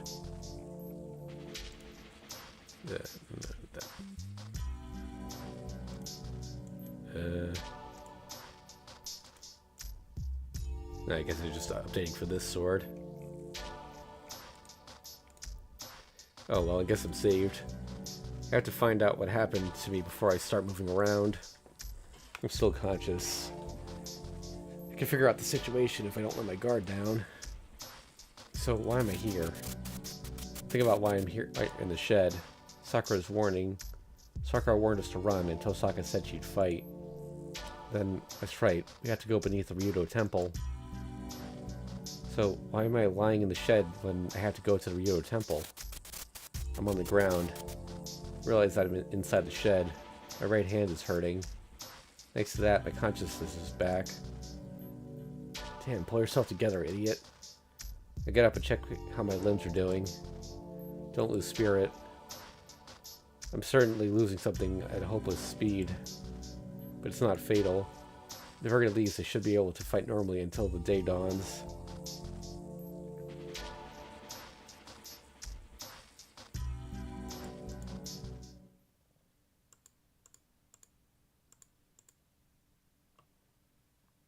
Oh, I think that... Servant in black? Yeah, that would be Ryder, I guess. Okay. You look terrible. Do you recognize me, Shiro? I quickly turn around. In the back of the shed, shrouded in darkness just beyond the moon's reach, there stands a servant in black. Ryder, you... Yes, I was watching you. Wait, hold on. Oh, we're here already? Oh, okay. I didn't think we were going to be doing Sparkslider High today. Okay. My mission is to protect you, but Sakura's my master. So long as she's the one trying to harm you, I can offer you no assistance. Okay, we have to change the VOD title later because this is like the one scene in the game that everyone knows the name of by heart, just because it's like not this scene, but one that's coming up soon. But Ooh. That is why I did not help you in the forest. It was your own fault to be attacked by Berserker. Ryder explains lightly. She speaks without emotion. It seems she was waiting for me to be alone. I see, then you came here too. To kill you. You and your allies are Sakura's enemies, and thus, I cannot let you meet her. Ryder's holding a nail-like dagger. I feel her hostility creeping up my spine. Ryder's serious. Okay, so... Okay, so the flowchart here gets a little weird. So, 2 of these choices will lead to the scene we're talking about. One will give us another set of 3 choices, where 2 of them lead to that same scene. So, here I'm just going to let you pick. Doesn't it sound good to use even more projection? It's not like our arm's gonna kill us or anything. Alright, yeah, fight back using projection. I have to use Archer's arm. I can't match Ryder. I can't afford to use any more projection, but it's better to take a chance if she's going to kill me. Trace on. Activate my magic circuit, not daring to take my eyes off her. I won't make any weapons until the last second. I'll project something and counter her the instant she attacks me. Projection. I cannot use you to your full potential, but an excellent swordsman would be able to use you as a noble phantasm. Ryder's hostility dissipates. Ryder steps back and relaxes, as if she's read my mind. Ryder? I will let you go. I cannot use you. How ironic fate can be. If Saber were here, she would have been your partner. Ryder's presence disappears. Maybe she left the grounds after leaving the shed. I don't feel her hostility anymore, and I don't think she's coming back. Did she let me go? If my suspicion is correct, she might help us if the opportunity arises.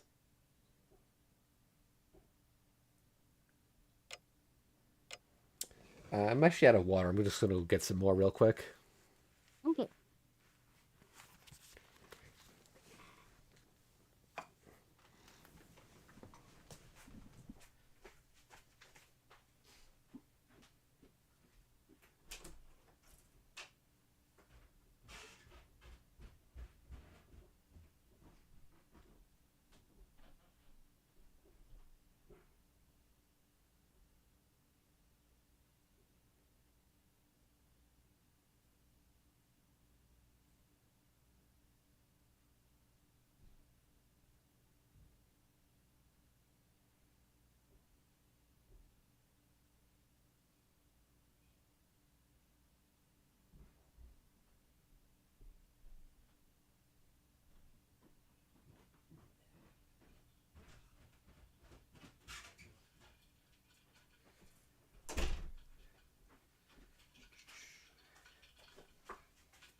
Okay. It's getting hot here. It's 75 degrees, which I'm sure is nothing for you. Dang, that's like early morning weather basically, because let me check my temperature. Over here it is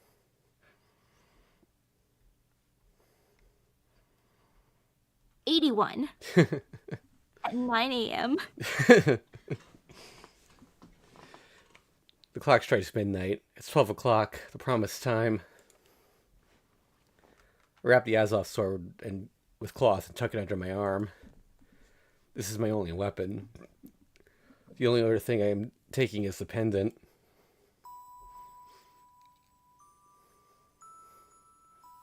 Nito, Brienne's calling for you. She's waiting outside, so she wants to meet up there as soon as you're ready. Ilya's going to stay here. It's partly because Zokin's after her, but also having her stay here because she's my hope. I see, so she's out there, huh?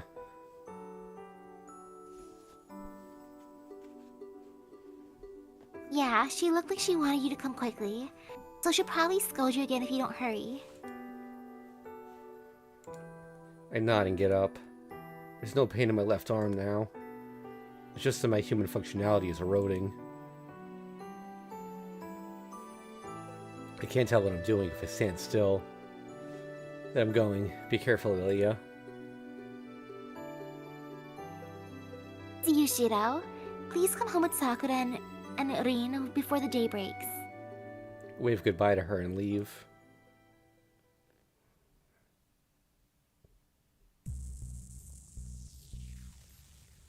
The air is rumbling. Pressure that crushes the spirit of anyone who comes here. Wind must be blowing from far above me. If I strain my ears, I can hear it howling. I know this atmosphere. It's a reenactment of the event 10 years ago. The air is thick with curses. Even people who are not magi should feel the ominous air of this place. This feeling, is Sakura at the Ryudo Temple? No, we have no business at the Riro Temple. The gate above must be the ostensible gate for the masters that want the Holy Grail. If we want the Great Holy Grail, we have to go down instead of up.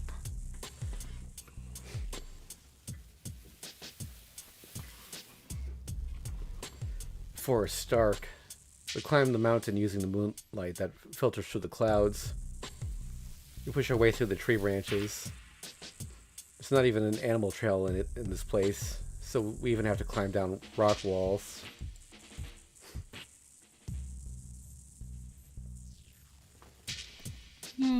It should be around here according to Ilya. Do you see anything like an entrance, Shiro? What do you mean, like? Like a crack in the rock that we can slip through, or a suspicious-looking shrine. It's an entrance, so I don't think it'd just be a pit. Don't be ridiculous. The stars are out, but I can't see anything in the forest at night. Oh, I can. Must be behind the temple because I see many dead trees. There are no signs of human influence. There's nothing here but dead trees and a small stream. Small stream. Hold on. That means the water's coming from somewhere. Stop. Wait a second. I'll take a better look. Oh, I think it was him, but following the sound of water, I figure out which direction to search. The stream isn't coming from the mountaintop, but from a rocky outcropping. I can't see all that well in the darkness, but the rocks are large. The formation looks like a natural gate, and the water is coming from behind them. Looks like a cave. It might be a dead end, but... What? Did you find something? Yeah, let's go check. It's this way, Tosaka. Watch your footing. We pick our way down the stream. It's more like a spring flowing out from the rocks. The stones are piled atop one another where it starts. There's a crack big enough for one person to fit through. It's like a snow hut made from rocks. So a rock hut. You can see that the huge boulder is blocking the entrance, so nobody would even try to go in it. It's a small cave, but it's a dead end. The water seems to be coming from the rocks. No. This is the place, Shiro.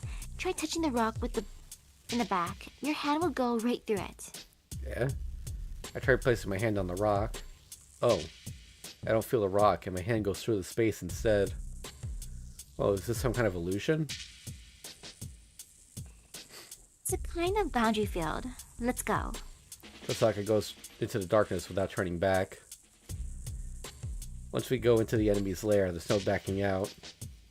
I take a deep breath and follow after her. Alright, folks, here comes Sparks Ladder High. The sound of scraping on a hard surface. I progress down the wet rocks using my hands. The ground slopes steeply downward. The weight of darkness is stifling. Unless I keep my back to the ground as I move, I might fall into the endless dark. I lay flat on my back as I slowly descend. It's dark, and I can't tell how far down the path goes. My breathing echoes in my ears. Shiro, I'm going to ask you now. Then, Tosaka, the one leading the way, suddenly speaks up. What? The gem sword. Why did you make it for me? She sounds blunt, as if she's just asking to kill time while we're descending. Why ask? I've told you that I'm planning to kill Sakura. Can you really give me a weapon knowing that? I nod in agreement. Well, Tosaka certainly has a point. I'm not okay with that, but I can't save Sakura without you. It's better to have two people instead of one. And protecting the sword was a promise. I couldn't keep one of my promises with you, so I wanted to keep the other. It happened a long time ago. I asked for Tosaka's help after I lost Saber. Tosaka responded to my call for help, and I made a promise with her. To let her win. Promise to make her the victor. I can't keep that promise anymore, so I have to keep the other promise with her. For the girl I used to admire. For Tosaka Rin, who believed in someone who had nothing at the time. I see. You're pretty faithful. Yeah, but not as much as you. Silence returns to the darkness. Conversation ends. We continue our descent without looking at each other. A long path seems to lead to hell. The path spirals downward, and just as I'm thinking we're over 100 meters underground, the dark cave changes completely, accepting us.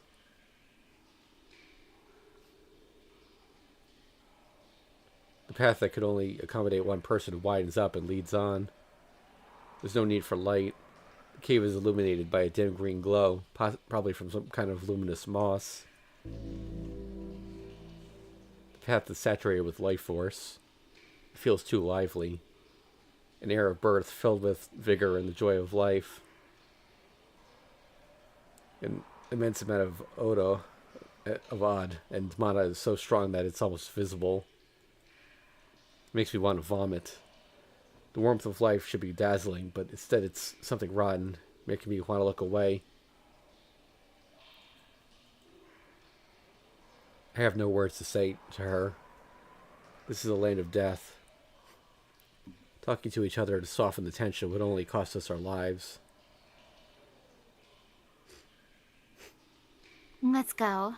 From now on, look out for your own safety first. Tosaka heads down the path to the source of the black air. I see something red on the ground. It's a trace of blood. The blood is leading to the back. Did something come here before us? And someone wounded badly enough to leave behind a trail of blood? Shiro? Sorry, I'll be right there. I shake off that train of thought and head on.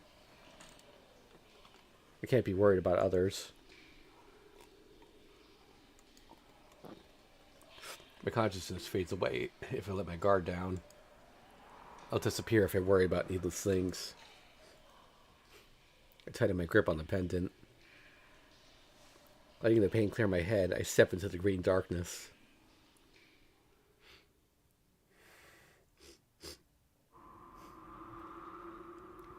Warm wind hits my cheeks. At its end, the path opens into a cavern. It's about as big as the school ground. It's too dark to make out the ceiling, but it must be about 10 meters up. I don't detect any signs of life. An unforgettable underground space like that looks like the moonscape that I read about a long time ago. And there waits Saber, filled with absolute hostility. She's the only one here. I don't see Sakura, Zoken, or Assassin. The only one blocking the way here is the girl who has turned black. Saber. There's no reply. Of course. Saber's duty is to eliminate any intruders. She's the gatekeeper and the executioner. Saber's the strongest servant Sakura has, so she can fight us by herself.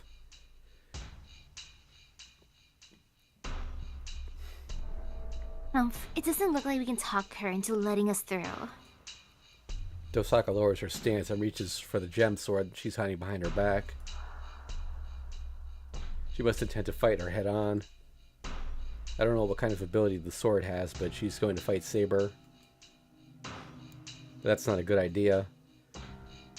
We still have a countermeasure since we know Saber's powers. We can't use our only secret weapon when Zoken and an assassin are still waiting for us. Wait, Tosaka, Saber's... Green, I have no reason to fight you. Please do not attack me. I will go against Sakura's orders if I kill you here. Speaking in the same quiet tones as before, Saber stops Tosaka in her tracks. We comprehend what she means right away. What are you doing? You're keeping watch here, right? Yes, I am to eliminate anyone that passes by here. That is Sakura's order, but... I'm an exception. Sakura wants to see me, huh? Saber nods. I see. She must be serious. She mutters. After taking a deep breath, Tosaka walks over to Saber. Tosaka. Sorry, I guess that's how it is, so I'm going ahead. Tosaka walks on without hesitation and passes by Saber. Right before she disappears. Shido, I don't know what'll happen to you, but I believe in you, so you better live up to my expectations. Huh? Wait. I can't understand if you complain to me without telling me what I should be doing. So that it'll just be pain if you come complaining after everything's over. Make sure you're not too late if you want to save Sakura. Tosaka disappears, her hair fluttering behind her. Thanks, Tosaka. That gives me strength. Sure, she told me to come help her while she keeps Sakura at bay. That is impossible. You will die here, Shiro. Her hostility expands. Tosaka left, leaving me alone. So she doesn't have to hold back anymore, huh? Oh, isn't it your job to kill anyone that goes on from here? But I haven't even taken a step forward. It is only a matter of time. You would never simply turn and leave. Saber's right. Retreat isn't an option. I have to keep going forward, even if she's in my way. Heh, that's right. You sure know me well. I was always troubling you because I wouldn't listen. I guess you still remember I'm stupid. I move my dry tongue. I don't feel alive at all. I couldn't even hit Saber once when we sparred in the dojo, and she wasn't even using a tenth of her powers. There's no way I can beat her. My neck will be cut the instant I cross blades with her. So I have to find an opening. If there's no opening, I'll make one. I have to get her attention, even if it means talking with her or appealing to compassion. The start of the battle isn't when the blades first meet. I have to use everything I can to find a way to beat her.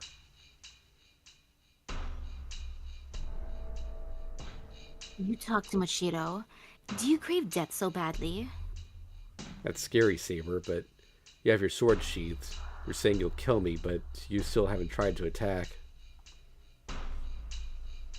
That is the rule.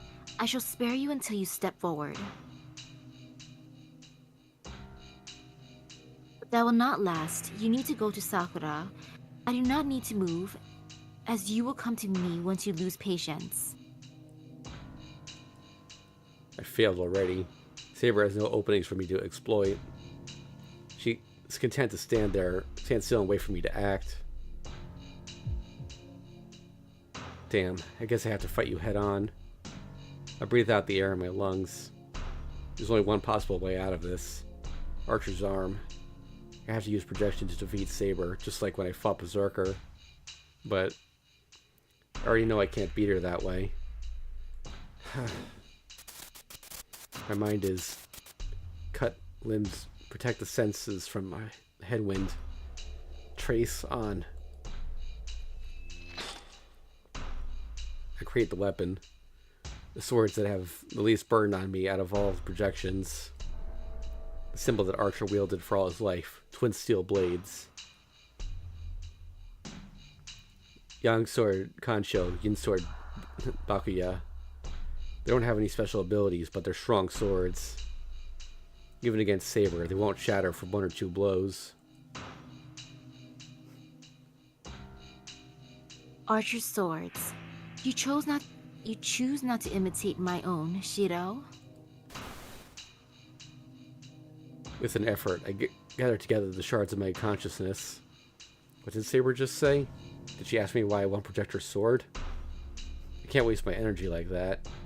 It takes too long to project such a powerful noble phantasm, and I can't handle that holy blade in any case. I should be able to imitate it if my enemy's not moving, but I won't have time to use the sword's true name against her.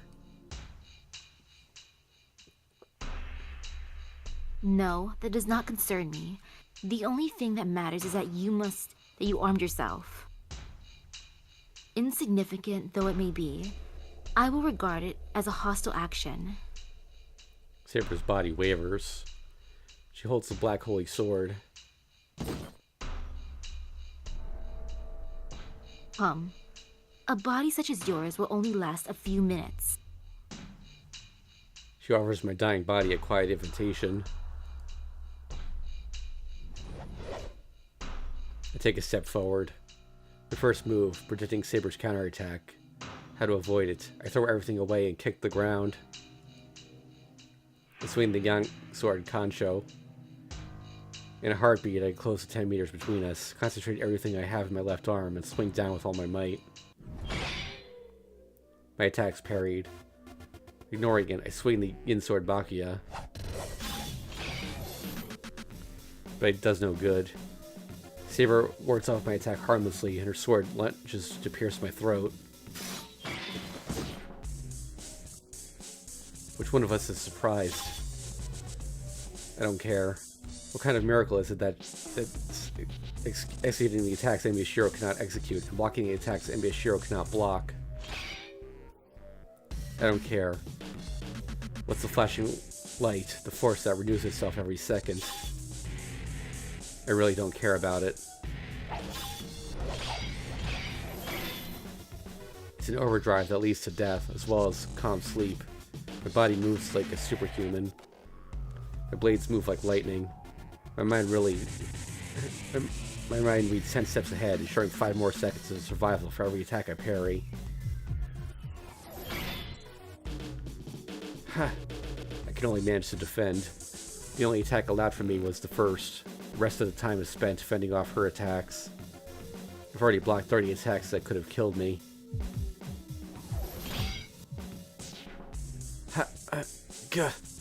Time stops. My body can't keep up with my mind. My limbs can't keep up with the extracted experience. This is why I chose Kansho and Bakuya. I need to only project the weapon. I reproduced Archer's battle experience along with the swords. It's not perfect, but my abilities are now close to his.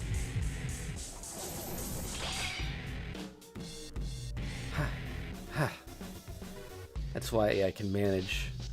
My vision wavers with each blow I deflect, but I can bear it. My mind and flesh are scraping off, and my existence is fading. My body screams with each of her attacks. I'm beginning to see my death, a mere 30 steps ahead. There's no fear. All I have is...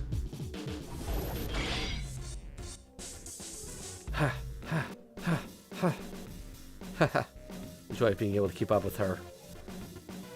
I can fight. I'm fighting her. I don't care if this is borrowed knowledge or borrowed techniques. I'm exchanging blows with Saber. There might be a chance of victory. Saber won't use her holy sword.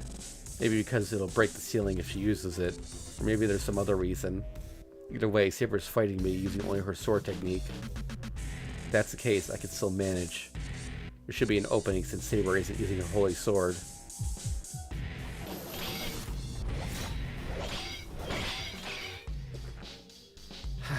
I move faster. I shifted to high gear and step on the gas. The strut on my arm is irritating. I hate myself for only being able to project one more time. Extract it. Deeper, wider, closer to the limit. I can keep fighting Saber if I can extract it.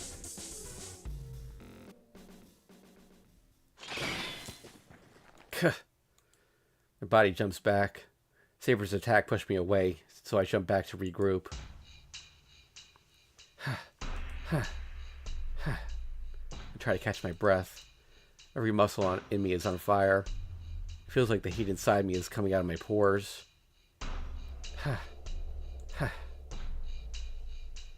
With Concho and Bakia in hand, I stare at Saber. I jump 10 meters back. Even Saber will need to take 2 steps to close this distance. With this buffer between us, I can relax. I get my breath back in no time.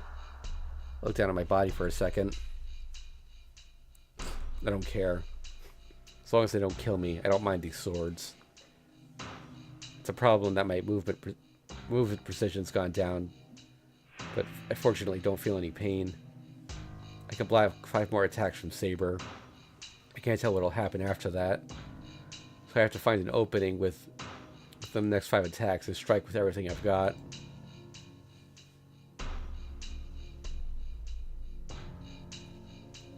Misaki. Impossible. You cannot harm me like that, let alone defeat me. But Sarah quickly shoots down the idea. Why? I'm keeping up with you. How can you say that, knowing your condition? No. You're charging ahead with this reckless plan because of your state. Your body's at its limit. Even though you do not bleed and your flesh is turning into swords, I shall obliterate you with this next exchange of attacks. I know. I already know that. But I have no other option. I can only project one more time. So I have to defeat Saber with the swords I have right now. I won't know until I try. I'm going to attack with more power next time. If I overpower you even once in the next 5...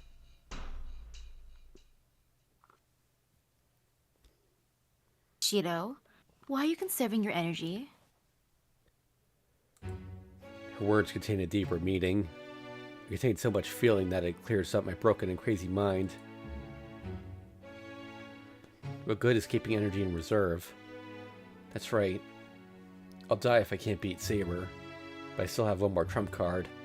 I'm saving the last projection to save Sakura, but that'll be meaningless if I can't make it to where Sakura is. But that means giving up my only shot at saving Sakura in order to beat Saber. I can't do that. It won't do any good to die here, but there's no point if I can't use projection once I get to Sakura. Shiro, I will return to Sakura after I defeat you. Do you understand? Rin will have to face Sakura and me together. That's impossible. Tosaka won't be able to fight the 2 of them at the same time. But conversely, if Sakura's alone, Tosaka will... Yes, she will save Sakura if I'm not there. There's a meaning. Saber has to stay here because I didn't run away. Sakura is facing Tosaka without her greatest protection. That's only for a moment. Sakura can call her servant back at any time. Sakura would call for Saber if Tosaka corners her. Once that happens, Tosaka will lose. Then what I need to do is keep Saber from going to her master. Saber, you... Shiro, is that all I am to you? My heart stops. No, my heart already stopped a few seconds ago.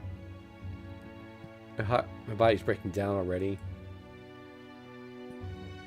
My fate has been determined ever since I took the shroud off in the Einsburn forest. The body without sensation and the mind without a self aren't afraid of death. I don't even know what fear is anymore. And I've clung to my life to save Sakura. My wish can be granted. It doesn't matter how it happens. So it's not like dying here won't accomplish anything. I'm determined now. Tosaka will have to face Zoken, Sakura, and Saber if I don't take Saber down here. There is a meaning if I can decrease her opponents. Even if I can't save Sakura, Tosaka will do it if I give her the chance. Trace on. I close my eyes and use projection for the third time. These twin swords are the only weapons I'm going to read. I still haven't comprehended their full capabilities. I'm going to pull out Archer's tactics and Kansho and Bakuya's true nature.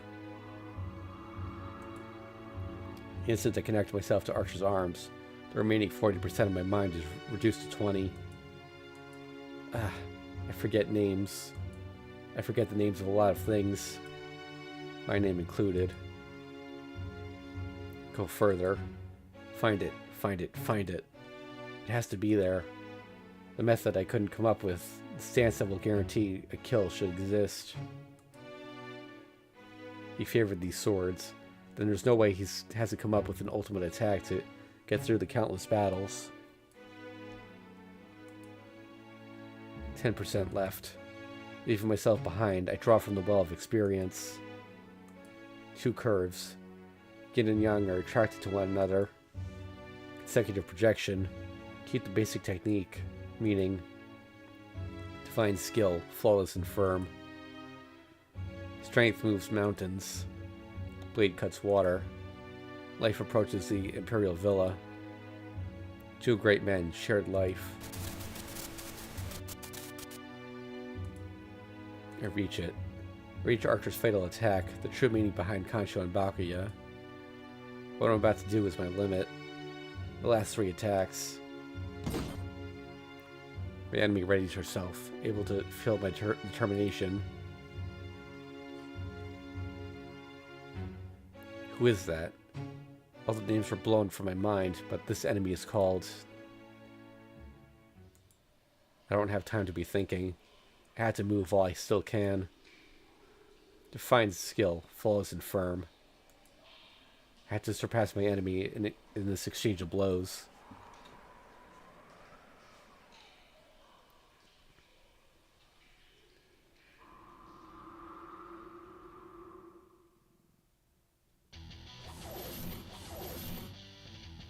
I throw them. I charge them with as much magical energy as I can muster and throw them from both sides, targeting the enemy's neck. The 2 blades draw an arc so they intersect right on the enemy. The blades draw beautiful crosses. No hero can come out unscathed after being trapped between steel-penetrating noble phantasms. But the enemy blocks them like nothing. She easily redirects Kansho and Bakuya that attack from both sides at the same time. She escapes the attack. The twin swords are supposed to come back to me even if they're deflected, but she redirected them behind her. I'm unarmed now. The enemy closes in on her unarmed opponent. I charge. Freeze out. The same weapon? Oh wait, no. It's her. The same weapon? The 2 swords block her attack. The projection was all completed. Using the image I've prepared, I create Kansho and Bakuya anew. Useless. That noble phantasm cannot match me. She unleashes her fatal attack. But right before that, strength moves mountains. A surprise attack comes from an unexpected direction. What? Oh no, it's... yeah. She uses her cognition-like instinct to avoid the Bakuya that flew at her from behind. Taking advantage of the perfect opening, I strike using Kansho. Ha! Oh. She blocks me with her sword. She's a monster. She blocks both the surprise attack from the back and my attacks containing full force. And she destroys Kansho that I attacked with. If she isn't a monster, what is? But blade cuts water. If I weren't fighting a monster, I wouldn't need this arrangement.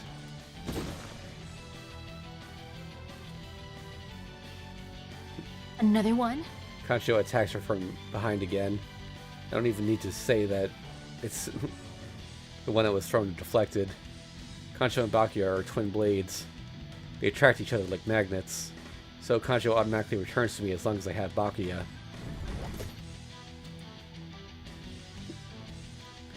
The enemy avoids the surprise attack with godlike reflexes. And they smash Bakuya into her unguarded chest. She even blocks my final attack. Time freezes. We take an instant to assess each other's condition. My attack is ended. 2 pairs of Concho and Bakuya. She blocks the simultaneous attacks from 4 blades. With all my weapons destroyed, I can't do anything more. The enemy is at her limit too. She destroyed my weapon at the cost of leaving herself open. So there's nothing more. The battle has ended with a stalemate. Both defenseless, and in a second we'll be back to where we started. But I still have more. The enemy's expression freezes. The last 10% disappears. Life approaches the Imperial Villa. Past my limit. I create another pair of swords in my empty hands. Saber! 2 great men shared life. I slash her defenseless body from both sides.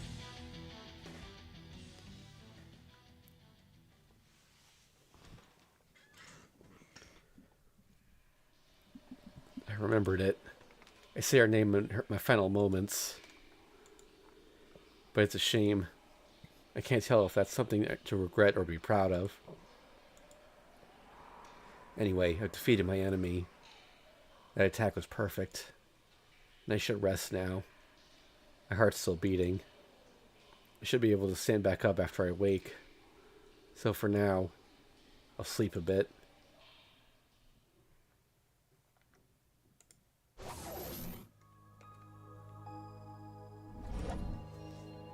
Saber! This is narration. The twin swords are swung from both sides. She saw them coming but couldn't do anything to defend herself. Her body cannot catch up to her thoughts.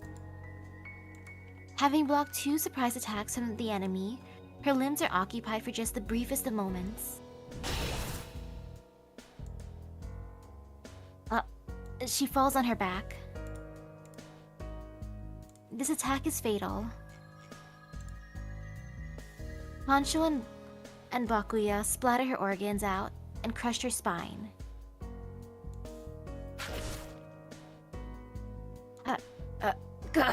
She groans in pain.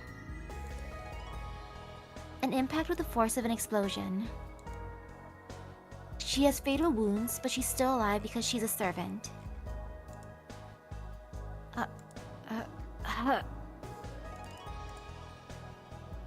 And to add, she has natural healing powers. She has strong regenerative abilities coupled with an almost infinite source of magical energy. One has to crush her head or heart if one wants to kill her. She'll heal within 10 minutes if she's left alone. But conversely, she cannot do anything for 10 minutes and has to accept any finishing blows.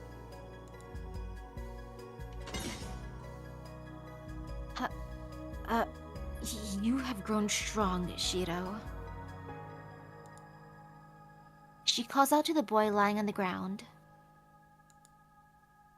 His wound is fatal too, but he should be able to move. It should be easy for him to stand up and stab her heart.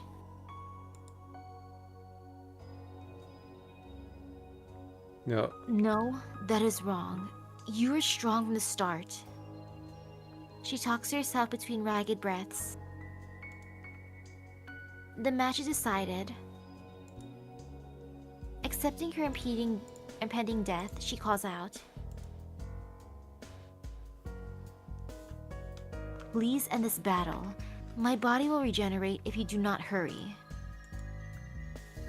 There's no reply. Shiro? She turns her head. She looks at the boy lying right next to her.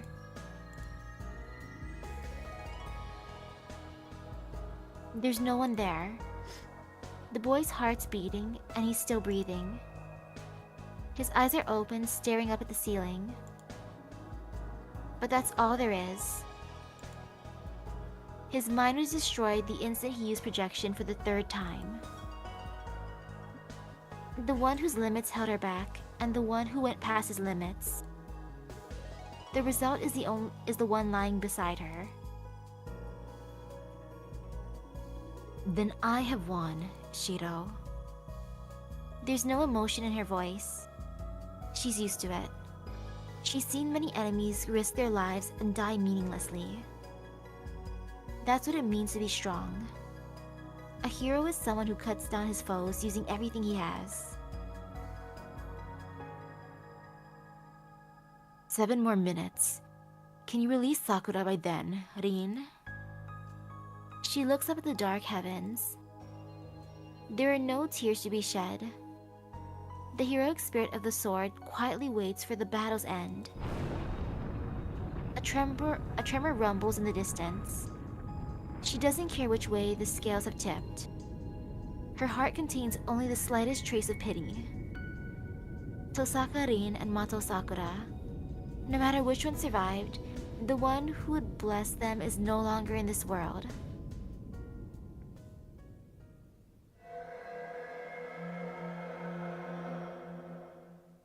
End. Wow, it's just end. Yep. Still a bad ending, but God, that fight is so good. And we'll never see it animated because it's a bad ending. I think a version of it actually appeared in Prisma Ilia. Actually, Chloe's Noble Phantasm is based on the move Shira pulled off there. Ooh.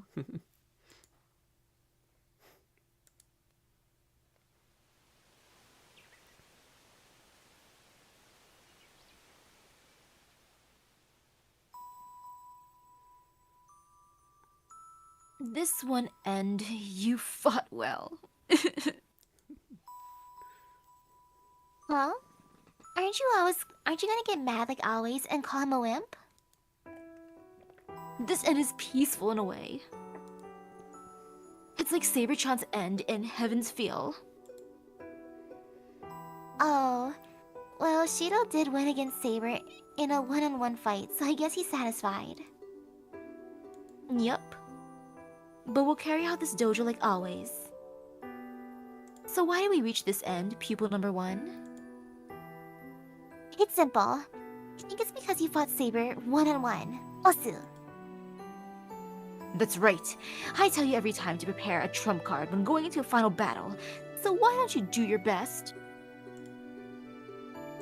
Master, then what's the trump card this time? An ally. An ally? That sounds really funny, Master. Stop with the jokes. To be frank, you need a partner. Even in this situation, there should be one servant who might cooperate with you. Convince her somehow before you go into your final battle. Okay, but Master, she quickly runs away. Recall the conversation you had with her before. There's only one answer. She'll become your ally if you give her the answer she wants. Well, this dojo's over.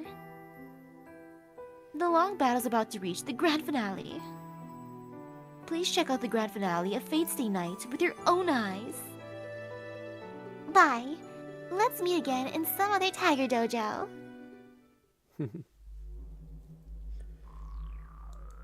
Alright, so we just got a little bit more to go to get to the end of this day. I know this stream's got a little longer than usual, folks, but we're really close to the end. It's like, we think we can finish it next stream. Rather serious. I gave her the answer to the previous question. She once asked me, what was it? Remember, it was Do you know the answer? Will I be on Sakura's side until the very end? Yes.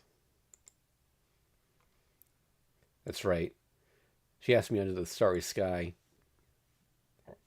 if I'm be on Sakura's side until the very end. The words I couldn't say to her back then. I can tell her now with confidence. Ryder, I understand how much you care for Sakura. You're stopping me now because Sakura will suffer if you let me go, right? Yes. Are you still going to kill Sakura in spite of that? I'm not going to kill her. I'm going to save her. Ryder, I'm going to protect Sakura until the very end. I'm going to choose Sakura no matter what. So please lend me your power. Tosaka and I can't do this alone. If you care for Sakura, please help us.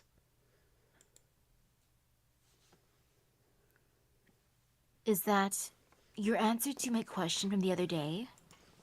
I nod.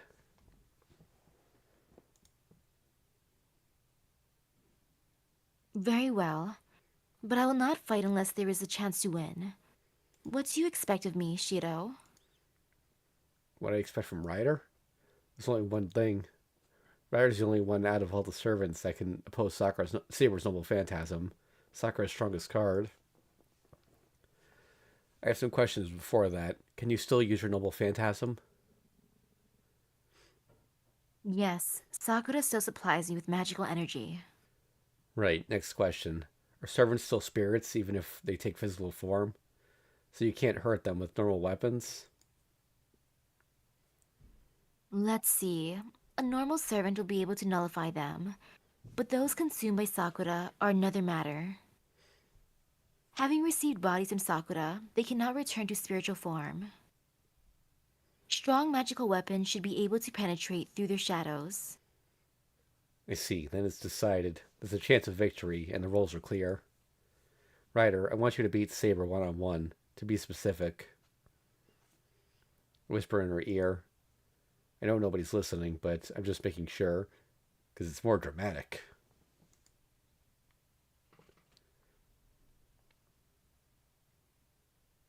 I see. I can definitely penetrate her guard with that. It is a pure contest of power. Nothing is left to chance. Right? Well, if there's a problem, It is your skill and my trust in you. I nod. Ryder puts a finger on her mouth, thinking. To her mouth. Fair enough. I shall trust you and accept you as my temporary master. And agrees with a smile that takes me by surprise.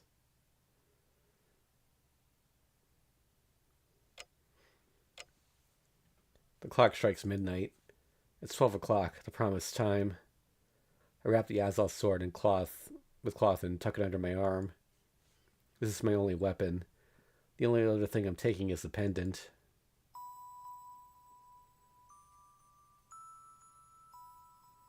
Thing? Hmm? Will this be the same dialogue for like the most part oh, or oh, no? Because yeah, that's the same thing. yeah.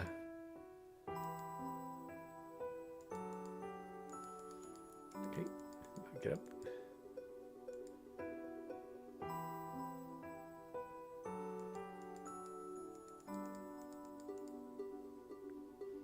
Yeah, it's probably going to be mostly the same till they get to the cave.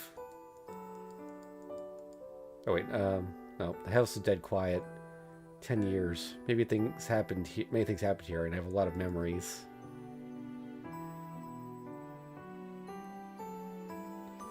This just happened recently. A morning scene that was part of my life for a year and a half.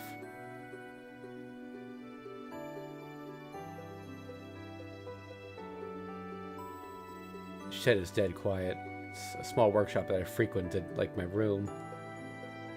Here I trained hard every night, hoping to be like Kiritsugu.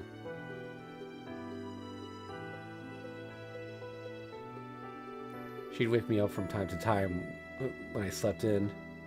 It feels like it happened long ago, but I even remember how the air smelled. The room is dead quiet.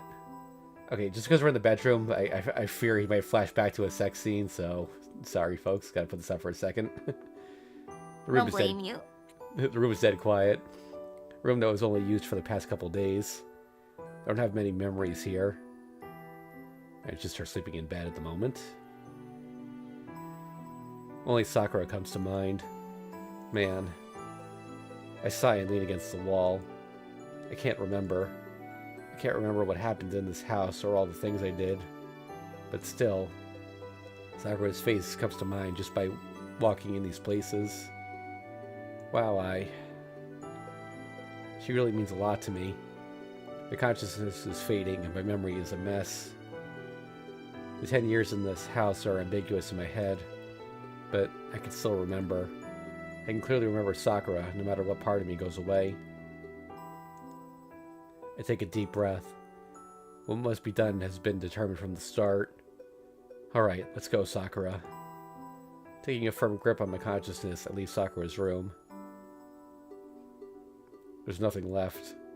We once made a promise here. We knew it wouldn't come true, but we encouraged each other. I'll do it again now. What was that small hope used for? Okay, we're good.